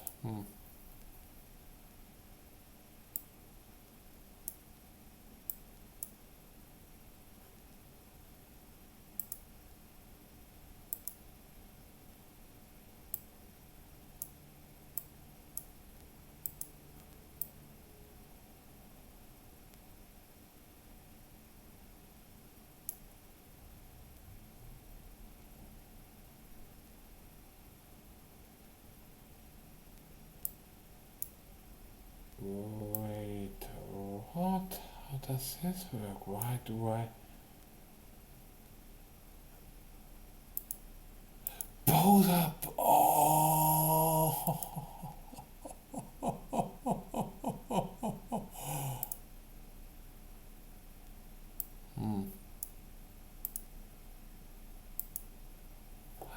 Which one is vital?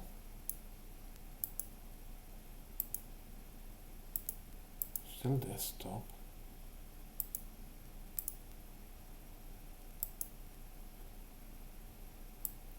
Vital. Okay, this is vital. Vital. I call it vital because I love pronouncing it like that. It sounds more vital. It sounds more French. Or maybe Italian. It depends, maybe even Spanish. Vital. It does sound a bit German. Vital. Yeah, vital. Vital. Let's see. So we just started with this. Zero phase, pure unison, nothing fancy schmancy. Get rid of this. Totally nothing.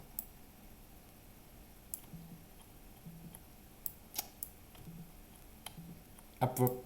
When it stops abruptly, it means it has a bit of a kind of natural decay to it. It starts, then it decays. It's a bit of a natural.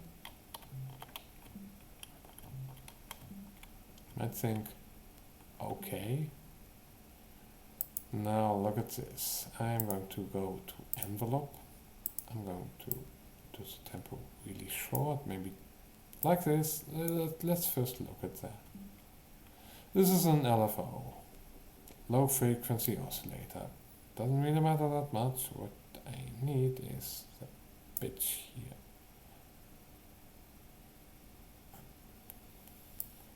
Actually, I need it to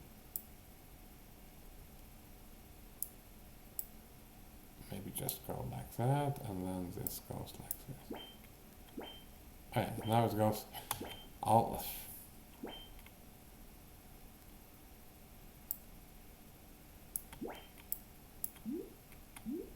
It goes up in frequency now.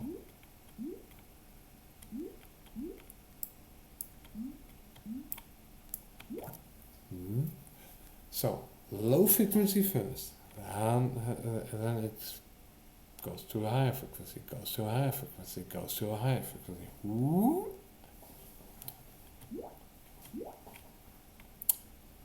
Okay. Not really what you wanted to show us now, do you?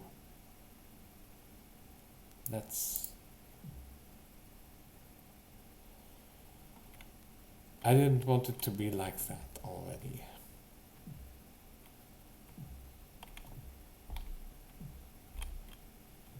So now the frequency should go down, but the problem is it's already too much of an effect, and I have to transpose it. I could even go, yeah. Sounds like a chick.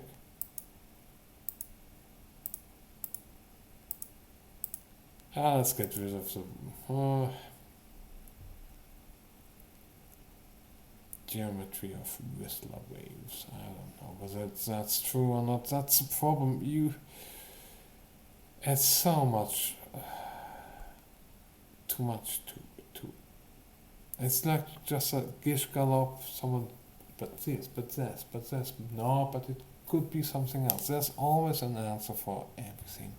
That's why I don't like Woo. Even if it looks fun, it looks really neat, it looks really interesting, but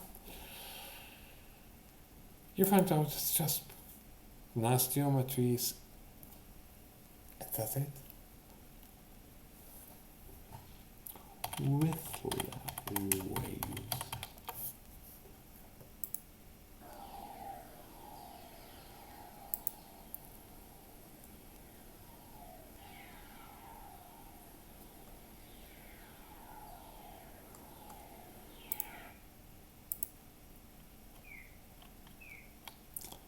Can increase the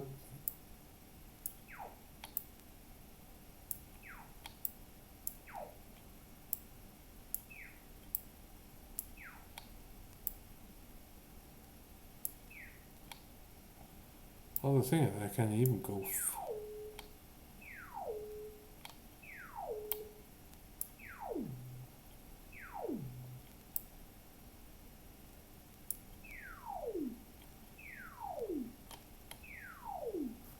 Are you starting to get how this sounds and why? Oh, there's a lot of police stuff going on. So I'm a bit distracted. I saw some blue flashing lights. Blue light disco. Go get them!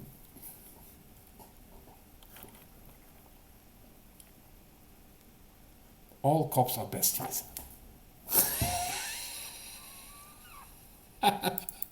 Oh no, you're gonna get a cab.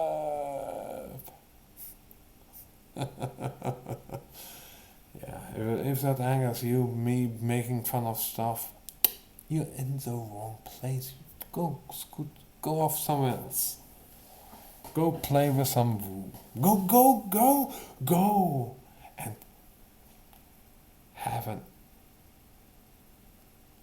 everlasting fascination with some random Woo and be so entranced and hypnotized by it that you will never be able to fully break free. Okay?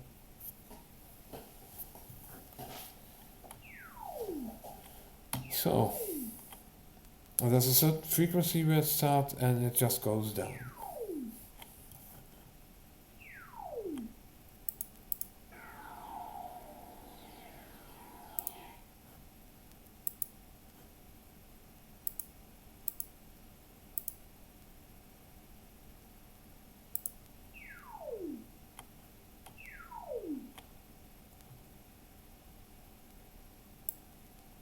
Any day.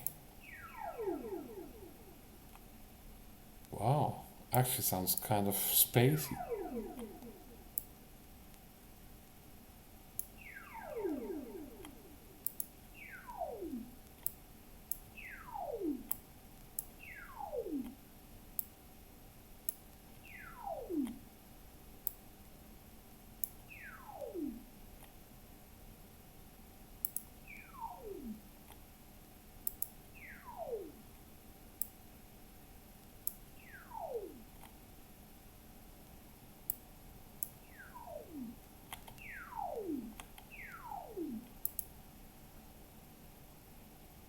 The face, oh, it's that damn thing itself.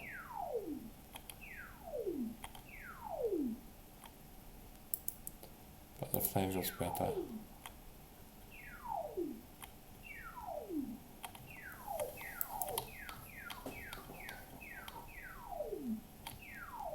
That sounds a bit more like it, doesn't it? So this is simple.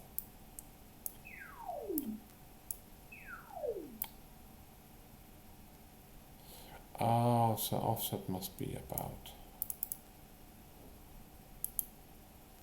value 180. It should be.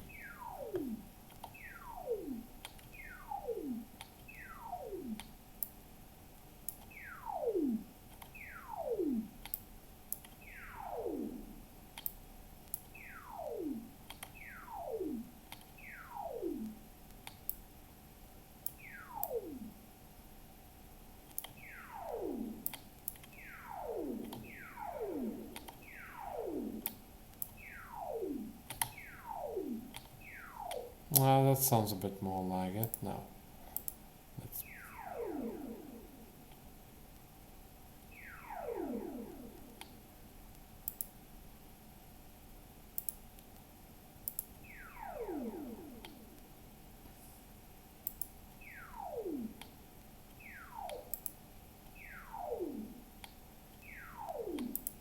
Hmm.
I would say that's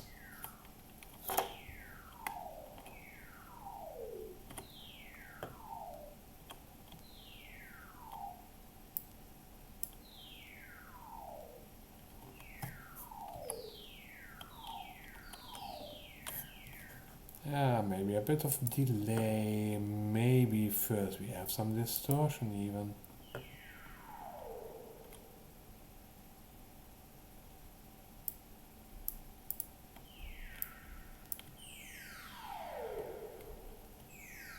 That's some spacey sound, isn't it?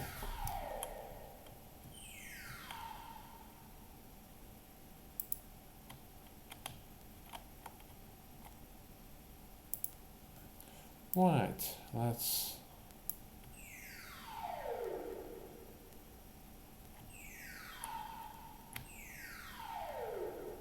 Oh, you're not hearing anything. Oh, I am sorry for that. That's.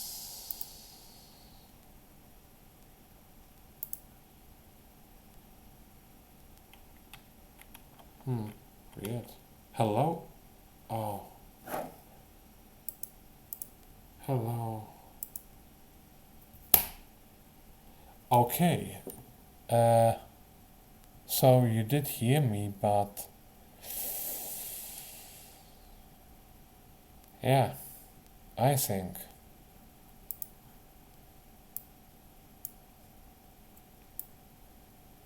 no, no sounds for this one.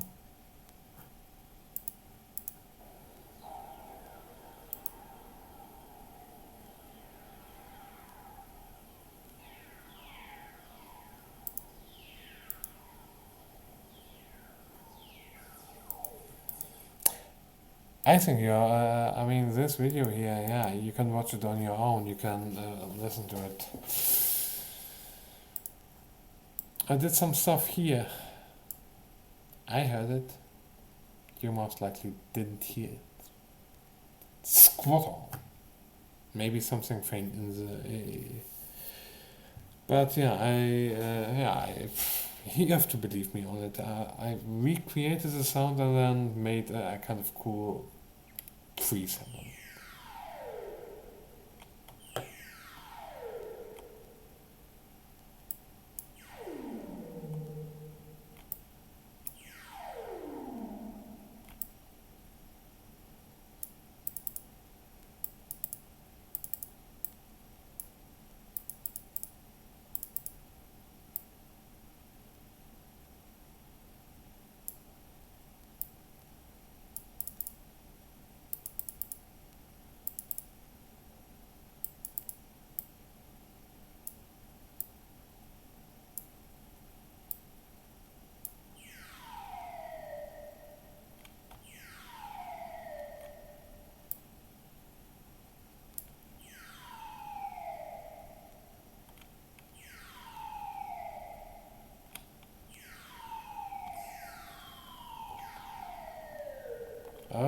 that sounds...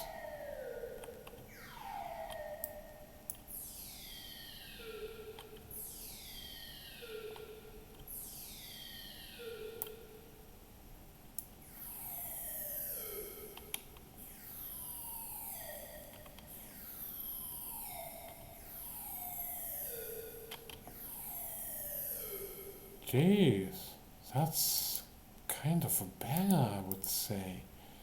But yeah, you don't hear that.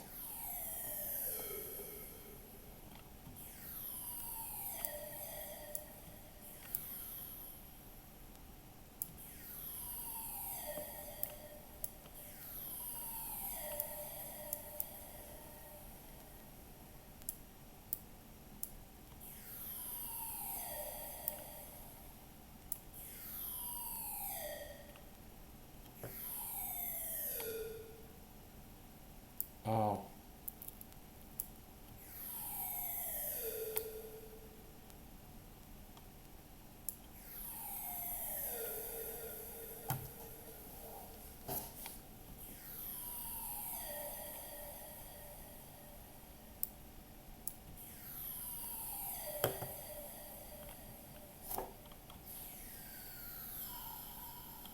Oh.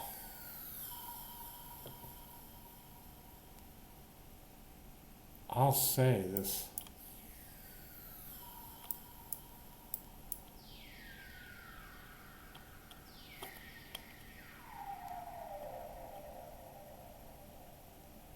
Not really.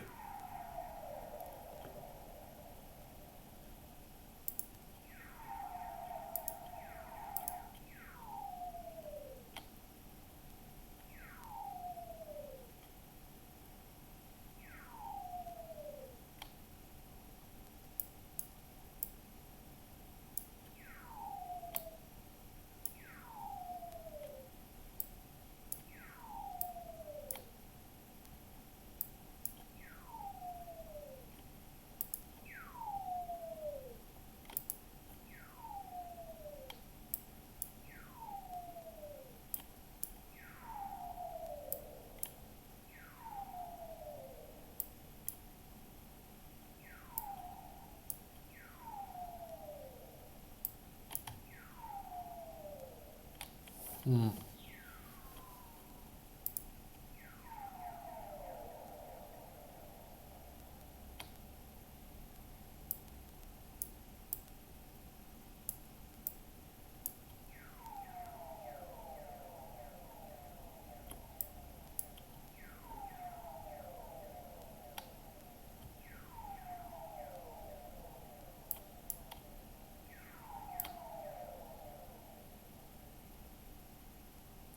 You have to mix it right.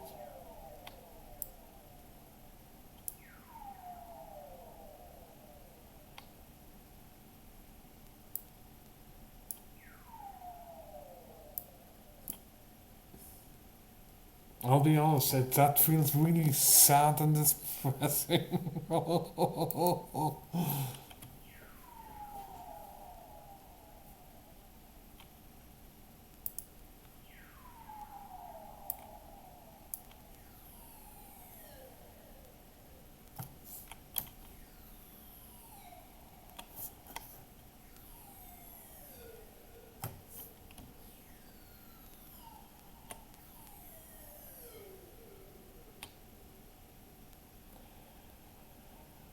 I will say, it's really that really sounds depressingly lonely. It feels so depressingly lonely.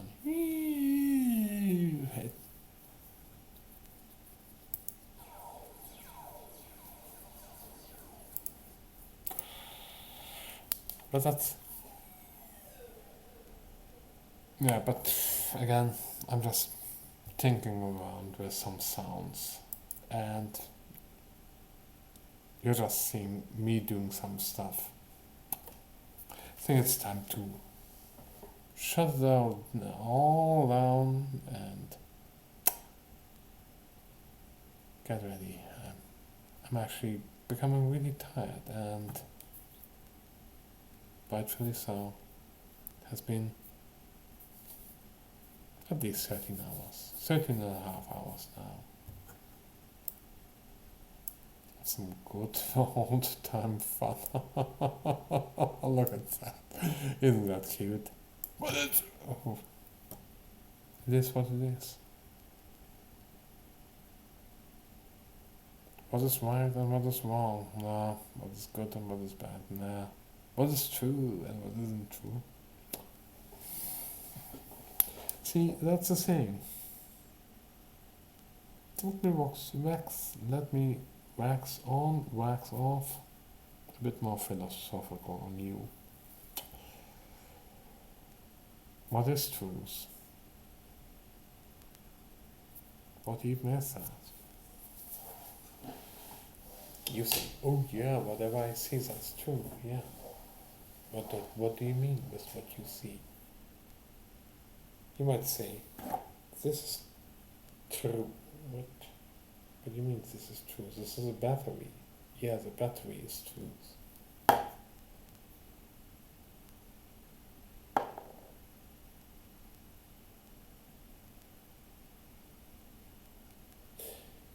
Well,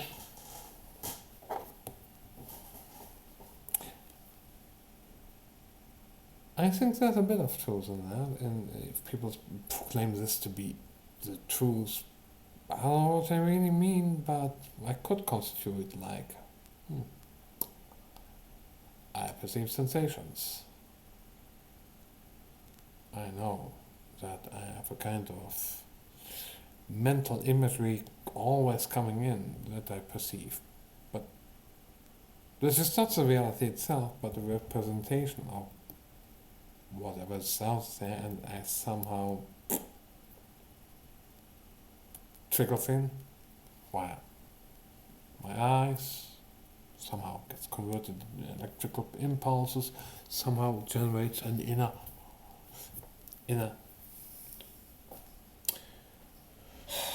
where do I have to put my phone? I'm a nice VR image inside of my brain with VR support surround sound deep inside of my brain, like I'm a little man inside of my brain, but it isn't like that.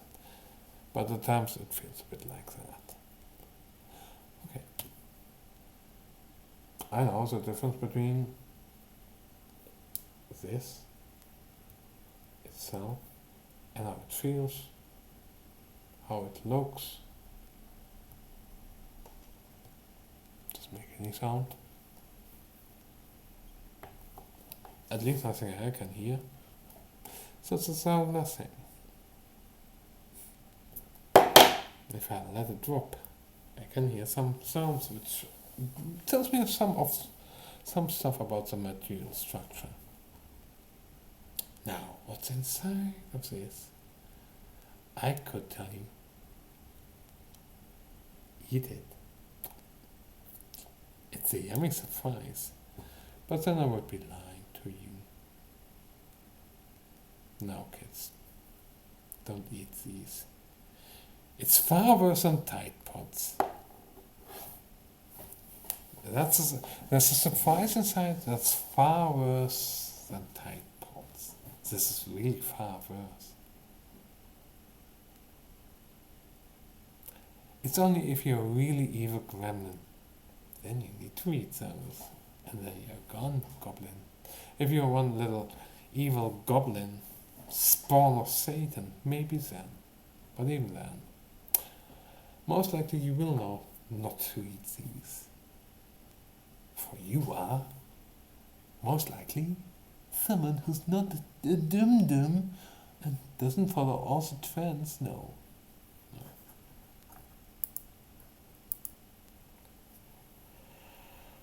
But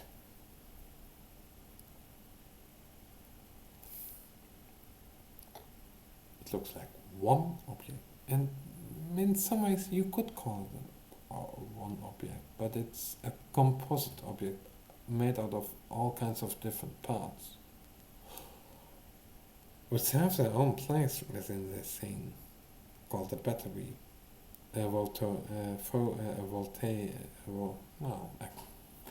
which makes electricity, stores electricity in a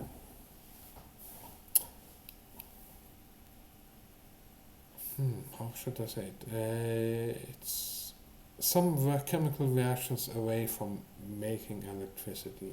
Once it has done that, it's spent. Once it has done its shit, it's done so over. You can't recharge it. You have to put it into the right box in the right recycle bin. I don't know how to dispose of that. I will not dispose of this on my own. I will not eat it and then shit it out. No, I most likely I may shit it out, but it would be. I'd even better be off just swallowing it whole and hoping it has a safe passage through. But because that's stupid, I won't be doing that.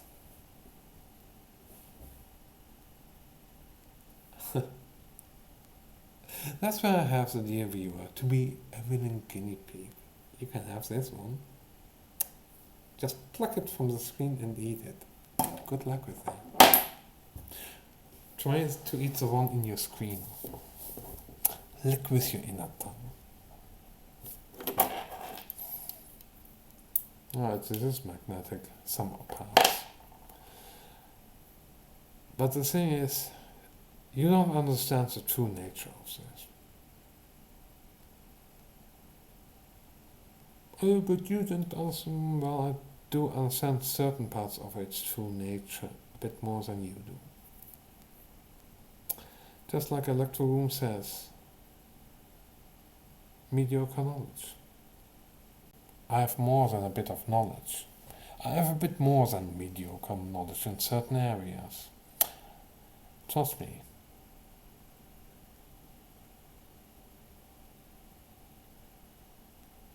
There's so much you can't really observe about this in any way. Certain properties you will never be able to even measure with anything.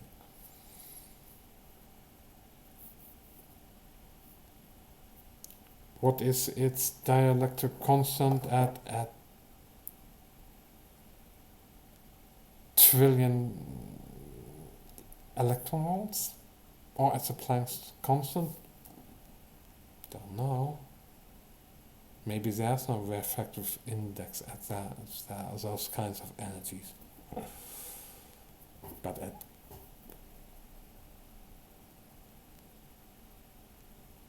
maybe there's a refractive index, for instance, for radio waves, but I don't know. Yeah, you could measure it. But could we measure the refractive index for neutrinos? And doesn't matter which one, any of them. We can detect neutrinos. The problem is we detect so damn fucking few of them that measuring the refractive index of such damn fucking battery. It's not pointless because there are so few neutrinos now. There's so many. But even then, they barely interact with matter. Our planet, if you look down or up, the neutrino flux from up is nearly identical to the neutrino flux from down. But we cannot see through the Earth. If we would have eyes made out of neutrinos, that could detect neutrinos, and it would be abundant enough that we would see differences in light intensity, we could see stars, whatever. Just looking down. We can look through ourselves. It would be amazing to view what kind of wonders lie there. Maybe there are sources of neutrinos that we don't know of yet. We have our source neutrinos from the sun, and the intergalactic neutrinos that come from God knows where. The problem is, it's really difficult to interact with a neutrino. And you need a lot of material to for it to ever interact with. So, with a limited amount of volume on Earth, in certain particle detectors, you have a ton of material, and you hope that this one flash of light was because of a neutrino and not from some other fluctuation. It's really difficult to detect them, but it is doable. But you cannot get to the refractive index of this. It might be there, it might be a thing, but we can never ever. As currently impossible, practically totally impossible. Trust me on that, that's impossible. And there might be even other quantities that this has. But we don't know, whatever that is. We don't know. Maybe this is a soul disruption device. I don't know.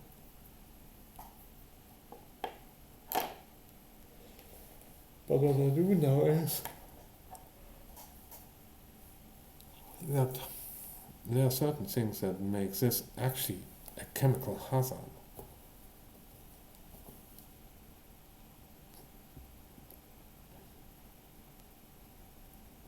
Yeah.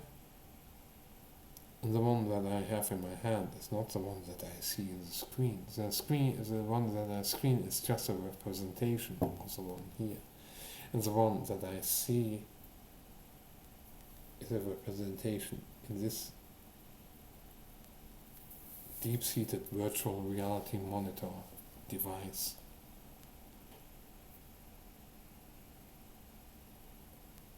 So I sense it like that, and I sense that my sense is somewhere there. It feels in this, and it feels like connectedness, literally even.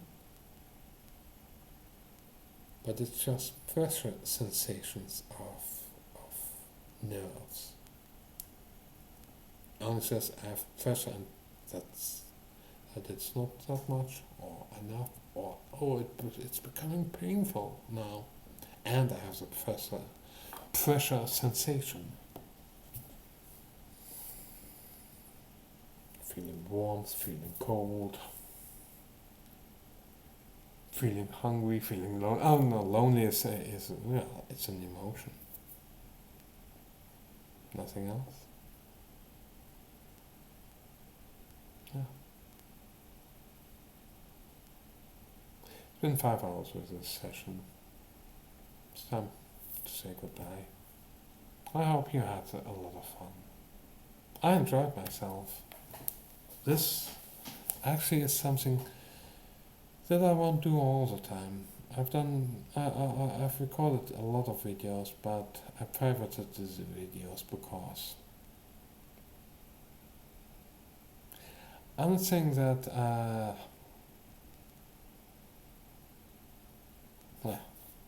that I'm totally not proud, but it wasn't ripe enough. And yeah, this might be totally cringe, and look, I'm a bit of a I'm wearing a little kind of hat of my own head, repeated over and over again, like a kind of fractal hat. Head. Yeah, I'm done. I'm really spent. But I hope you enjoyed yourself. I enjoyed myself. It was a long time. Remember what I'm thinking of. You know it. Oh. You say you don't? Know what I'm talking about? Which word it is? Or maybe you do know. And you're just frustrating. Oh, I don't know. But you know. Or maybe you don't know and you're frustrating. Oh, I do know. Oh, I do know. But then, I really don't know. I really don't know. I really don't know. I really don't know. I really don't know. Please don't let them find out that I really don't know. That I really don't know. And you haven't guessed it.